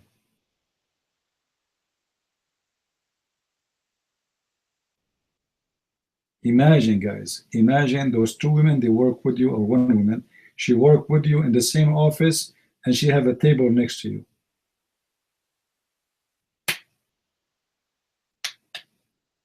I will move. Now I know why Muslims are seeking refugee. Muslim men. Look at their women. No wonder, man. With women like this, the whole Muslim world, they will leave. They will leave to the moon. We talk about what the prophet, he said. She said, you want to study my vagina? It's your prophet who speak about your vagina. I'm not interested in your vagina. May Allah bless your vagina. By the way, if you die and you are old, you sound like an old woman, don't worry. Allah will make you very young and youth when you go. And the first thing will happen to you, when you go to heaven, you will become virgin again. I'm sure now she's so excited.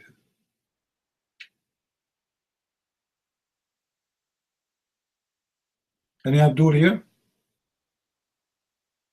Yeah. Actually, in the Middle East, there's a product. It's called Virgin Again, made in China. Middle Eastern are #1 buyers for it, because Middle Eastern, it's a taboo to have sex. So the girls, they go and sleep around, and before they get married, they want a virgin again. So they have one of two choices: either make a surgery, which is more safe, but they're afraid that somebody might know about them, or they buy the Virgin Again product. She inserted there, so in the day of having the first night, whatever they call it, she claimed that she is losing her virginity and the blood will come out.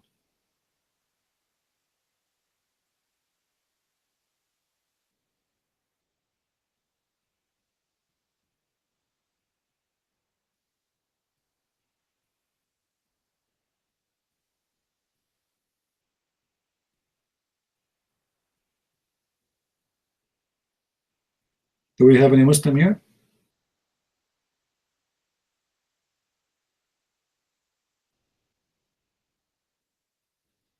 Somebody speaking about Jesus will be the judge by the word or by etc. You see, judge is a judge, and words will not make a difference. I can make the same statement and I can rephrase it again. When I say that the Messiah will come back as a judge, that have one meaning. Judge is a person who have authority and to rule. When we say we have an executive officer and we have an officer. When we say that we have a supreme judge and we have lower judge.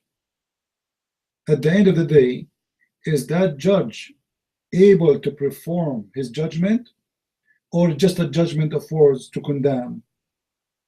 Jesus is the judge who can perform, and he judged by the word, and he is the word, and he is the authority.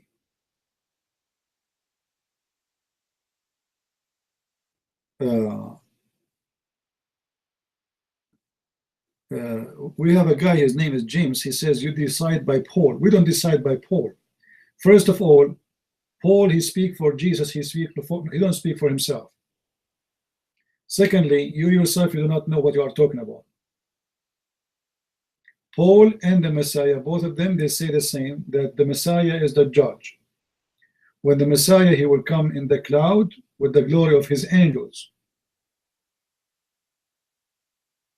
He will say, bring them in front of me and slay them.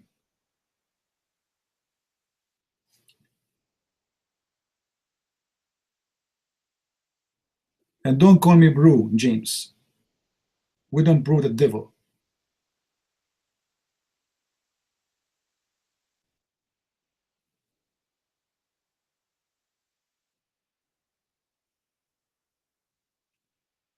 Do we have any Muslim here?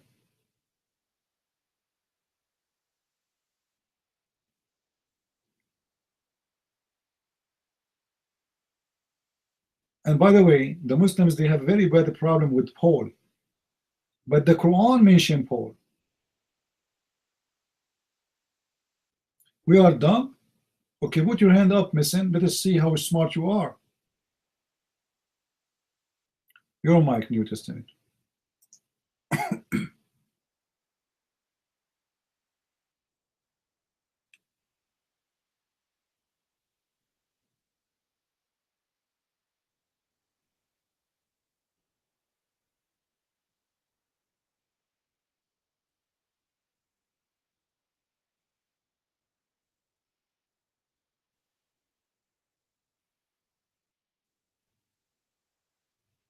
Just take the mic. He will not take it. He's a Muslim coward.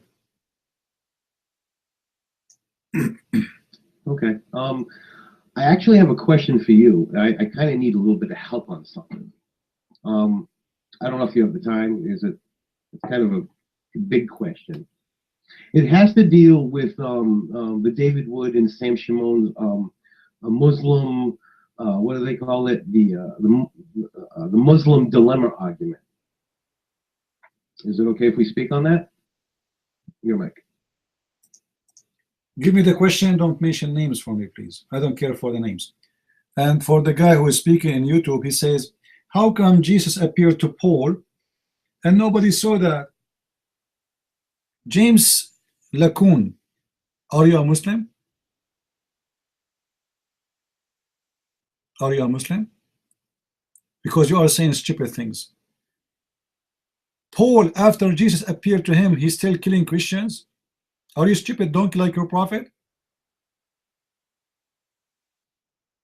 Paul was killing Christians after he became a Christian?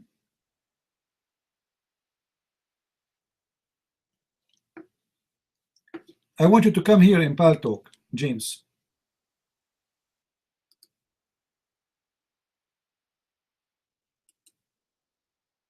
Your text will not appear in the chat no more. If you want to talk, come to me. Come to me. Let us laugh at you. Come to Paltalk. I want to talk to you by voice. Be a man, James. First of all, Muslims, they use Christian names to lie. Secondly, I challenge you to show me what you are saying and what you are talking about. And why if Paul and he have no witnesses is a problem for you, but your prophet, he never have a witness for anything. Your prophet, he went to the seventh heaven and he came back, he have no witnesses. Your prophet, he see the angel, he have no witnesses. Your prophet, he do everything he do, even his sex was false.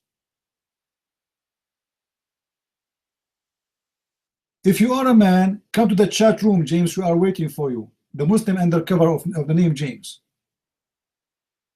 When the hadith says that the prophet, he imagined himself having sex with his wife, but the fact he did not, that means he does no witness that Muhammad even having sex with his wife.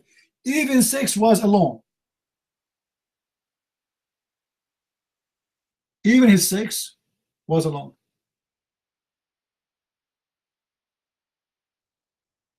We go back to you, New Testament authority, but please without names. I don't know. I hear about David Wood or anyone. Just give me the question. What is the question? You're mine. Oh, I apologize. That's actually a Windows-based thing. It's New Technology Authority. It has nothing to do with the Bible. I'm sorry for that mistake. A lot of people make that mistake.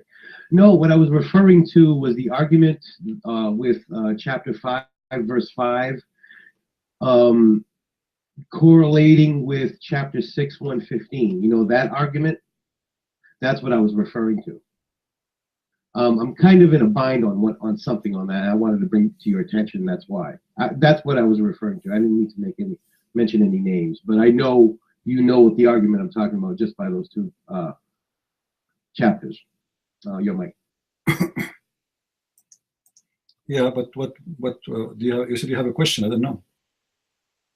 Give me the question. Go ahead.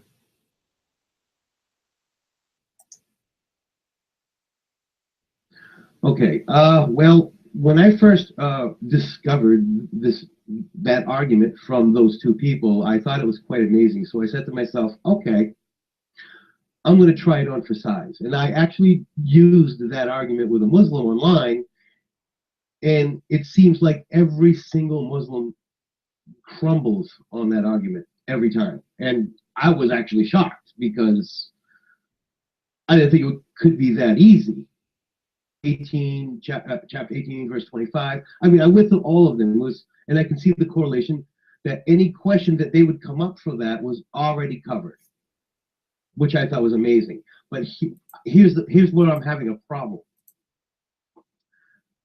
The people who are not Muslim but are angry at the Muslims at this time.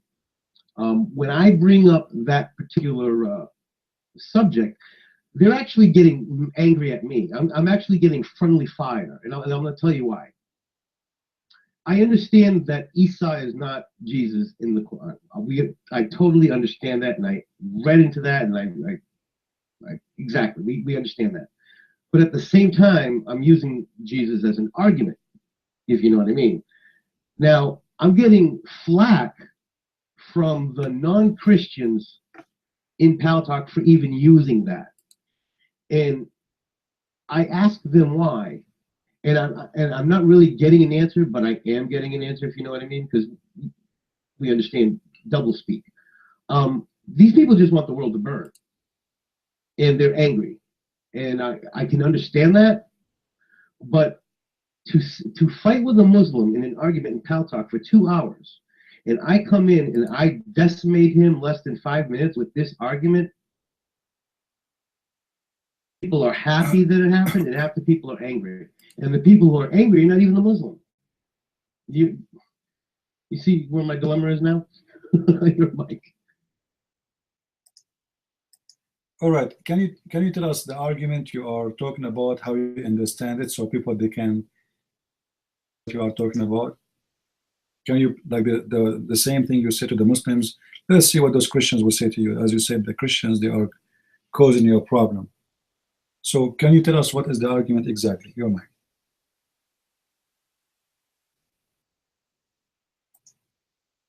Oh, without a doubt.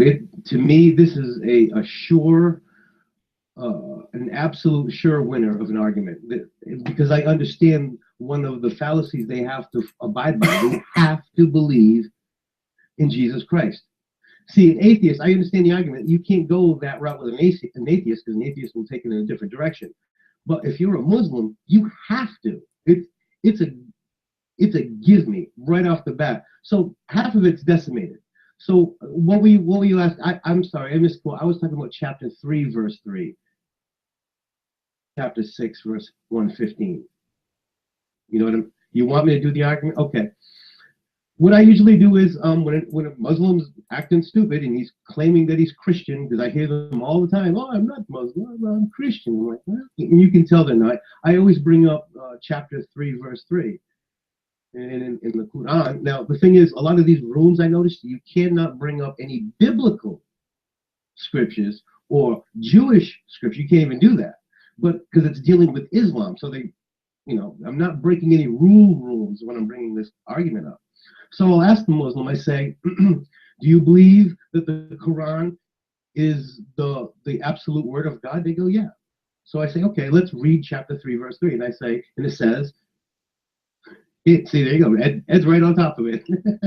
And I say it says, and he has sent down upon you, meaning Allah, to O Muhammad, the book in truth, confirming, and I of course I'm putting the emphasis on the confirming, because that's the idea we're trying to get to their head, And then, of course, it says, and he revealed the Torah and the gospel. Now, when it says gospel, I had a Muslim say, okay, I'm going to read this passage in Arabic. And of course, they use the word Injil, which means gospel. And I get this argument. Well, you got the wrong gospel. It's the wrong one, they say. It's a different one. So I ask them, which gospel is that? The missing one. They go, we don't know. They say it's hidden. Yeah, the Injil. Thank you, lady. And I say, well, if it's hidden, then which one are you talking? If you wouldn't even know about it in the first place.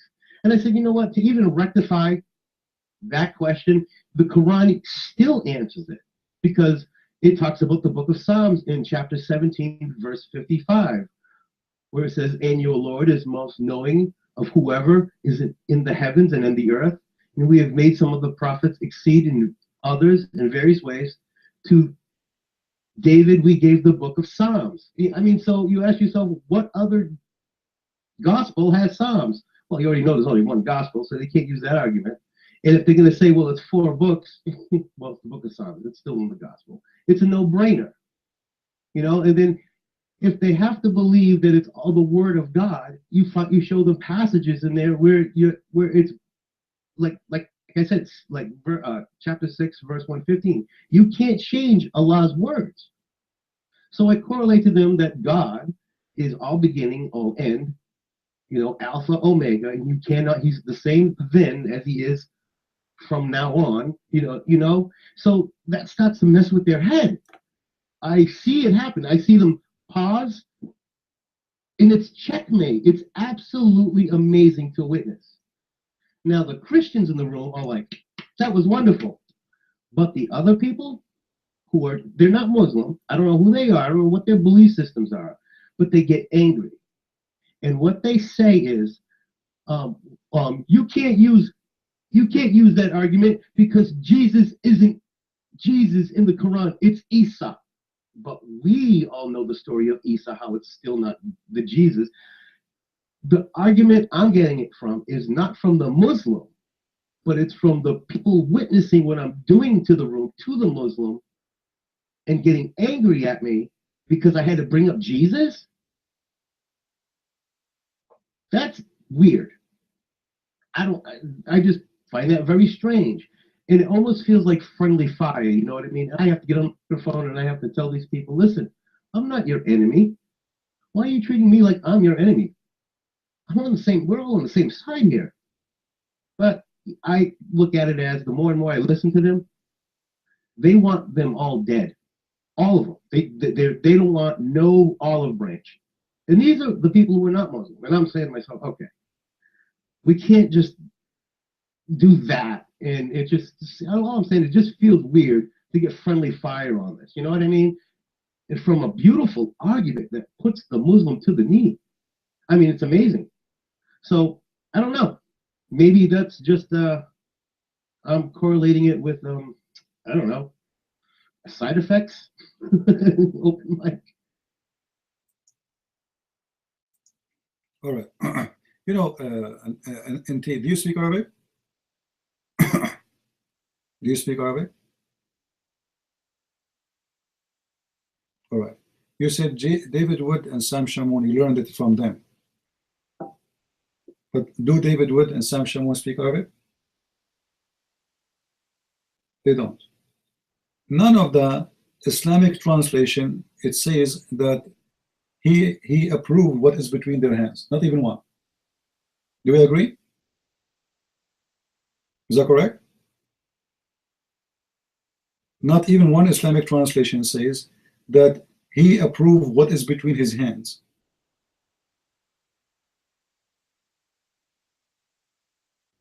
They say in the translation what is previously sent before him. Okay, so how David Wood, he was able to know what the real translation is?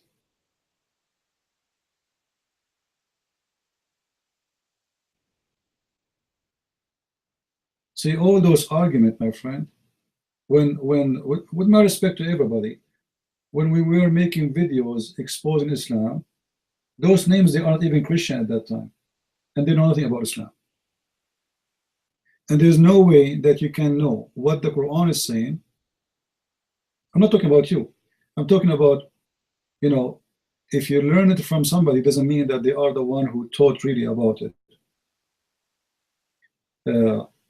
The point is, all Muslim translation is false. And for someone like Sam Shamoun or David Wood who don't speak Arabic, in order to learn really what the Quran is saying, they have to ask somebody speak Arabic. Is that correct? Now, that's mean that the argument cannot be coming from someone who don't speak Arabic. Somebody who speak Arabic first, he noticed this and he mentioned it, and they share it, which is good. So always I advise you,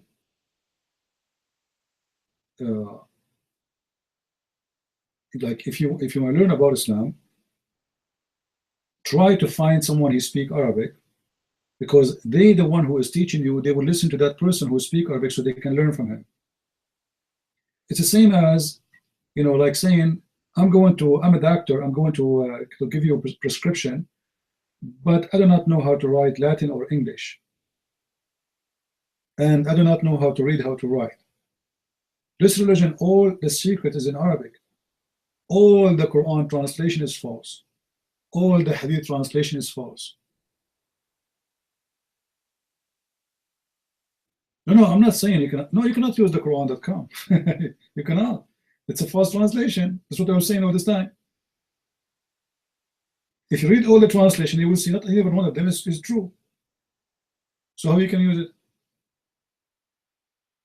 What the names you mentioned, David Wood and Sam Shamoun, they are not using the translation of those websites, because the translation there doesn't say that.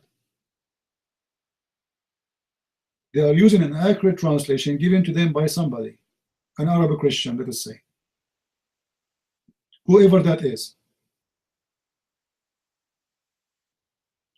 You know what I mean? It doesn't matter audio or not. Okay, do you listen to the English? The English audio is nothing but what is the text translated, right? There's no difference between the audio and the text. Yeah, I will give you the mic. All right, go ahead.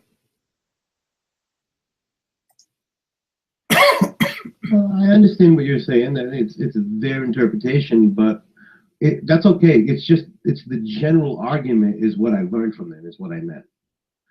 So what I did was I followed the chapters, I wrote them down and read them word for word. But this is what I did, because I did notice what he did say, something about it's all in your hands. I'm like, it doesn't say that, because I couldn't find that. So I said, okay, I'm going to go back in these videos and I'm going to write down the chapters and the verses. I'm going to go look. But when I did, I only went to one place. I said, I'm going to keep it consistent. So I'm going to use Quran.com. I mean, that's all I can do. I mean, I don't speak Arabic, like you say. I don't read Arabic, like you say. So I'm trying to find something, you know what I mean? I want to keep consistent, because generally that argument is compelling. And that's what I meant. It doesn't mean David had to interpret it or Sam interpreted it. No, I went and I wrote down numbers and I looked them up, and then I reread them for myself. And the argument the argument still stands. So I thought it was foolproof. But if you're saying that I shouldn't be using the Quran.com because it's not reliable, because it's not the original Arabic of what, then I'm at a standstill. What are your suggestions? Open mic. Okay, let me explain to you. If you make your argument based on a false translation, don't you think that our argument can be weakened? Because one word can change everything. And all Muslim translation is false. So the argument can be solid if you have a real, honest translation. And until now, I could not find one Muslim having good translation.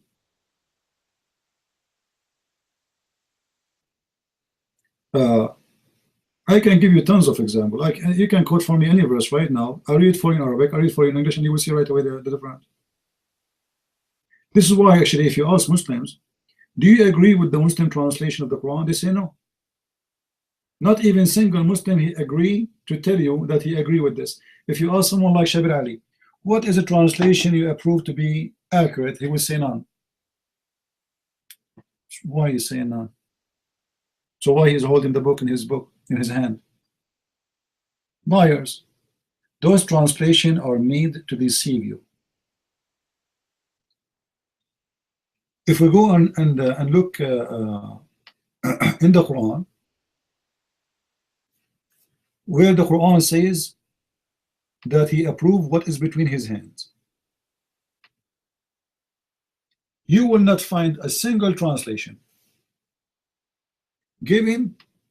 It's impossible, you know. As an example, if we go to chapter 2 verse number 41, who can help us with the translation, guys, with the posting the translation? Chapter 2 verse number 41.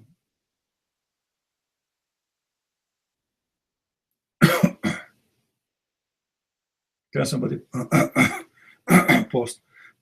Sorry, read with me. Okay, confirming that which you possess already of the scriptures. Okay, what do you mean possess of the scriptures? Look at the second translation, Sahih International. And believe that I have sent down confirming that which is already with you.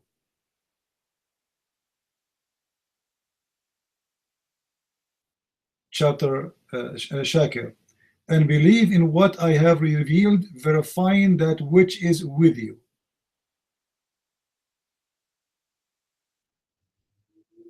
Yusuf Ali. And believe in what I revealed, confirming the revelation which is with you. You know, the word there,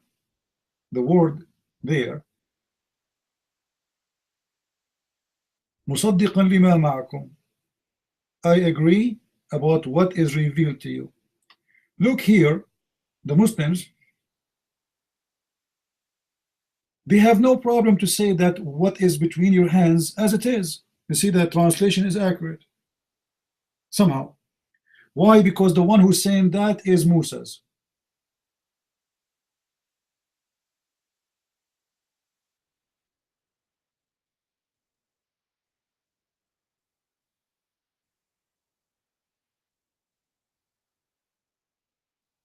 If Moses is saying that, we have no problem. If Muhammad is saying that, we have a problem.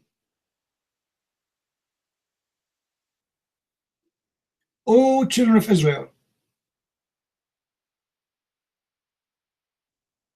believe in what I sent to you. Who is the one supposedly talking? If you think about it, it's going to be Muhammad. So if it's Muhammad saying I believe in what is between your hand, or the Jews, then we have a problem. If it is Moses, we have no problem. If it is Jesus, we have no problem. So the Muslim, in order to play with these verses, they have to find a solution for it.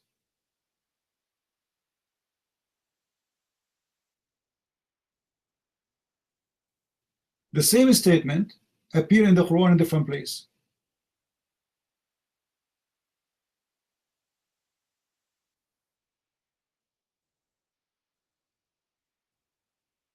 In chapter 2, verse number 91, it's the same story. Believe in what is between their hands.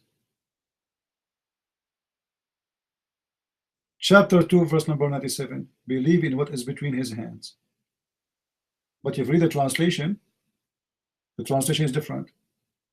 If we go to chapter 3, verse number 33, believe what is between their hands.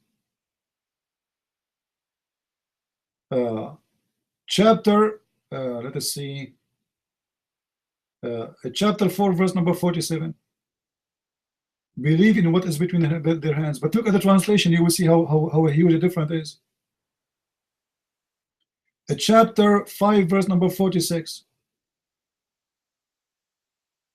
believe in what is between their hands.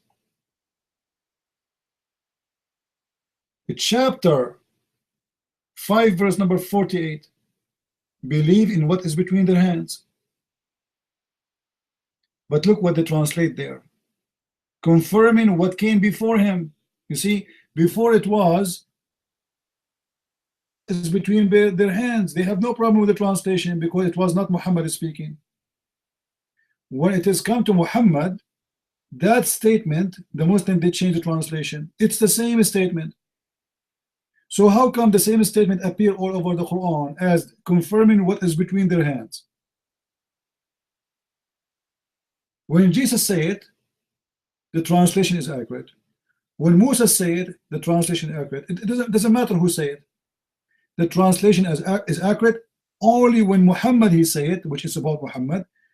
The statement which مصدقا لما بين يديه, which mean confirming what is between your hands, the translation changed immediately. Became confirming to what revealed before to thee, but doesn't say before.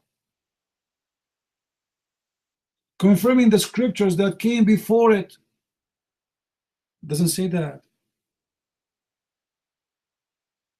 So the Muslim translation is made as a way of deception, because the Muslim right away he knew if he translate the accurate meaning of the Quran as it is, then he will have a problem. However, if you go, let me show you something in Sunnah in Quran.com.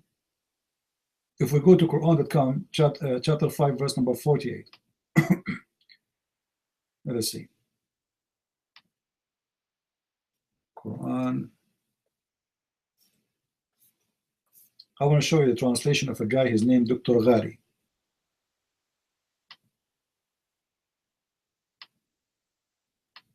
Dr. Ghari.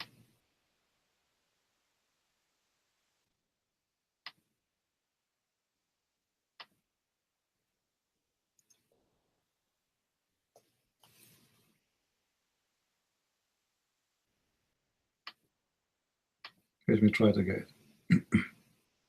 This guy, sometimes he come with an accurate translation, sometimes he don't.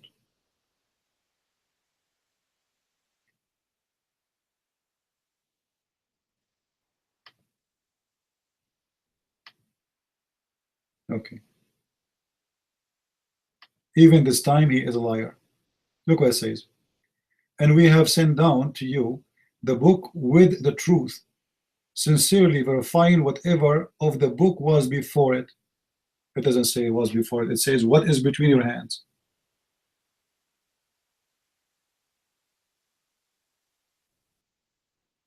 So based on the translation we have, how we can trust, how we can make an argument. You know, I mean, NT, if you're basing the translation, base your argument in the translation, it's false. There's a huge difference between saying what is between their hands and between what it was before them.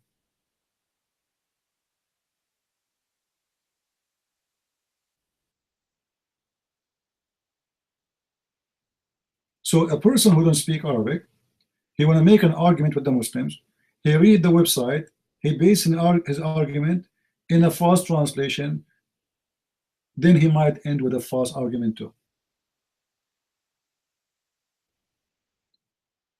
Because it doesn't say what it says, or what they claim it says. You might.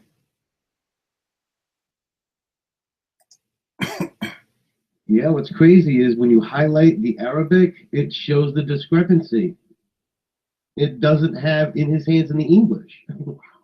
Right there. They might as well just scrub off the English and just highlight and write down what you highlight. All right. If that's the case, is there any place online that has an accurate translation that you know of? Or they're just one of those things that just don't really exist? I don't know. Your mic.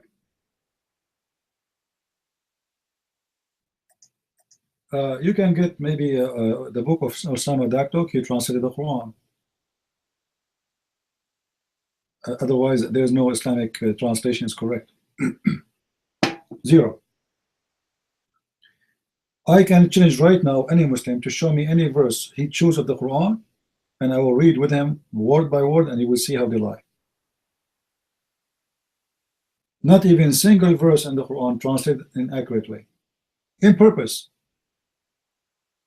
The Quran, it's called the generous Quran. Read, search for it, the generous Quran, translated by Osama Daktok.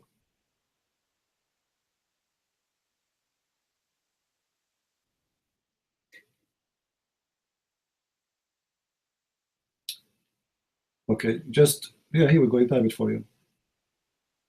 And by the way, even the Quran translation, like Osama, he got it right. The name of the Quran, the Muslim, they call it Al-Quran al-Kareem, not the Holy Quran.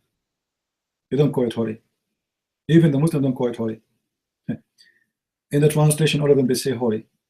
The Muslim, they call it the generous Quran. This is true. However, I believe in more accurate is not to call it Quran, because it is not Quran, it is Mus'haf. It is not Quran.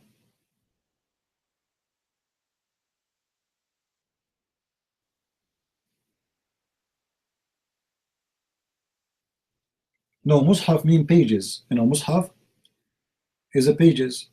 Don't you hear Muslims, they say this is Mus'haf wa Uthman? The Muslim, they don't say it Quran, they say Mus'haf wa Uthman. What Mus'haf mean? Pages, the pages of Uthman. This has never been called Quran, and was not Quran, and it's not Quran. It is Mus'haf wa Uthman. Mus'haf. Mus'haf is like this.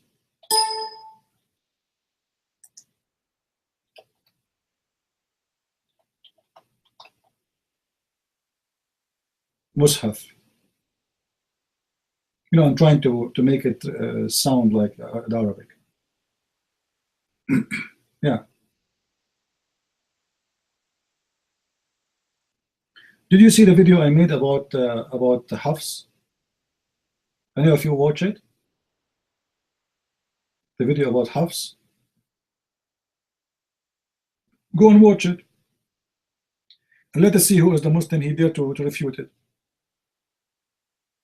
The Quran the Muslims they have today is reported by the recitation of Hafs, not even Uthman. But Hafs in their books is called a liar. They reject his hadith. Any hadith is mentioned by Hafs is rejected. Not only da'if, is thrown in the garbage. They accuse him to be kadhab, which means a liar, and he's a thief, and he's a fraud. So how the Muslim accept Hafs Quran, but they reject Hafs hadith? How he is a liar in the hadith, but he is honest in the Quran? You know what I mean? You see, if somebody is a liar, if somebody is a liar, he's a liar. And which one is more important for the Muslims? The Quran or the Hadith? They say the Quran. So he is rejected in less important matter and accused to be a liar, and he is accepted in more higher matter. It's like, guys, you know, if you want to join the army, they do security clearance for you. I don't know if any of you have been in the army before. So imagine, or let us say you want to join the government, an office in the government. So you are a person who will make coffee. Coffee. You want to work for the FBI, you are the janitor who make coffee, who clean the floor for them, and then your security refused. You did not pass security just to make coffee, but then they accept you to be the head of the FBI. You know what I'm talking about? You know what I mean? How he is not allowed to take a less job because he is a liar, but he is allowed to take a higher job, a lot more higher, and he is not a liar no more.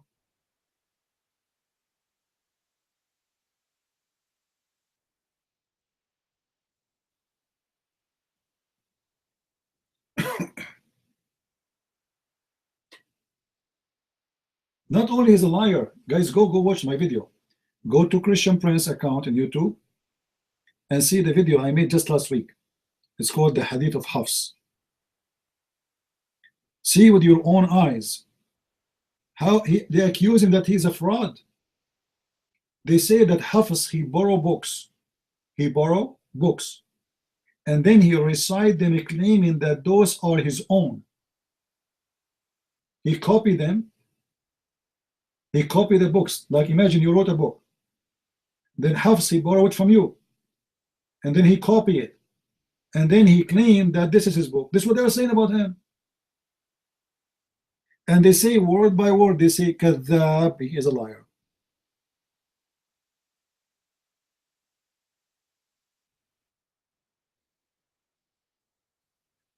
So the one who reported the Quran for them today is coming from a liar.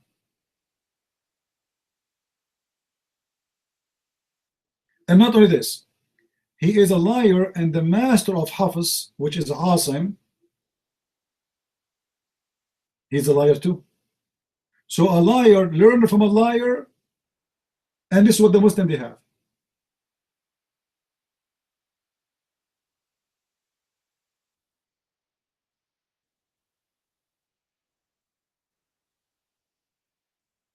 So now we have two liars.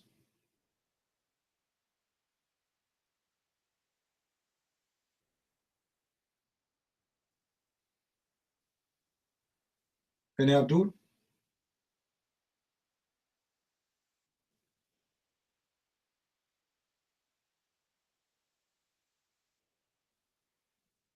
The funny in YouTube, there's a guy, his name is Isa, he's calling the Christian brainwashed. It's not them who believe in an endless penis are brainwashed, it's us.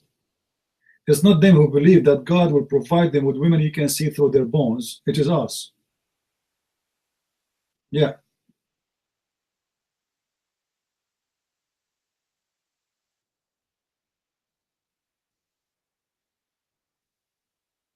A Muslim is talking about a brainwashed.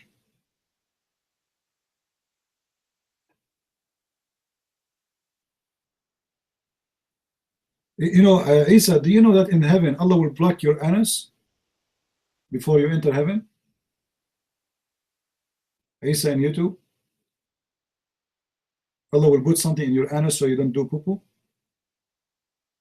Is that true?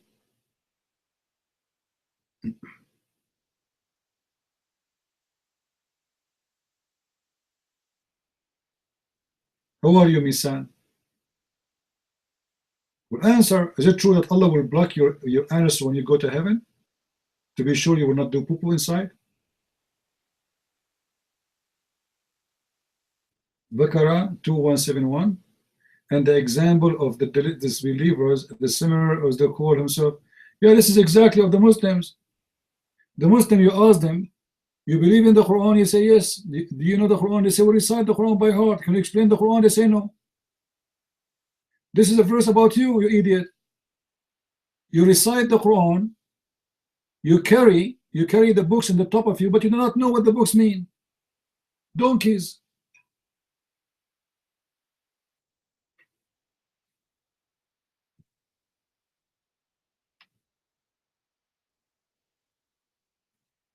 I can choose any verse from the Quran, or you can choose it yourself. And you will see that you Muslims are the same as donkeys, carrying books on the top of their head, but they do not know what it's mean. Actually, even the Quran speak about you. Muhammad trying to be smart.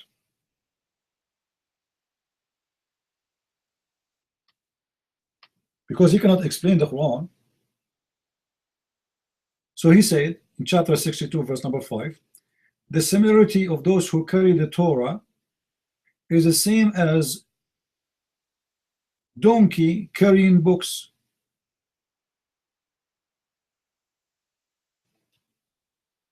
That is you Muslims. Your prophet himself do not know the meaning of the Quran.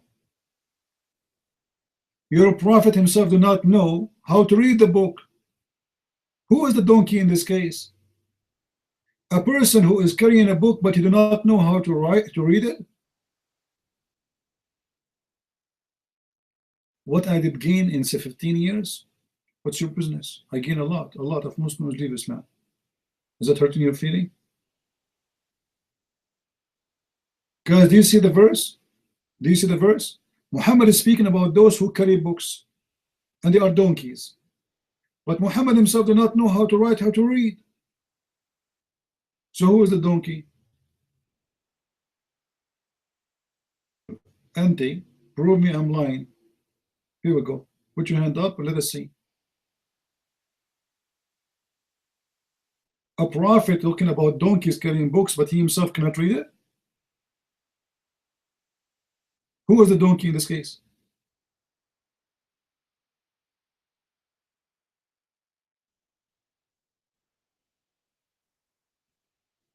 Hey, Auntie, come on. Be real. Okay, prove it. Here we go. We are here. Do you want to come to the mic and prove me wrong?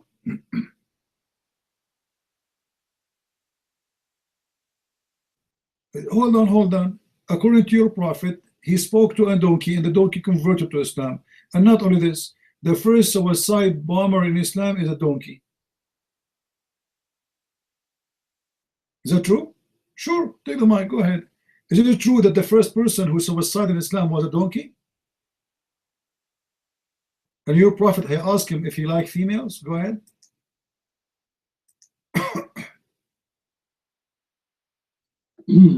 Are you fucking riwayah Tucker?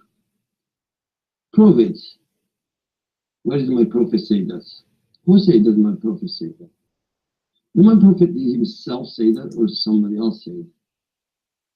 Some Christian or Jewish piece of shit like you say that.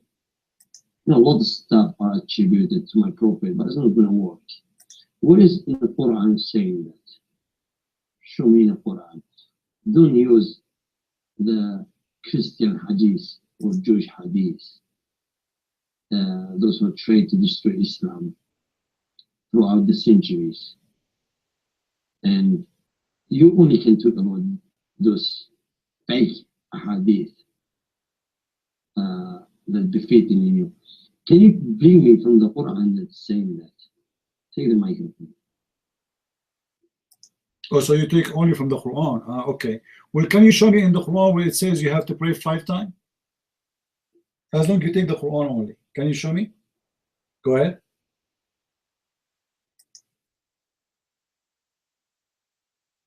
What is saying that do not pray 5 times in the Quran?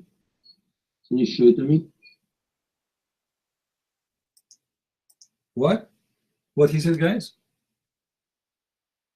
What he said? The Somalian is very hard to understand him. He said, show it to him. I am the one who's asking you, where in the Quran it says that you have to pray 5 times. As long as you are a person, don't go by the hadith. The Quran says you have to pray 3 times. Chapter 11, verse number 114. Your mic. Chapter 11, verse number 114. Go ahead. No. Listen, Quran doesn't say pray 3 times. Post it. Quran doesn't say pray 10 times, 5 times, 3 times, 4 times. Where is say do not pray 5 times? That's what I'm asking. Where is say do not pray 5 times? Can you show it to me where is say 3? Post the verse. Don't be coward to twist, to give your own meaning to the people and just say the verse this, the chapter this, verse that. Post the verse where it say 3 times. It doesn't say 3 times. You are a fucking liar. There's no word 3 times there. Don't use a bad language, otherwise I will push the Quran inside your anus and will never get out. Behave yourself, Somalian boy. Filthy like your mother and your father. The verse in the front of you, idiot. They are posting it. Are you blind? It says you pray 3 times a day. The mic is yours. Well, first of all, you're an ignorant. The Quran is not in English. And you're post.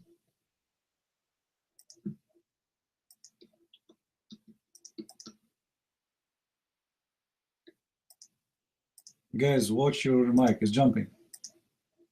Northern. Anti. It's in front of you in Arabic. Read it for us. Go ahead. Read it. It's in Arabic. Go ahead. Alright. So the word Arabic for the 3 is thalatha. Where is the word thalatha in there? Word thal. Abdul, read it. Read it. Let us see how good your Arabic. Go ahead. It's in front of you. Read and translate. We are listening.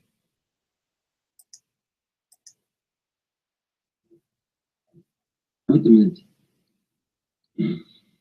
Wait a second. You say Quran say 3.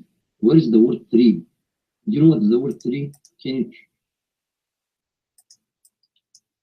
I don't know who's a donkey here. He did not need to say 3. He said, you pray the 2 end of the day and the approach of the night. The morning, the night, and before the night. 3 times. The verse in the front of you, you're mine. No. Wait a second. All right. You said 3. Translate the word 3 into Arabic. Go, Somalian boy. Bring me your daddy here. I have no time for stupid talk. Give me the word 3. Can you give me the word Tawheed? Can you show me the word Tawheed in the Quran? Stupid. Don't you think people are laughing at you, Auntie? You don't have a brain, Somalian boy. You speak from your nose, which is full of boogers. Show me the word 3. Show me the word 3. I do not need to show you the word 3. It says The two end of the day and the approach of the night. This is 3. The two end of the day is the sunset and the sunrise, and before the sunset. 3. Everybody can read it, and we are posting the translation of the Muslims. Who am I?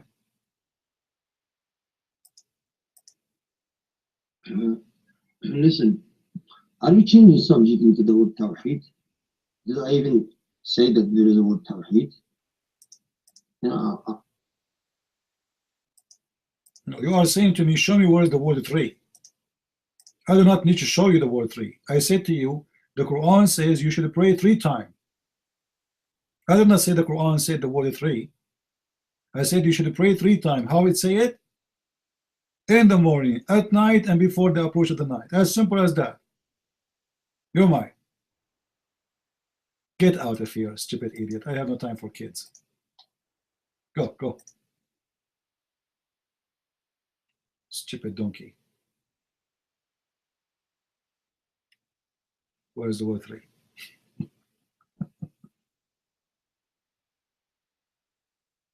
Show me the word 3. I want to see the word 3. Where is the word 3? This is the word 3. As you know, the stupid Muslim, he think if he lie, he say it doesn't say that. It's mean the whole world is blind too. A Muslim is stupid the same as his prophet. You remember the hadith where Muhammad, he said when a blind man came to his wife, to his house, Muhammad, he said to his wife, cover yourself, cover yourself. The wives, they said, why? He said, what do you mean why? They said, he is blind. The prophet, he said, yeah, well, he is blind, are you? Look how stupid he is. The guy is blind. So what the benefit of covering himself? Do you see how stupid he is? Because he got busted. You know, he looks stupid. So, prophet, why you want to cover ourselves? He is blind. Yeah, but he's blind, are you? Like, what?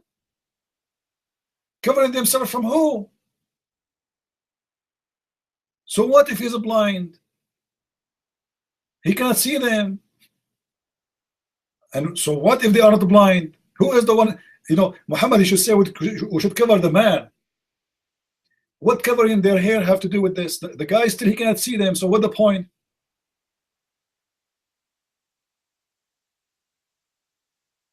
You know, this is exactly the same mentality.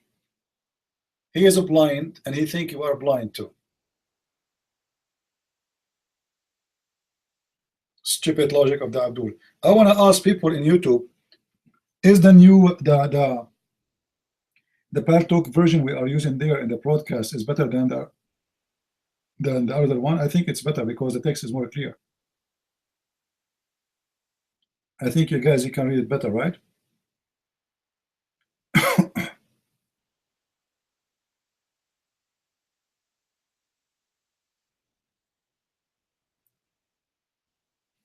All right. You see, this is a new computer I ordered because my computer, the one I used before, it kept crashing. I gave it honey to my old computer, it's not working. I gave it camel urine, it's not working. I gave it ajwa, 7 ajwa, still not working, keep crashing. So I give up. I said, you know what, I cannot do it, you know, so I have to buy a new computer. Yeah. And you know, I'm thankful for those who are helping us with donation. Otherwise, it's going to be a problem.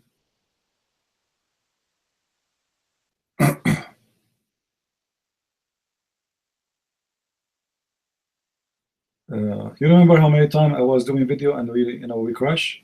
You remember? But in the last few days, this guy, he crashed every 5 minutes. I don't know what I'm doing, and it's I can't do anything. You know, heart attack, heart attack.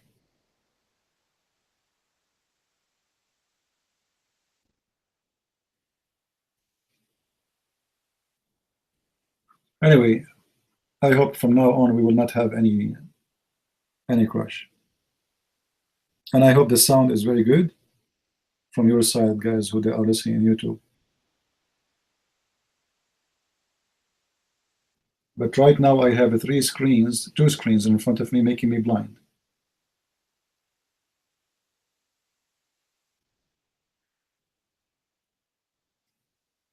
Do we have any Abdul?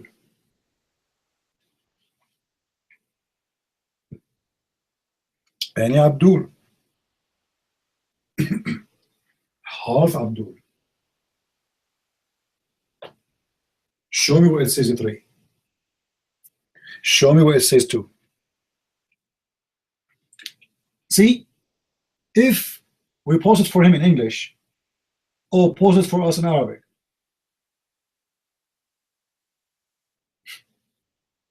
if you don't speak Arabic, he will say to you, you don't know Arabic.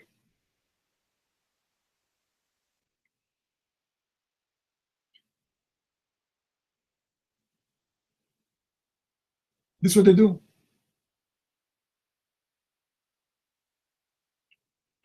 You know, Misan, as long as you are posting from the chapter of the bees, An-Nahl, I want to ask you a question. Is it true that your God in that chapter says that bees, their honey comes from their belly and they eat fruits? Is that true?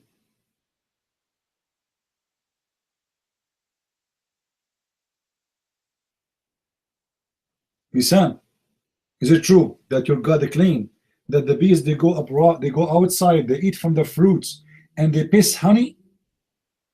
This is their poo-poo?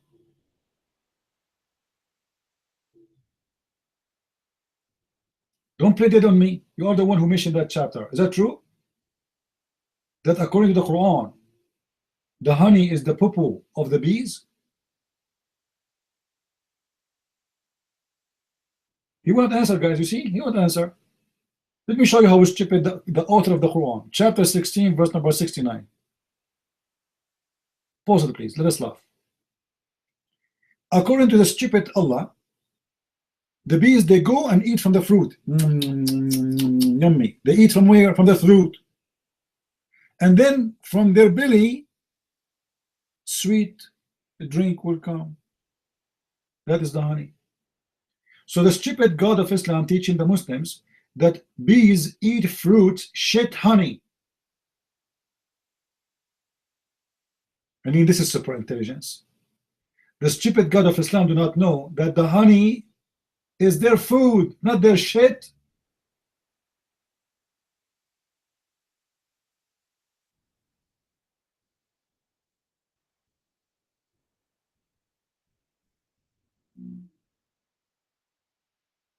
They are posting the verses in front of you. Don't you see it? 1669. What kind of a smart God he teaches the teaching? They eat a fruit, they shit honey?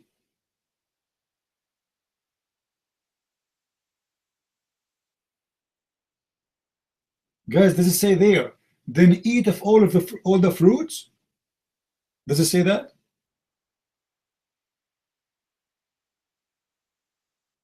So what they do? They eat from the fruits. And then what will happen after they eat from the fruits? They shit honey. Excuse my language.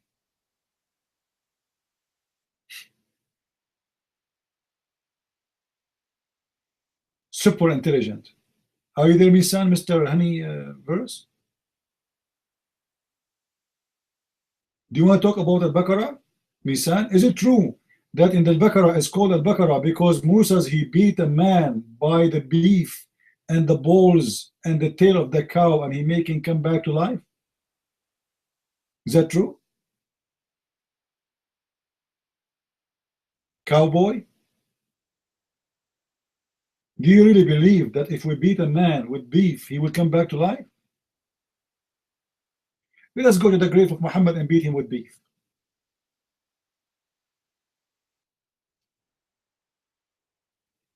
You notice that those guys, the Muslim, they don't answer anything I say.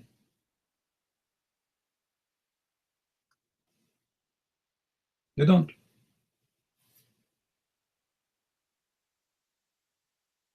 If you go to chapter 2, verse number 73,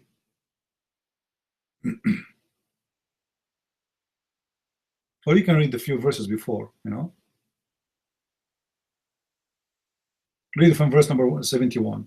Allah told Moses, go and bring a cow. And he told Moses to tell his followers to slaughter the cow and beat the dead guy with the meat of the cow.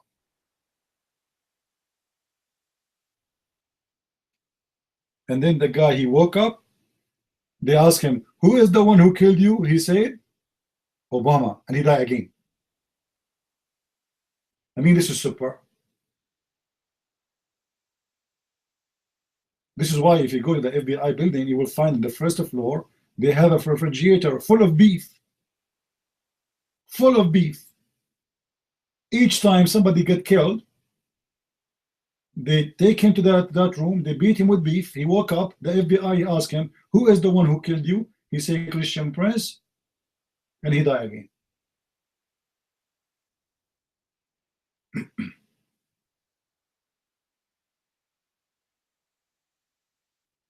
Any beef Muslim here?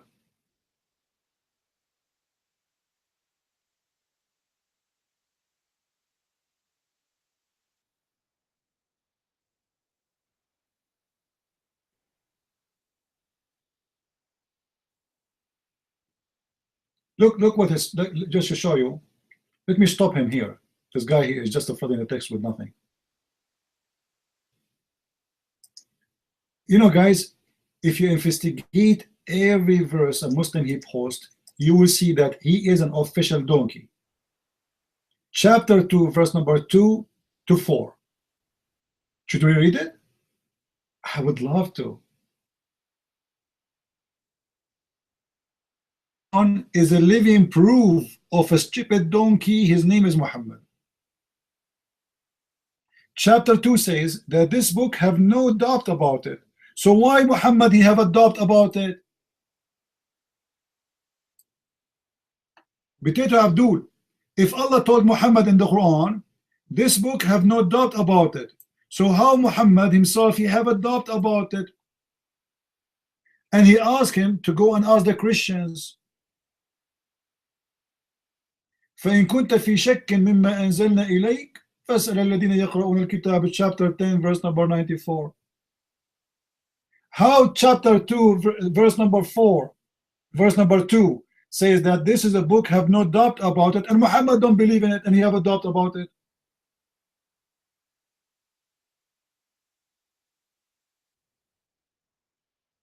Lisan, you're a donkey like your prophet.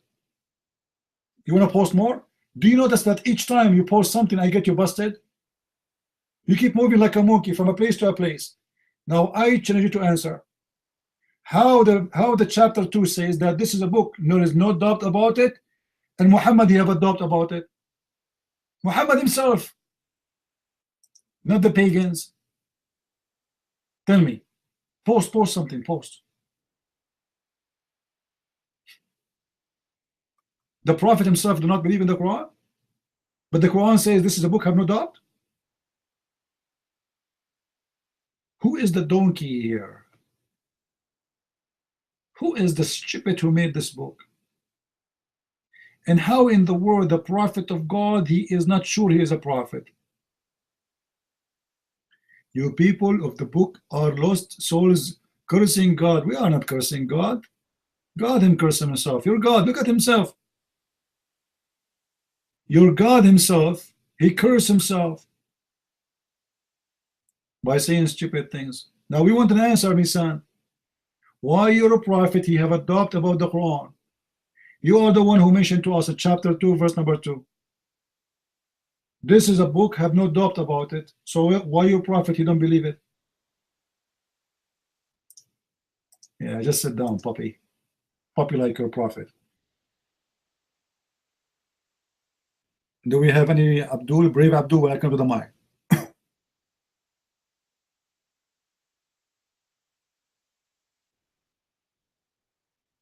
And by the way, the Muslims in YouTube, they are insulting the Arab. They forgot that their prophet is an Arab. The Arab are stupid. Okay, I agree. No problem.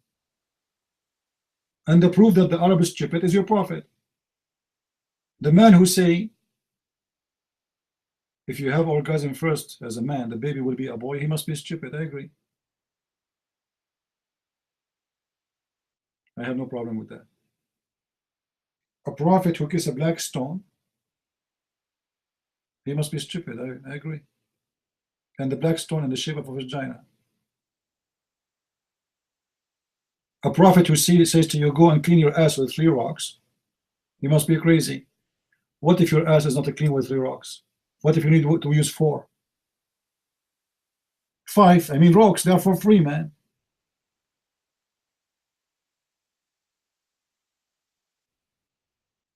Do we have any Abdul?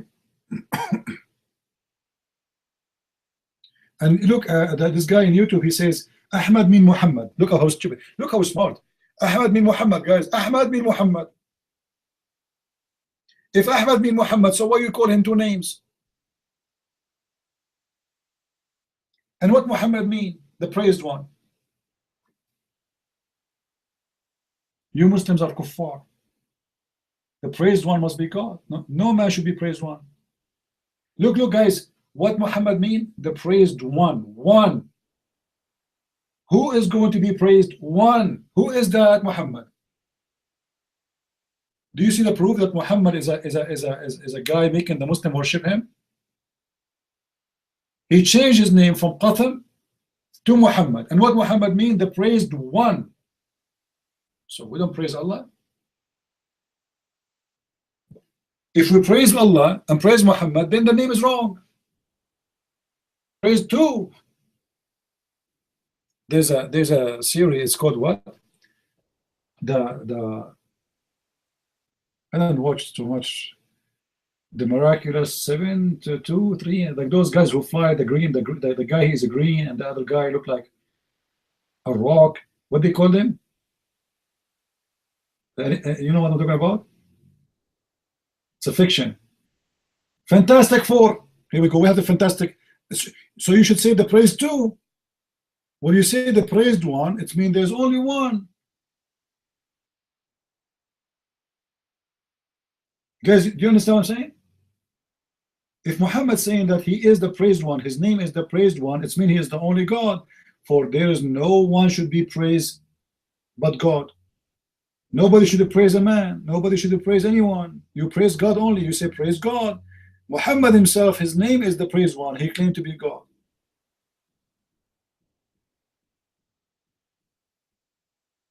And actually, this is the truth about Islam. Islam, the version we have today of Islam is not the true version of it. I believe strongly in that.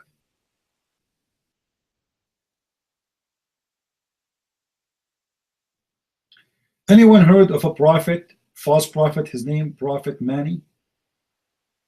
Anyone heard of that name? Prophet Mani?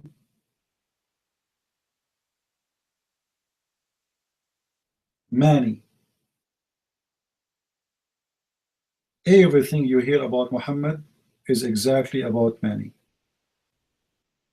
Mani, he went to the 7th heaven, the same trip, the journey, the night of power, Jibreel, all those stories.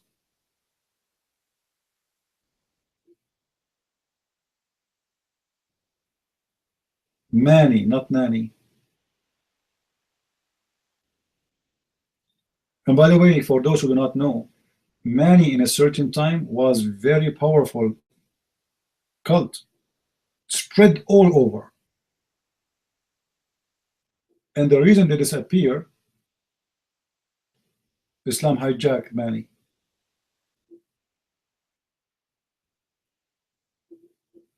No, Mani is not Muhammad the twin.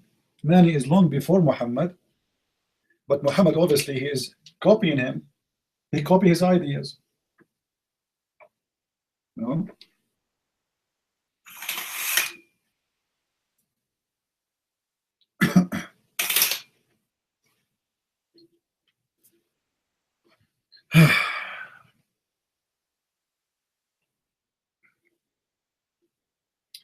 The hadith about the suicide bomber, go and watch my video about Yafur. Go to Christian Prince channel, look for the video of about Yafur, and you will find the video. You find the reference. I have a cartoon about it. How the donkey committed suicide, and you know.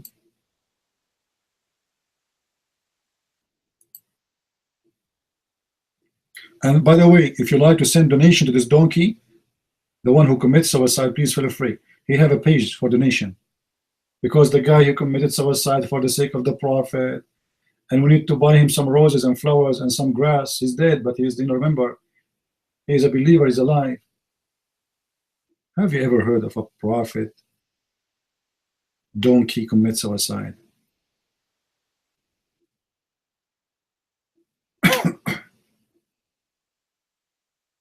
That is something. And the prophet asked his donkey, do you like females?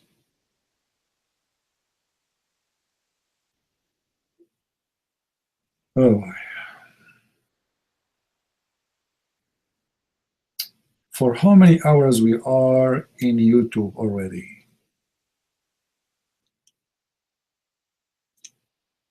I'm afraid that soon YouTube season will be over. Right? Oh, okay, still we have time, maybe. Do we have any Muslim?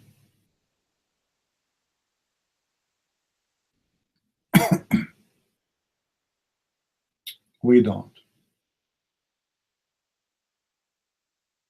How are you, my friend, in New Testament? Good to see you.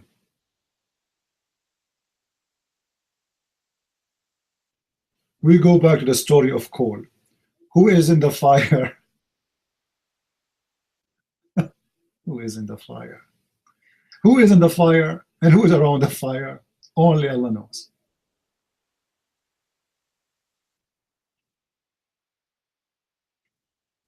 I will give you another one, coal, but this one is more complicated.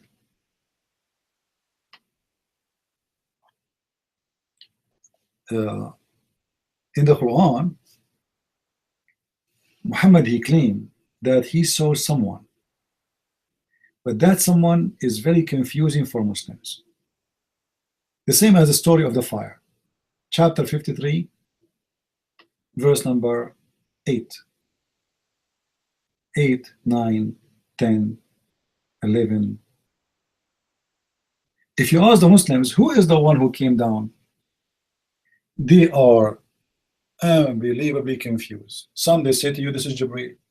Some they say Allah. Now, I say this must be Allah. Why? Because in verse number 10, verse number 9 it says, verse number 8 it says, that he came down, fatadalla. Tadalla is like somebody climbing but the opposite direction, down. It's like Allah is like a monkey, which is very funny. It's not like he came down really, because already it says he came down, or you know, he get closer, and tadalla, which means like he is yeah, it's like you are going down in like a tree, you know. It's not like somebody flying, no. And then it says in verse number 9, and then he became close, almost like a bow or two. This is how close to who? To Muhammad. And then in verse number 10 it says, and he inspired his slave, فَأَوْحَى إِلَىٰ عَبْدِهِ مَا أَوْحَى. In the Muslim translation it says, and then he inspired his servant. It doesn't say servant, it says a slave. So if this is Jibreel, how Jibreel is how Muhammad is the slave of Jibreel? You know what I mean?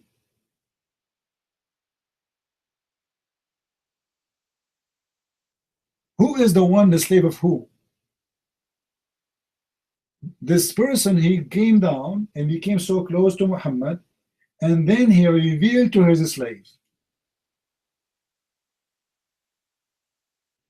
Who is the slave and who is the one, who is the master? Jibreel?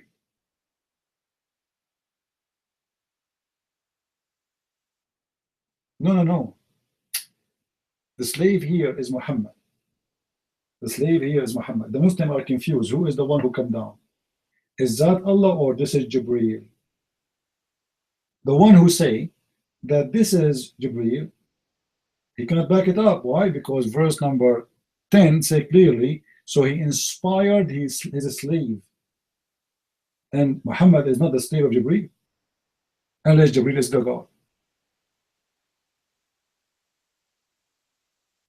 Adam Salah? No, I do not know who's Adam Salah.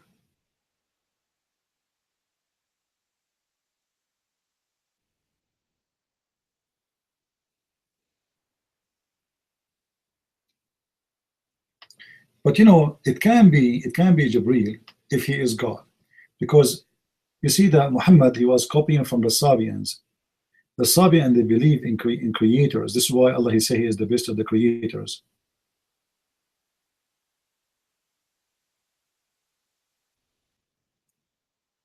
This is why he says that those are the enemies of Jibril. Why? Why the enemy of Jibril? Who is Jibril? In chapter 2, verse number 97. The enemies of Jibril. Who is Jibril?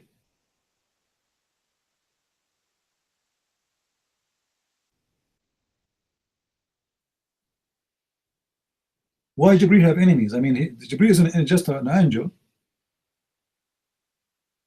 Why the verse saying the one who is an enemy to Jibril?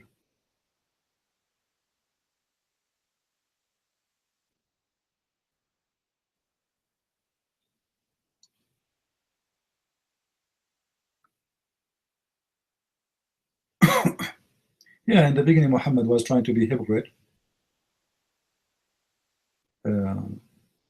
So he said the Christian, the Jews, the Slavian. In verse number 298, it says, and those who they are the enemy to Allah and his angels and his prophet. And then he says Jibril and Mikael. Doesn't make sense. You just said Allah and the angels. So who is Jibril and Mikael?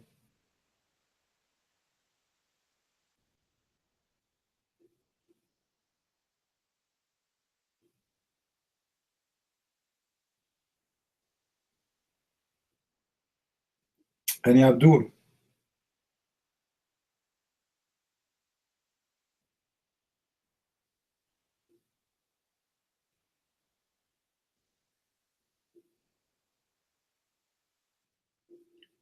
So you see, like you can come with an endless collection of questions. Muslims have no answer. Where the name Israel is coming from, they have no answer. Who is Jacob and who is Israel? Who is Saleh? Who is Idris?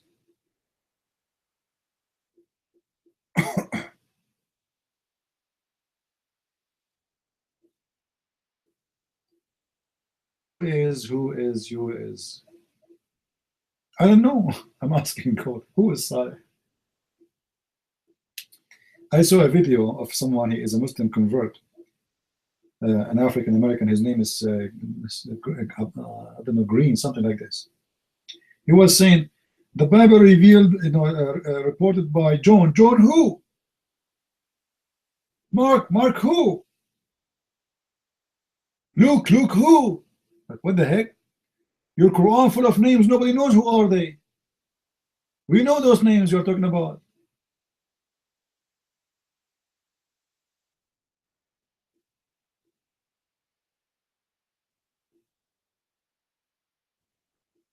Who is Isaiah? Oh, sorry guys, I did not sleep very well. I have a problem with sleeping lately. I will try to get some kind of urine.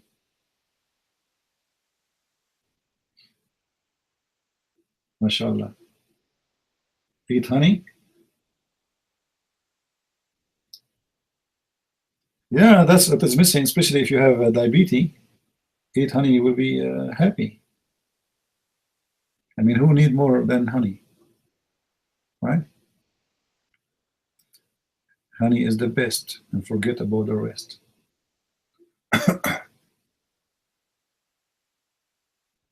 Yeah, sure, the Quran mentioned Isaac, you know.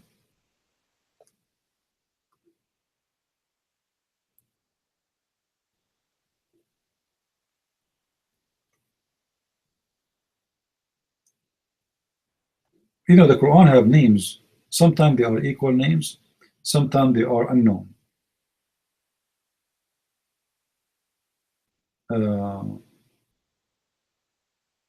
Sometimes the Muslims, they are confused about them, so they try to assemble them. So sometimes they say, okay, this is Isaac, the son of Abraham. He is Ishaq in Arabic. He is etc. And this is Ishmael, and this is etc. So they have certain names. They are very close to the names we have. But sometimes those names they match, sometimes they don't. As an example, Isa. Who is Isa? We don't know. Right?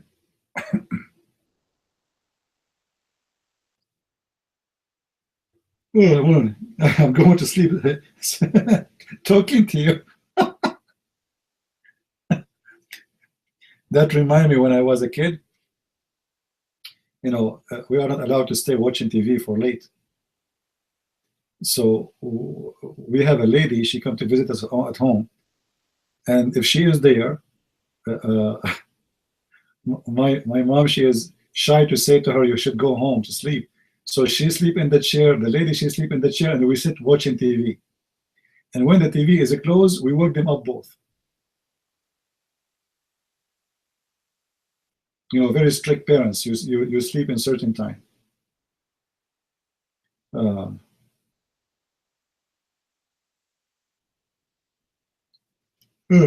Man.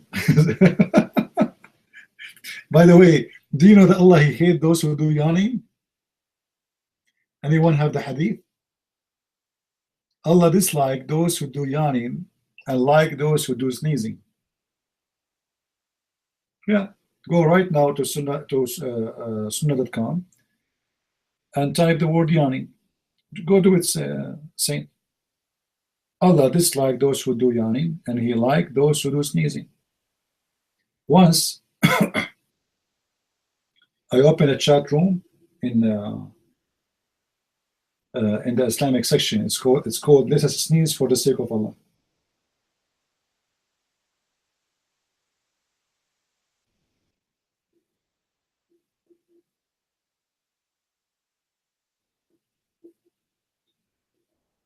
And then the Muslim, they went to Paltalk and they get upset. I don't know why. I mean, come on, I'm just trying to make Allah happy.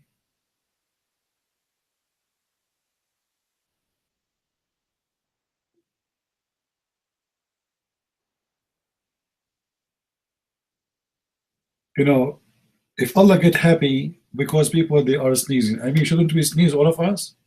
That's true. And now I'm yawning, but trust me, I'm not trying to insult Allah, but what I can do, I'm so sleepy, you know.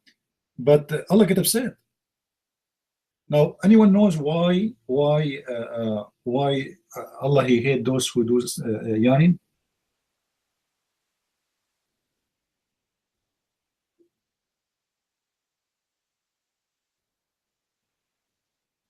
Because when you do yawn, shaitan, he piss in your mouth.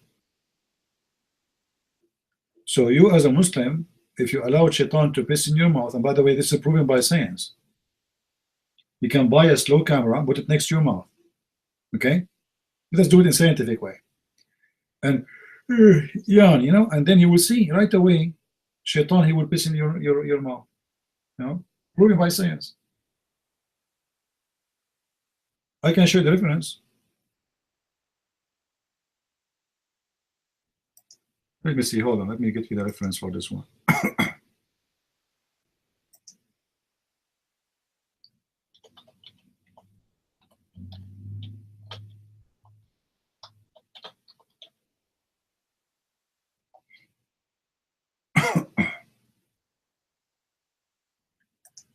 This is why the Muslim, you see, the Muslim, they have some habits, and supposedly those habits are good. You know, like if you yawn, you should put your hand in the front of your mouth. But if you think about it, you might think this is because this is like a hygiene. No, because they believe shaitan, if you open your mouth and you are yawning, shaitan will piss in your mouth. And shaitan will go inside you too, not only he will piss there. Let's see.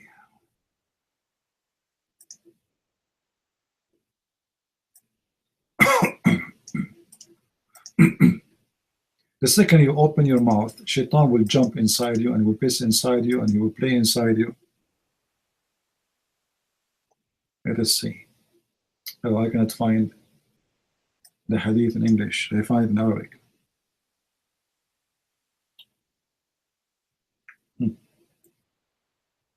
Let us see different place.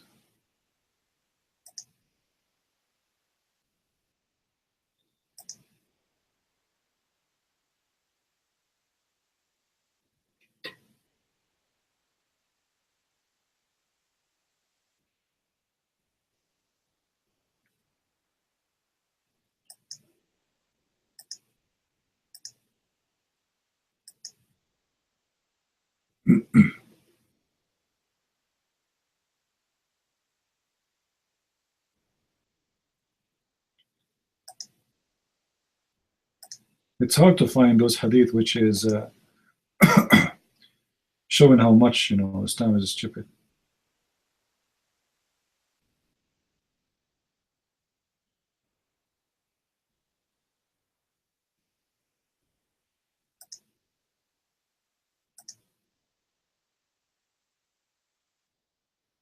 Actually, there's a video about it, but I think this is a video on YouTube. This sheikh is explaining how shaitan he pisses in your mouth when you do yawning. I don't know if you can find the video in English. Search on YouTube, shaitan pee in the mouth. Maybe you can find it. And this is a very supposedly this is a guy. He have a PhD in Islam, and he's explaining how shaitan he pisses in your mouth.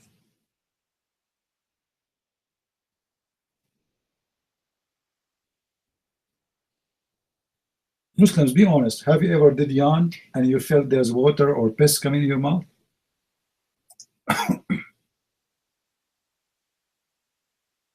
No problem.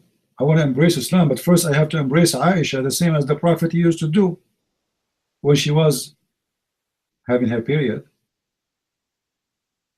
Is that true that the Prophet he used to embrace Aisha when she have her period and he have sex with her?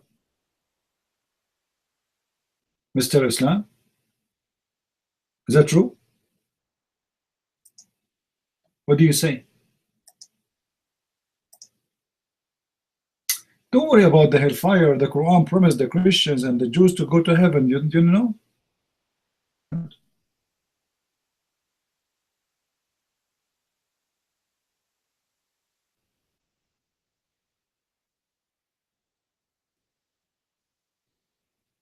By the way, Mr. Islam, as long as you are talking about the fire, is that true that Allah will put his foot in the fire?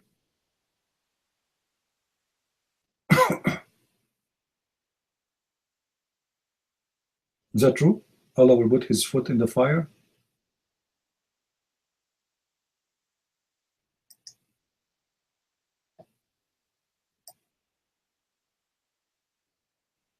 Hello?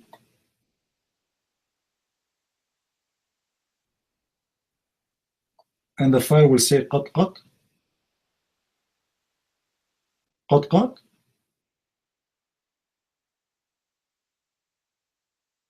That's amazing.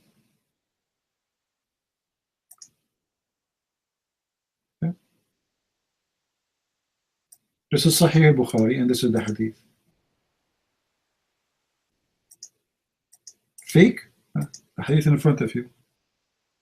This is Sahih Bukhari. Your God Allah have a foot. Now I know where the game football is coming from. Do your God Allah have a foot only, or he have like something attached to it? What is attached to the foot of Allah?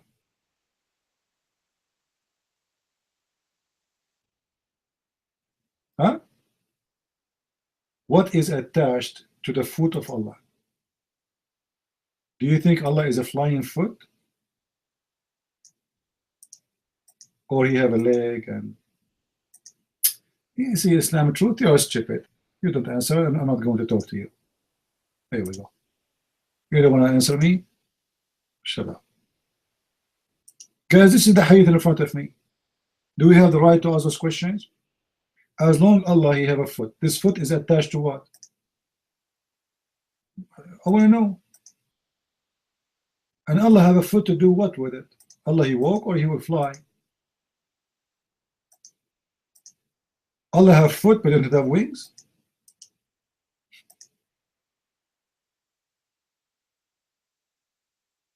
His foot attached to what?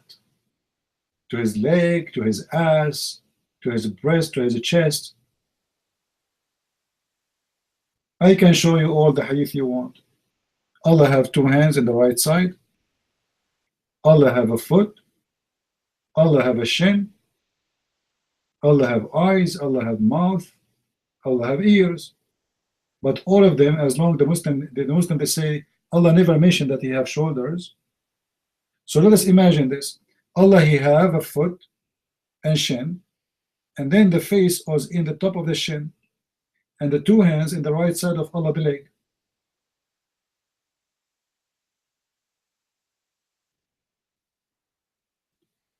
That is Allah, the most funny God ever.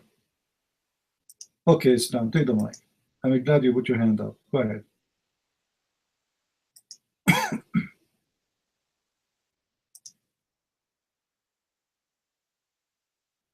Anyway, embrace Islam, man. This is how you treat your guests in the room. You don't like it, I said embrace Islam. The chicken, man, chicken prince. Come on. Islam, your chance, month of Ramadan. How far is burning, man? How far is burning? For those people who... Guys, did he say chicken? Did he mention the word chicken? What if I show you a hadith that your God Allah will sit in the top of a rooster? Your God is a chicken God. You see, in America we have cowboy. In Islam we have God chicken. God sit in the top of a rooster? You're mine. Is that true?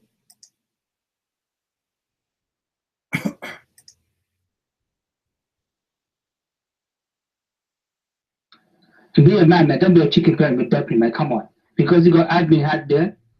Don't be a chicken, mate. Discuss like a man. Come on, there's a chance for you to embrace Islam. Come on. You have nothing. I'm trying to have a conversation with you. We cannot talk at the same time. You are the one who mentioned chicken. I don't know why you want to talk about it. Is it true that your prophet said that Allah sit in the top of a chicken?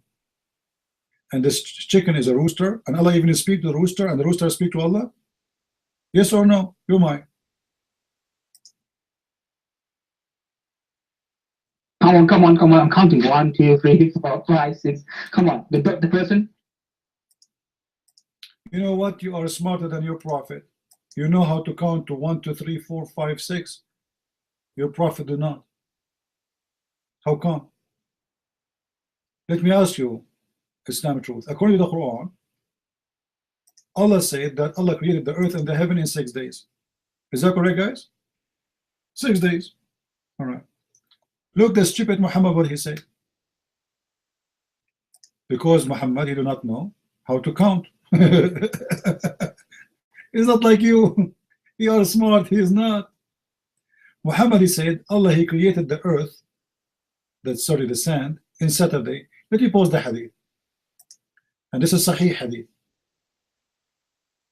Read with me. I'm sure a lot of people will embrace Islam, big deal, after they read this one.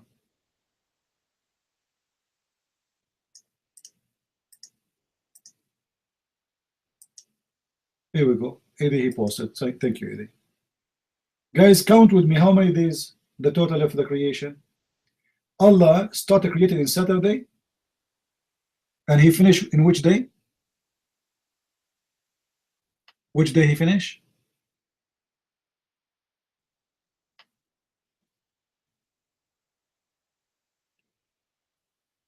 Friday.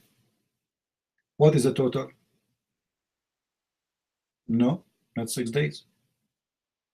7 days. 7 days. But the stupid Muhammad in chapter 7, verse number 54, and many other verses, he said Allah created the earth and the heaven in 6 days. Chapter 10, verse number 3. Chapter 11, verse number 7. Chapter 25, verse 29. chapter 32, verse number 4. I mean, come on.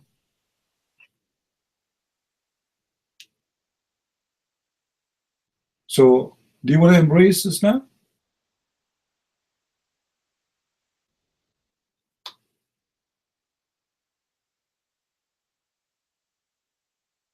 Who is stupid here? Muhammad is fabricating a story, you know, he started counting.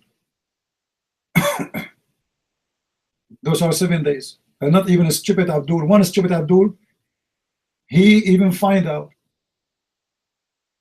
You know, I remember when I was, you know, I was in school, I read this hadith first time. And then I said to the teacher, I said, but those are 7 days. He said, no, there are 6. I said, no, sir, there are 7. He said, there are 6. I start counting with my fingers, you know, Saturday, Sunday. The teacher is saying 6, that's it, you know. So I start counting again, like, come on.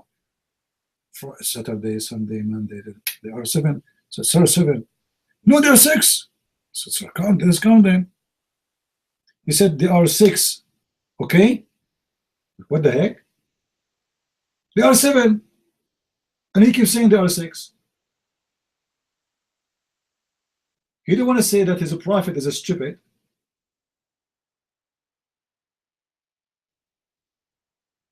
Yeah, the Quran is a contradiction, my friend.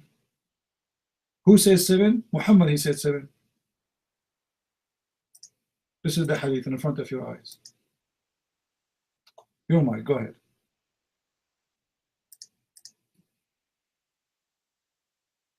I'm sorry, I didn't have the chance to hear the first part of your discussion. I'm just asking for clarification. Universe is created in 6 days, and there are some hadiths, Muhammad's sayings, which say that it's 7 days, right? That's the issue. But you are not saying that there is a contradiction in the Quran, both 6 and 7, right? So I'm just asking to understand. I'm sorry to take your time, but that was my question.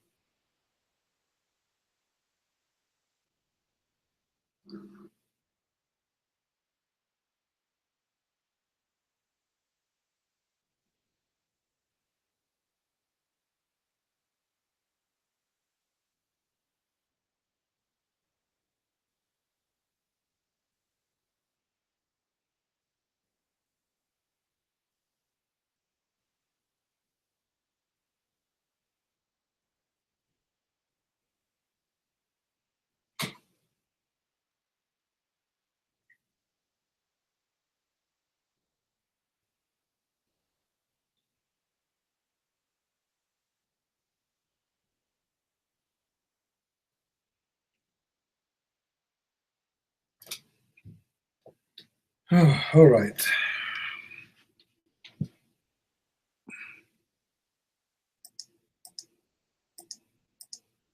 No problem, my friend. Well, the Quran is full of contradiction, not only about 6 and 7. You know, one verse Allah he says he created the stars first. Another verse says Allah he created the stars before the substance of the earth. Another verse he says the opposite. There's tons of contradiction in the Quran. The whole Quran is a list of contradictions.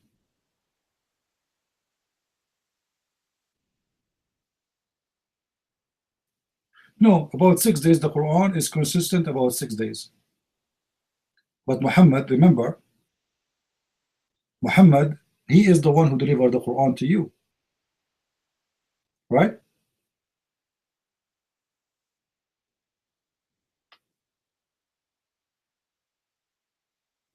Muhammad is the one who delivered the Quran to you. And the Quran itself is a hadith too. I believe that the Muslims, they were more careful with the Quran, and maybe they filter the Quran more than the hadith, because it's a lot easier to filter the Quran. If something there is a contradiction, maybe they try to take it off. But however, the Quran still is full of contradictions. Your mic.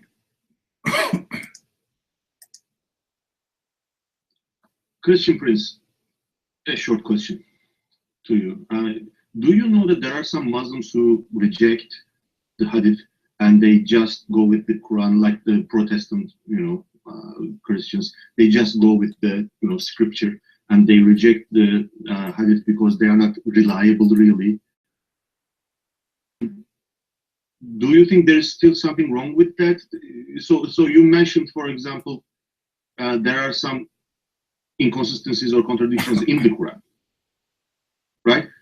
Do you think there are some contradictions in or don't you think that there are some contradictions in Bible, for example, especially with the Old Testament and the New Testament? No, there are no contradictions in the Bible. Okay, none, really? Okay. May I ask a question? Anyway, maybe you don't want to talk about it, but my question is, so I am an ex-Muslim, by the way, and I'm an agnostic now, and I'm looking at different religions, and as far as I can see, the evidence for the truth of Bible, people say these things about Bible. There are similar evidence that people propose for the truth of Quran. So I cannot really see the reason why you would believe Bible if you don't believe in Quran, because they are very, very similar. Bible and Quran are very similar, actually. They are not? Okay, I don't know. I don't know. That's why I'm asking. And if you don't think that this is worth answering, my question is worth answering, then don't. But, I'm asking, really, my question is my personal question. And if you don't want to answer, don't. But my personal question is, what is so different in Bible that is, in what way Bible is so different from Quran? That's my question that I'm asking to myself. All right. Well, I will let Eddie answer you, and then I will take the mic. Go ahead, Eddie. Yeah, just in a quick nutshell, the difference between the Bible and the Quran. Jesus died for our sins. He made the ultimate sacrifice, whereas Muhammad killed everybody he could find. And Jesus commanded us to love everyone, whereas Muhammad said to hate the Christians and the Jews, specifically, any non-Muslims. There are major differences. I posted a link in here. I'm going to post it one more time. I want you to take a look at this link, and I want you to look at how many problems the Quran really has. Mic free.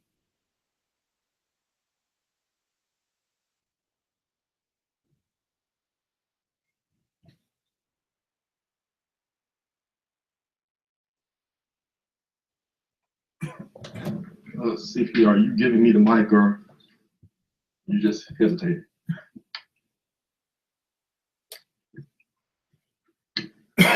Okay. Well, with this cut sounds, however the right way to say that. There are a couple of differences with the Quran if you're looking at it from a non-religious perspective. The first thing would be that the Quran is allegedly the revelation of one person, all one person. Now, people would dispute that, whether this person was added or that person was added or whether it was edited or not. Well, we know that it was edited at some point, but that's one of the claims. It's all one person, and what you have that what it claims to be is the revelation of God, the exact words spoken by God to one person. Okay, and it has no other witnesses. Okay, with the Bible, you have really, well, there are lots of different types of books in the Bible. So first thing would be is to point out that it's a collection of books. Yeah, I'll get to that. It's a collection of books. Some of them are historical. Some of them are prophetic. They're actually a poetry book or two in the Bible, and then some of them are pastoral epistles, which is, yeah, they're actually pastoral epistles, which is sort of guidance, taking the teachings and gospel of Jesus Christ into account. Also, what you have with the Bible is it's public. It's a public document. You have a lot of different people writing what they saw, writing what they have, and it's been slowly balanced over time. Some well, I guess the time from Genesis to Revelation, what would it be, 1,500, 2,000 years, something like that? Yeah, it's coherent over a very long time. Okay, so that you have that's a major difference in that the witnesses of the one author are cross-referenced and checked off and balanced with the witness of another author. That's the difference that you have now, and that's looking at just the books themselves. Also, with the Bible, you have a much stronger manuscript tradition, meaning records of what's written and when it was written and things like that. The Quran sort of springs, just appears, springs forth out of tradition a couple hundred years after it was allegedly revealed, and they don't have really any documentation that goes closer than that. So that's just looking at the documents itself. Now, also it needs to be pointed out that the claim of what the Bible makes is different. As I said earlier, the Quran claims to be the speech of God. God is talking directly. He is the author, God himself, and Muhammad is just relaying the message. Granted, you have to trust Muhammad, and all the people in between Muhammad and the actual written Quran that we have, because there's a controlled chain of transmission there. But the Bible claims to be the work of men, inspired by God. It's different. So you have men inspired by God, but still writing from their own point of view. Whereas with the Quran, you have God speaking from God's point of view. And that becomes very important when you look at the text and you scrutinize it, because the Quran, if it is what it claims to be, should not have any errors. Should have no errors of any kind, because it's spoken by God. So the actual detail of what it claims to tell you should be perfect. The number word should be perfect. Like where it says I or we, whether it's first person, second person, third person, all this should be perfect. Everything in it should be perfect. And it should mean exactly what it says with perfect clarity, because it is God speaking, if it is what it claims to be. Whereas with the Bible, you have men speaking from their point of view, inspired words. Actually, to be honest, it's a lower standard, and I'm actually a Christian speaking, but it just claims what it claims to be. It just claims a lower standard, and that's just the difference in the books themselves, not getting into any of the theology behind what it says, the messages that it teaches. Naturally, like as I said earlier, already I'm a Christian, so I can tell you that the message that the Bible communicates is more coherent, and it has the bugs worked out of it, so to speak. You will find the contradictions that you find in the Quran, you won't find those in the Bible. And when people try to come up with them, you can tell that they really searched and tried to and find something. And they're easily shot down, if you give it a little bit. Yeah, that's right. Go here. If you give it a little bit of research to try to find the answer. Hope that helps. Your mic.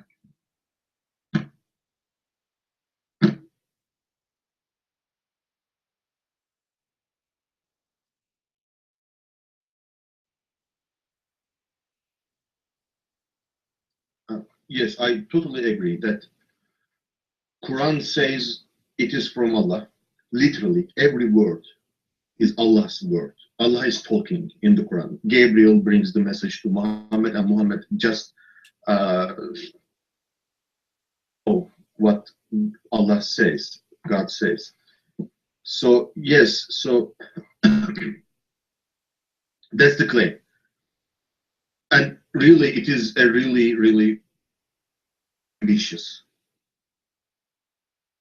No proof? Yes, I agree. There is no proof.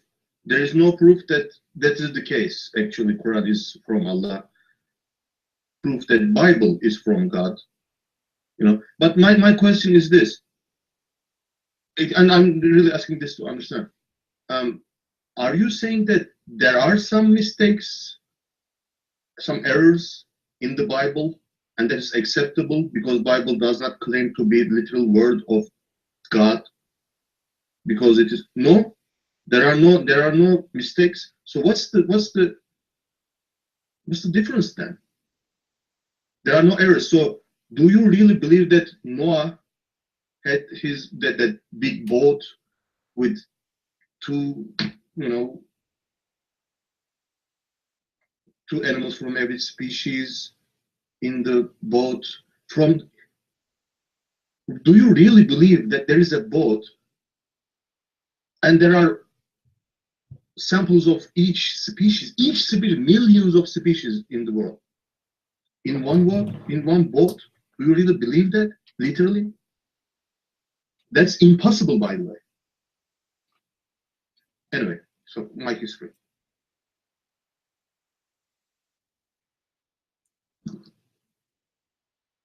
Interesting. Interesting. Hello, you guys hear me? Hello? Okay, interesting.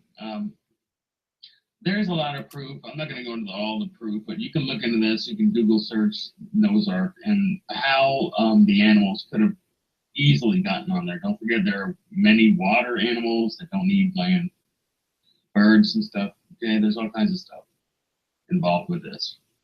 However, another thing you have to keep in mind when we're talking about the Bible is many people also conflict these stories in the Bible with actual practice.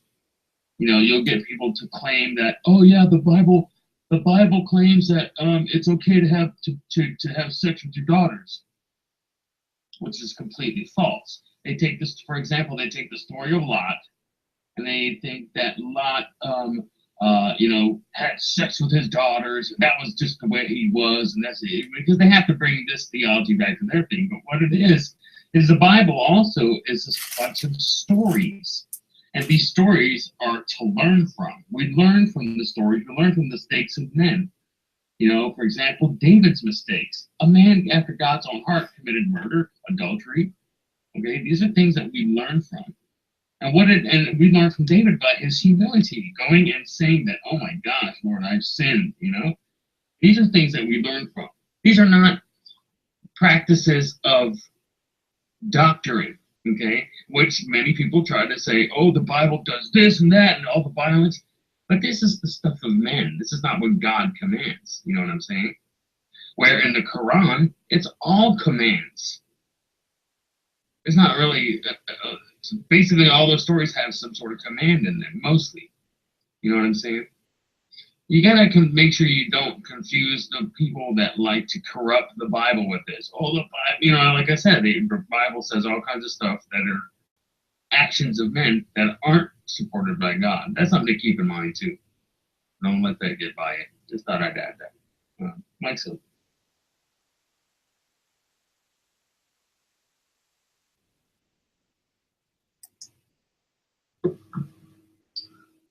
Yeah. cut if you're still here. A couple things. I guess I should point out the most important first. This is the true danger of heresies, Christian and near-Christian heresies like Islam, things like that, in that they put up a lot of straw men and they introduce a lot of concepts, religious concepts, incorrectly, and they bury them in such that, you know, a lot of times they make it so that a person has to be a skeptic to get out of it, and so they're truly distrustful of things once they come out of it. Like what I mean is when I said that it's men writing inspired, as opposed to the Quran, which is the speech directly of God. I mean point of view differences. You know, you take for instance Jesus, for instance. Jews think that the coming of the Messiah means that basically the military Messiah, he's going to come and he's going to take over the world and they're going to rule as in govern. When the actual coming of the Messiah was something much more important. Much more important. He's to deliver salvation to everybody, which is higher and better, but you have point of view differences, that type of thing. That's what I mean. The same message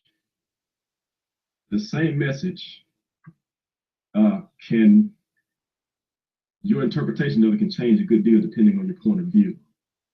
That's what I was pointing at. You mentioned Noah's Ark and things like that. That's kind of an example. Well, yeah, it's probably because I am. That's an example of what I mean when people are looking for something to, you know, that type of story that far away, say, well, it's impossible. Well, no, not really. Not really. But that far away, it's also really not provable. How would you prove it either way? You know, we find evidence, we've seen evidence that looks like there was something like a flood, but how could you know that? How could you know that? Now, what we can know, which is actually more important, and I do this all the time, we do know that the resurrection happened. The crucifixion and the resurrection happened. When you examine about every scientific historical method that they use to determine anything else that we know from history. We know that. That's a higher and better claim. It's a more important claim. You know, but the same people, no, yes we do. Yes we do, because we know that it happened. We know that Jesus was crucified. We know that from Christian records and Jewish records and other records. We know that he was crucified. Yes, we know that. Yes, and we know that he was resurrected. We know that from our witness testimony. We have testimony of people who know him. We have testimony of people who knew his family members. Yeah, yes, testimony. John knew him. James was his brother. Paul knew his family. We know these things. Yes, we know that. Peter knew him. Yeah, Josephus was a Jew, but they knew it. They spoke of it. Not to mention, you have other historians speaking about tangent events. You know, people trying to explain a 3-hour eclipse. You know, what was it? How did it happen? We know that. You know, see, with the Bible, what you have is a public document. You see, let's assume that, like I say, you're an agnostic right now, so you don't believe in anything. Okay, so let's just not consider divine inspiration. Okay, I mean you can, you should, but let's not consider that for the point. The Bible still has historical value. The Bible still puts events in their proper place and time. We know that.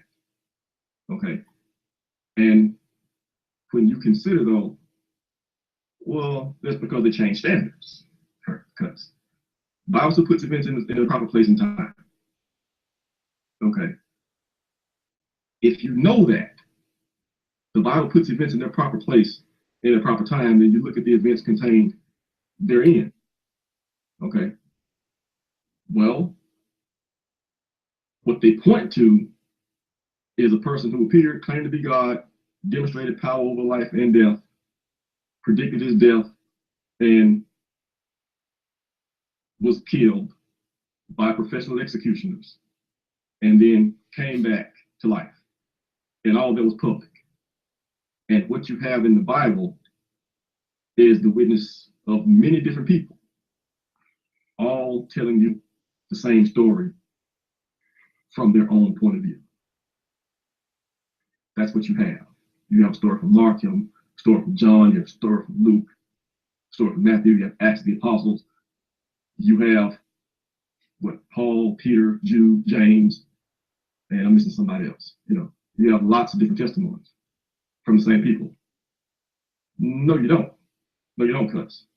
You have the Quran, the oldest manuscript is 200 years after the fact, and then you have hadith that were collected 200, what Bukhari was 250 years after Muhammad, something like that.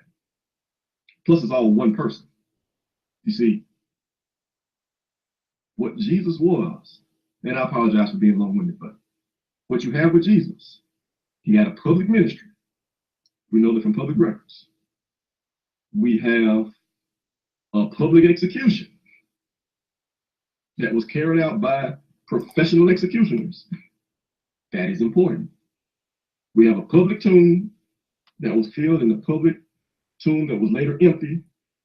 And then we have multiple witnesses.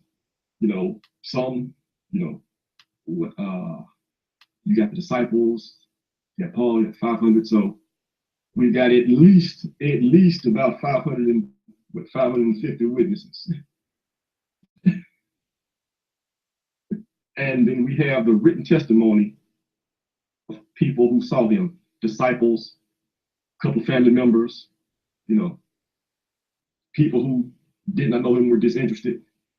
And then we have these people who were killed because of it, because it was illegal to claim these things.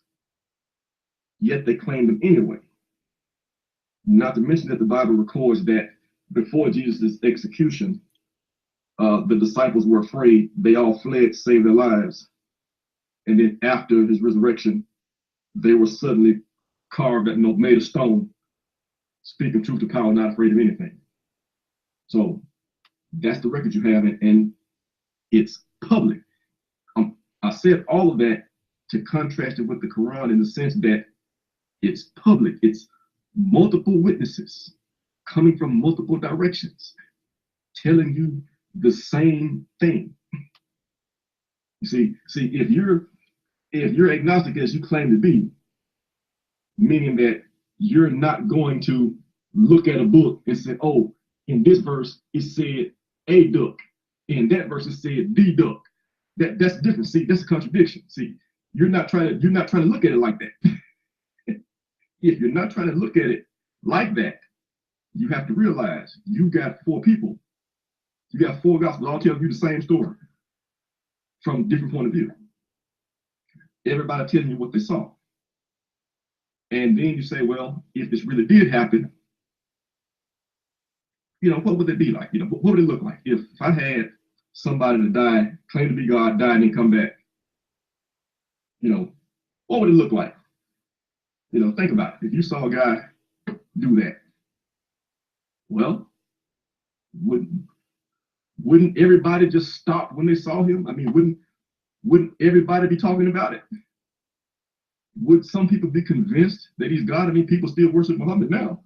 He didn't have a single miracle. This guy had a bunch of miracles. People saw him die, and people saw him alive. 5 or 6 days later. What gives? People would do that. People that knew him, they once would have been afraid. After that, they wouldn't have been afraid of death anymore. It's, everything that you have, it happened, and all of the ripples that something like that would have caused. We see them in history. You know, and people who don't want to do that, they shift their standard because of what it is. And understandably, because to understand that is to be Christian. I'm sorry, I ran long-winded about it, but you know, it was a loaded question. I apologize. But to quote Zach and I, hope it answers the question.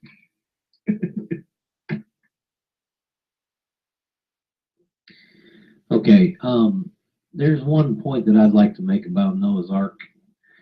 You know, yeah, we understand there are a lot of species on the face of the planet, but did you know that 75% of them live in the ocean? So that only leaves 25% of them that they had to put on the Ark. And when you look at the dimensions of the Ark, they have built a replica of the Ark here in the United States in the state of Kentucky. So you can actually go and see this now. And all he needed was, well, and it wasn't just 2 of every kind. It was 7 of some, 5 of some, and then 2 of others. But when you get the young in there and not the fully grown ones in there, and when you look at the size of all the species that you're wanting to talk about, everybody wants to say, okay, well, you know, it had this many species in it, but they're not looking at the size of the species. We're talking spiders, gnats, flies, you know, the insect world had a lot. Whereas the larger species did not have that many. And what they found was everything was able to fit on this ark pretty easily with room to spare. And the work that they have done to actually find the ark has led them to a lot of different places, and they've even found the stones that used to hold the ark from rolling over. There were stones on ropes that hung way down into the water that kept the ark from rolling over when the waves got really big. They found those stones. There's an incredible amount of that online that you can find. And the textual integrity of the Bible, I've posted it right in here. You can go check all that stuff. I mean, don't take my word for it. Do your research. Go look. Mike Free.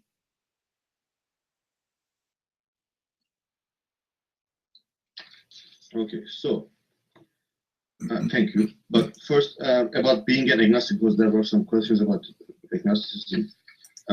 There are different kinds of agnosticism. I'm an agnostic atheist. So some agnostics says just, I don't know. Just saying I don't know whether there's a God or not is being an agnostic. And a weak atheist, yes, or negative atheist. Anyway, or some people are theoretical agnostics and they say we cannot know. Not just we don't know, but we cannot know. So I don't say that we cannot know whether there is a God or not. I'm just saying that I don't know, you know. So there are some arguments for the existence of God, fine-tuning and, you know, cosmological, whatever. There are some arguments, and there are some arguments for the, you know, non-existence of God, like the problem of evil. I'm saying I don't know. I don't know if there is a God or not. What I want to say is, and I will give the mic, but what I want to say, are you one of the, I don't know. Yeah, of course, I don't know. I don't know if there is a God or not, yes.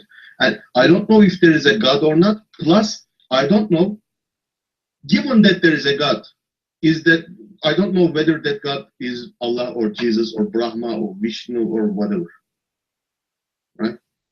I don't know. Anyway, from a person who looks at these things from outside, all the things you say about Bible and Christianity, Muslims say very, very similar things about Quran and Islam. They have their own miracles. They have their own evidence, so-called evidence, I am making air quotes right now, from Quran. They have their mathematical proofs, for example, from Quran, like the number of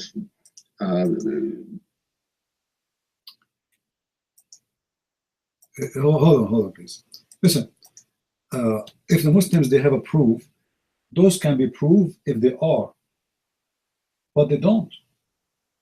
Like what mathematics proof? You can go and buy my books and you can read them. All those miracles, the Muslims, they scream, it's nothing but a scam. The Muslims, they love to lie, and none of their claims is true. Hold on, I'm just stopping you because I want to make a comment. You see, I let you speak, all of you, one after one, and I'm just listening. Can't you have a patient? When you say the Muslims have a proof, it's mean you are convinced that they do. Are you? Costa, are you convinced that the Muslims have a proof?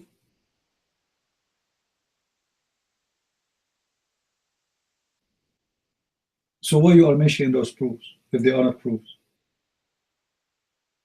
You said the Muslims, they have miracles. Do they? They don't. Even the Quran confirmed that Muhammad, Allah, he never sent a miracle to Muhammad. Anyway, we don't want to waste our time. You don't want to believe, it's up to you. However, the Bible is not a book telling you details about how things happen exactly. Just to make it simple for you. When God, he says, let be light, and it was. When he said that, what is the story saying that God created the whole world in 6 days? Do you think if God, he wanted to describe for us everything he did, he need millions of books? Do you think really that it was that simple, that's it, like it was 6 days and etc.? So the Bible is not really presenting for us details of the creation as much it is the source of the creation, who is the one who made everything, in a simple way. Remember, the Bible speaks to all generation, all kind of people who they are living thousands of years ago, and people who they are living today. So the Bible did not go in details about anything. Like when we say that Jesus, he made the blind see. For someone to make a blind see, he have to study books, he have to make books, he have to be, how you can do that? When that's when he created eyes for him. It's a new creation. The guy is born as a blind. So the Bible does not really give details, and it's not meant to. For the details will be more than what God wants to say to us. The intention of the book is to teach you how you can be a follower of the true God, and how you can be a person who deserves to be with God. Otherwise, the rest is nothing really but let us say, a frame of information just to tell you about God, what he did. Who cares? He can leave. I'm not going to waste my time about, he's just repeating himself. You see, the problem is some people, they think that the Bible is giving us details. The Bible does not. When we say God, he created the whole world in 6 days, in the Old Testament, it says that a day for God is equal to 1,000 of our time. But it was not really metaphorical. It's just to tell you that God is out of our time. What is day for us, what is day for God is like 1,000 years for us. But doesn't mean it's really 1,000 years. Actually, I believe that there's no time for God. God is eternal, so there's no time. And even science proves if you change location, even a human being, if you take him to a different galaxy, he might live a lot longer, or maybe a lot shorter. You know what I mean? So changing your location can change your age. Time is relative, correct. Now, the Bible is making it clear that time to God is mean nothing. So when God, he says 6 days, is that really 6 days?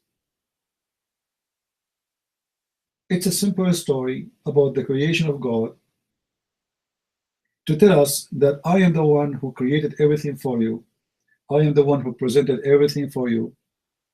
But it's not really about giving details step by step. Otherwise, the Bible will not be a few hundred pages. It's going to be a few million pages. Or a few million books, actually. To describe how mosquito is made, you need a lot of books just for a mosquito. So imagine if God were to write for us everything He created, how He made it. Same time, as long as the atheists, they don't believe in God unless they can see God. Well, how they believe in science when they don't see science? Like as an example, they say the Big Bang. Nobody witnessed it, nobody was there, and there's no proof of it. It's a theory.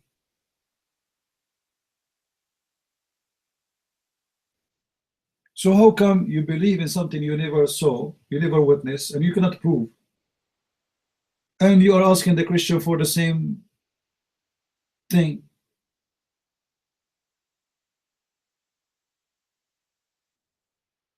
Katizo, you go, you come back, you change your name. I don't care. You know, you wanna just to say stupid things, it's up to you. Fiction is a fiction, and science is a fiction too. All the science you see today, it was a fiction yet one day. Guys, anyone watch the old movies about the war space? About going to the moon, etc. But this is before they go to the moon. Is that correct? Long before they go to the moon, it was a fiction. Fiction is science.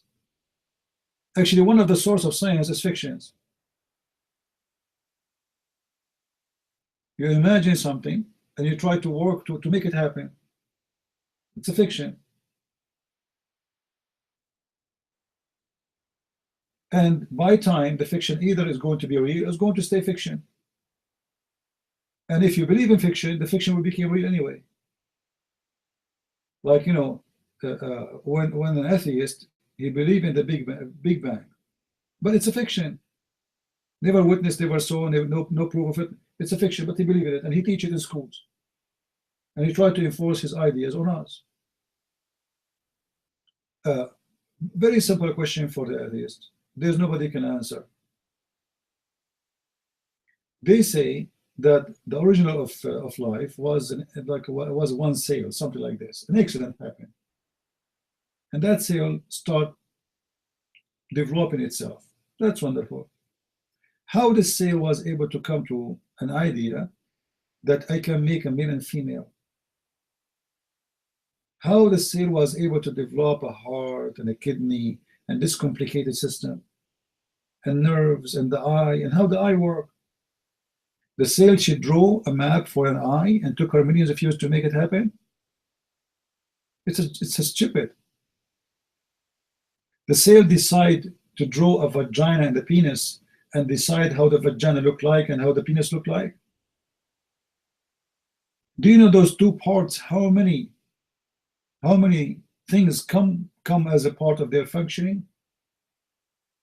It's amazing how the cell can do that. Can you know, a human being now, he have his whole brain, whole computers, whole laboratory, and they cannot make a penis. Go make one. If a stupid cell took it 1 billion years to make a penis, why you cannot make it today with all the science you have? Make an eye. I want to see the science make an eye. Science is nothing but a fiction and mixed with some facts. Not all of them, they are facts. If you go to a doctor and you are sick, the doctor will give you a prescription saying this medicine might cause a bleeding, heart attack, nerve problem, you know, getting dizzy, blah, blah, blah, blah, blah. Like, hold on, this is science? The science to help me in one thing will create 1 million problems. There's no science. Honest to God, guys, if I play for you the videos of those commercials, I'm sure you heard them. They're scary.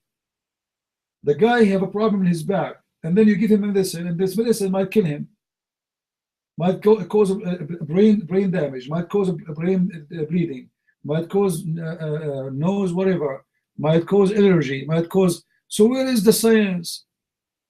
Why the science cannot give a medicine for every disease which is fit perfectly without making side effect?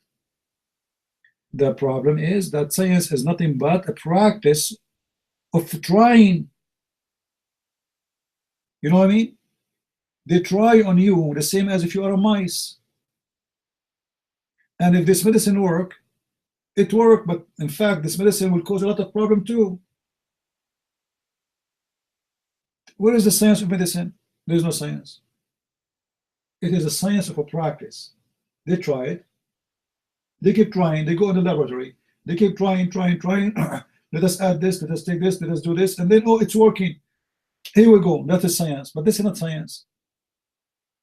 This is the science of a practice. Science, supposed to be, is a science of developing something from nothing. Because remember, those are atheists who don't believe in God. Science is to bring some dust, some whatever, and you mix it together with something and you make a human being. I want to see that. Until now is nothing but a science of numbers and mathematics based on practice, like how we can fly. But a human still cannot fly. He uses a machine to fly. He cannot fly. Can you make me have wings? That will be science. Because we are, remember, they are talking about the science of developing the human being or a creature. I want to see a goat can speak. Why the science cannot make a goat speak? What happened? My phone can speak to me, a goat cannot. So the science is kind of, you know, like kind of, let's say, big box full of the practice of mankind for thousands of years, which means the experience of a human being.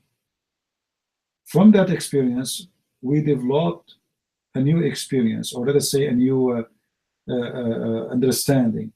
That's what they call it today, science. But science really does not exist. It is nothing but a practice. Until now, there's a disease killing millions of people every year.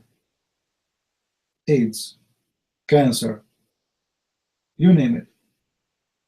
And this science and this everything.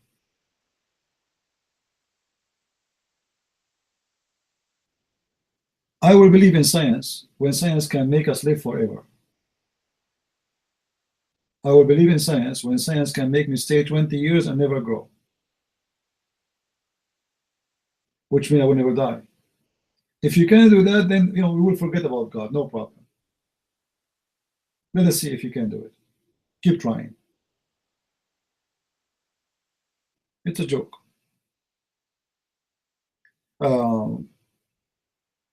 Let us see what Cole want to say.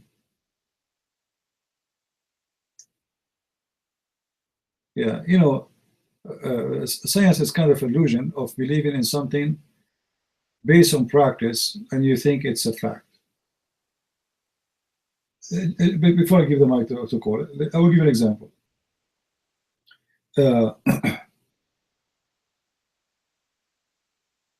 I believe that time will come, and the internet will go beyond imagination.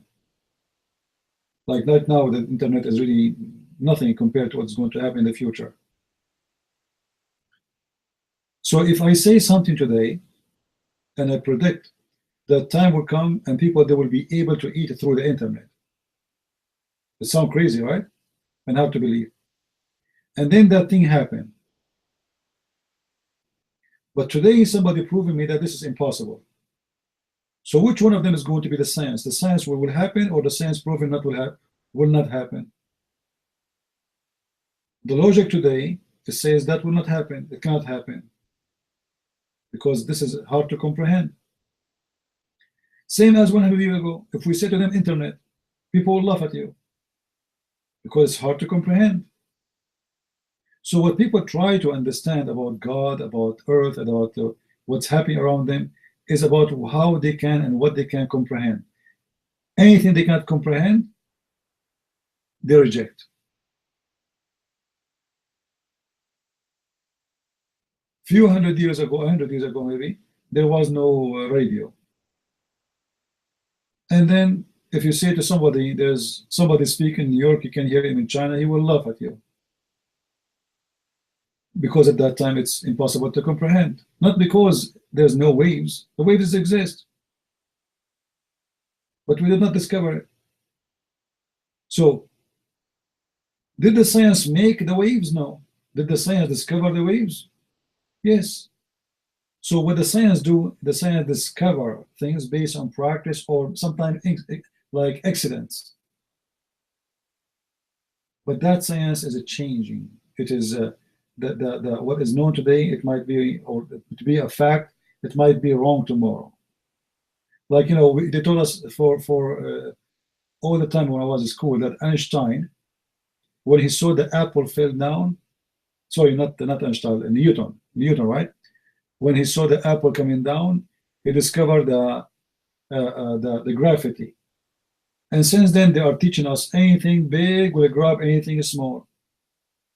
And then after how many years, they found out that is not true. That if an item is so small, the big thing will not grab it because the mass of the thing it's very light. This is why you see always dust flying in the wind. If you go in the basement and there's a light of the sun coming through the window, you will see how the air is full of things is flying. Like, what is that? Why they are not coming down? Because they are so small. The earth isn't grabbing them. But if you jump from the second floor right away, the earth will grab you. So for a long time they were teaching that anything fell from above will go down to the earth because the earth is big, you are small. And then they found that this is not true. So let us see what they will find not true of the science tomorrow. I don't believe in science as let us say as a fact as much I believe in it as a practice. As simple as that. The same as a doctor. Doctor, he practiced medicine on you. It work. It doesn't work. It doesn't work. He might kill you. You might die. And many people, they die because of the science they claim. Because they practice things on you like a mice. You're my code.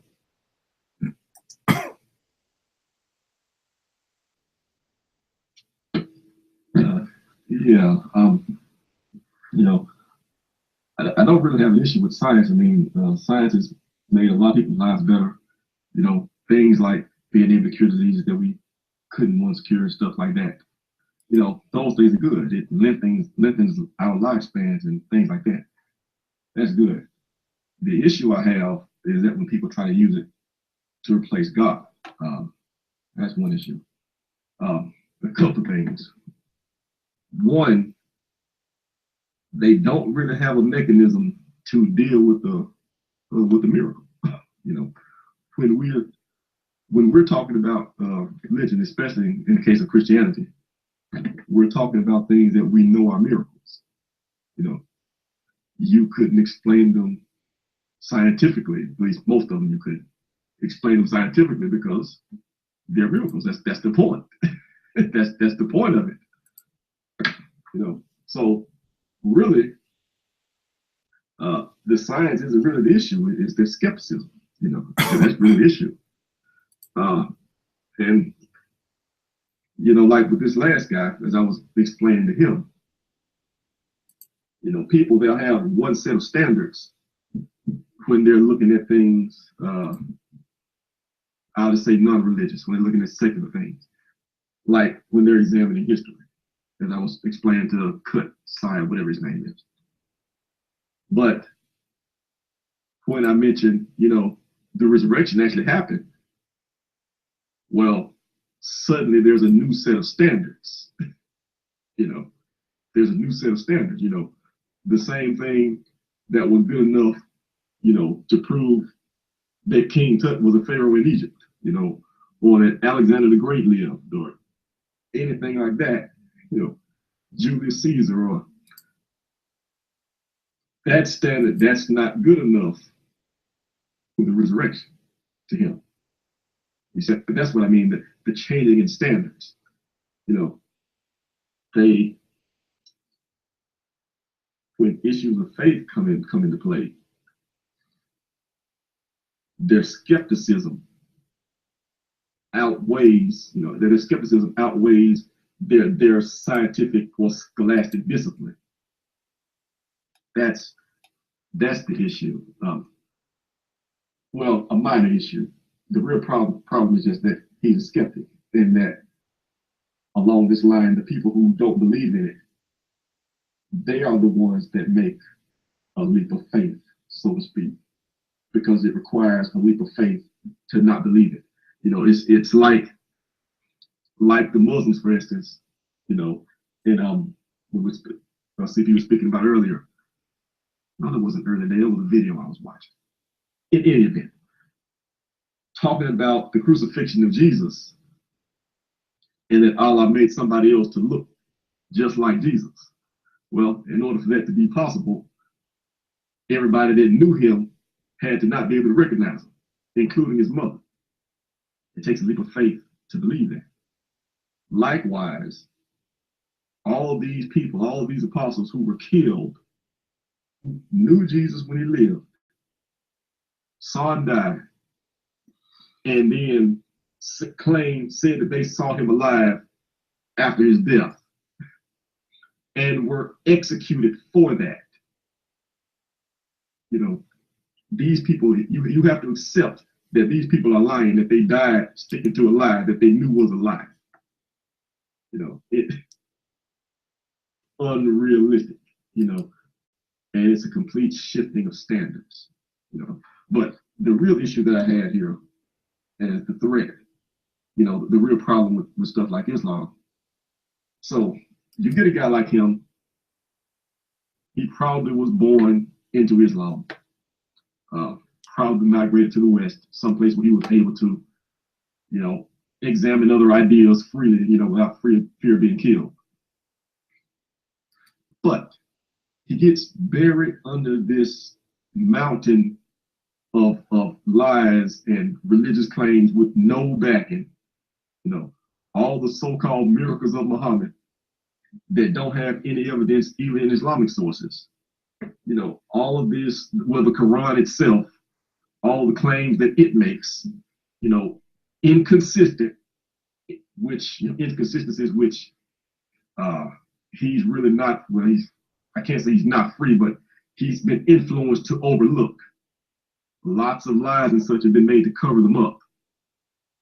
And so much stuff that he has to aggressively disbelieve in.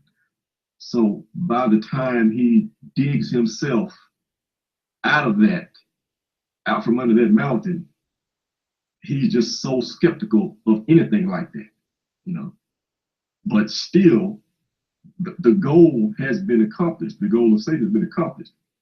He's not looking at the truth.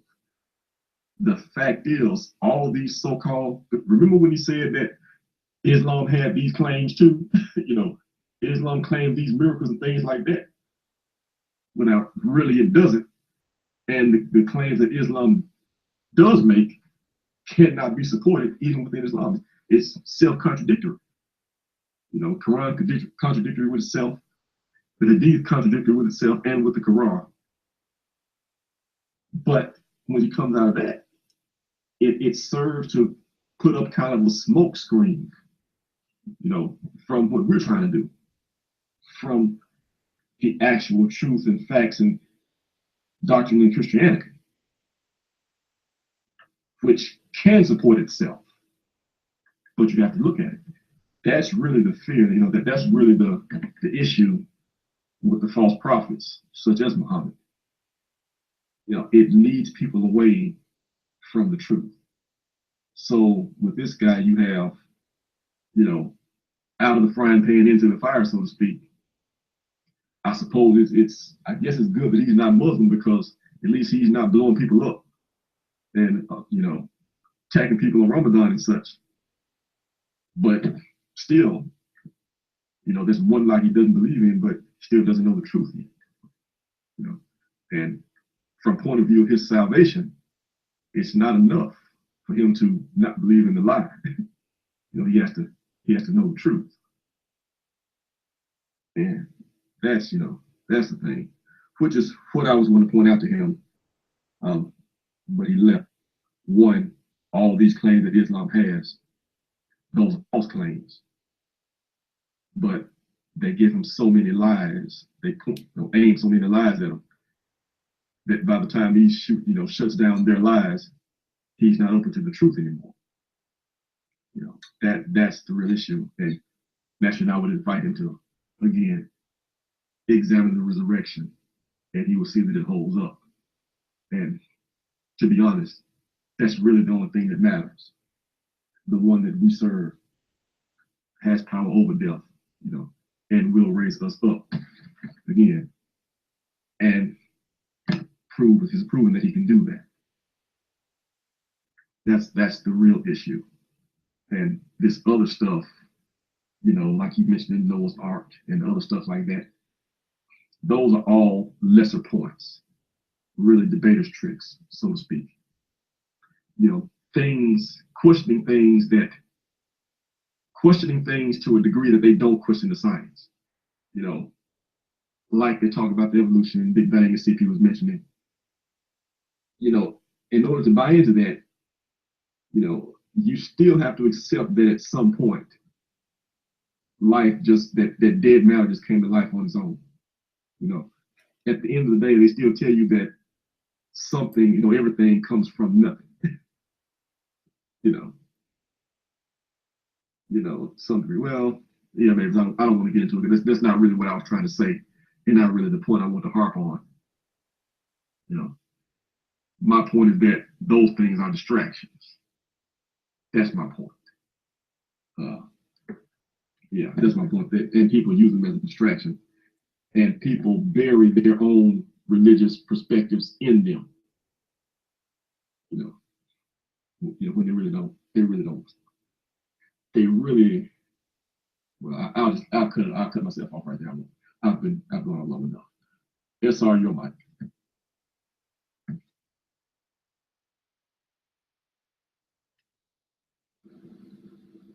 Mic check.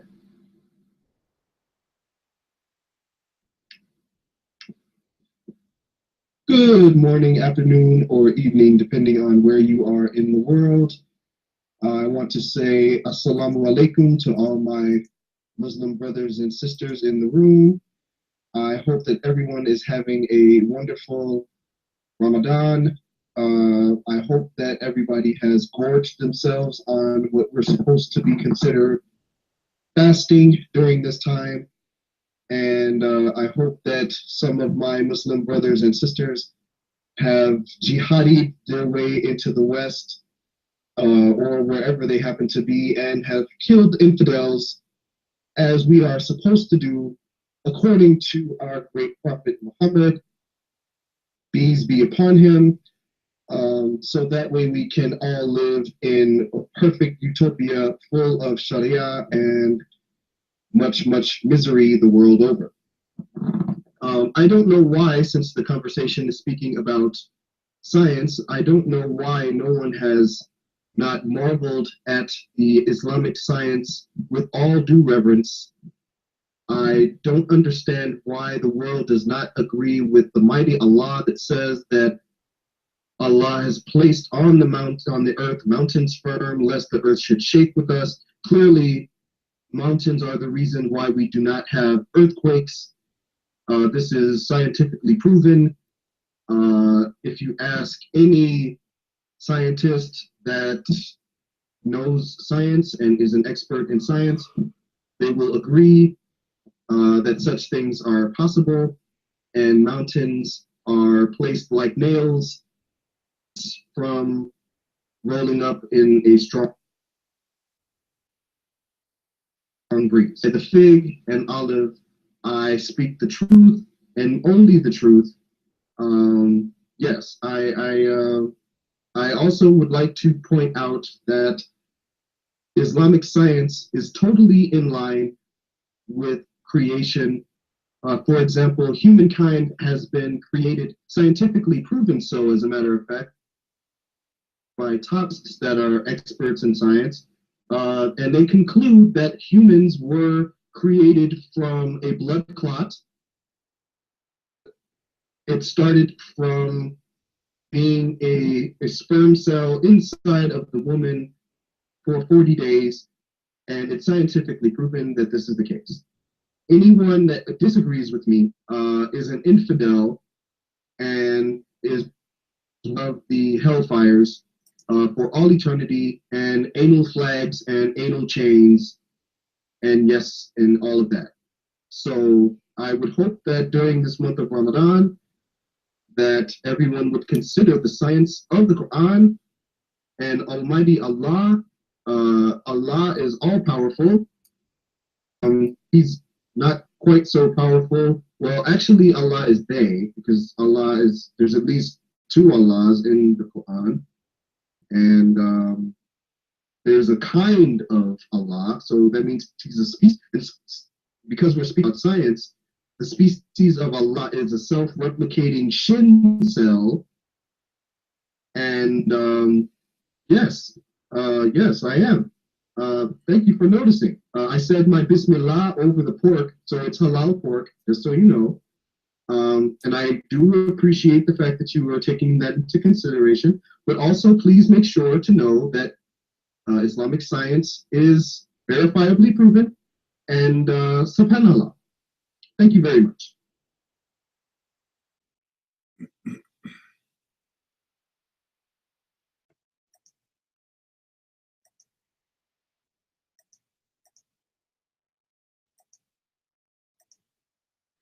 All right, well, thank you very much. Guys, I really apologize. I can't stay longer.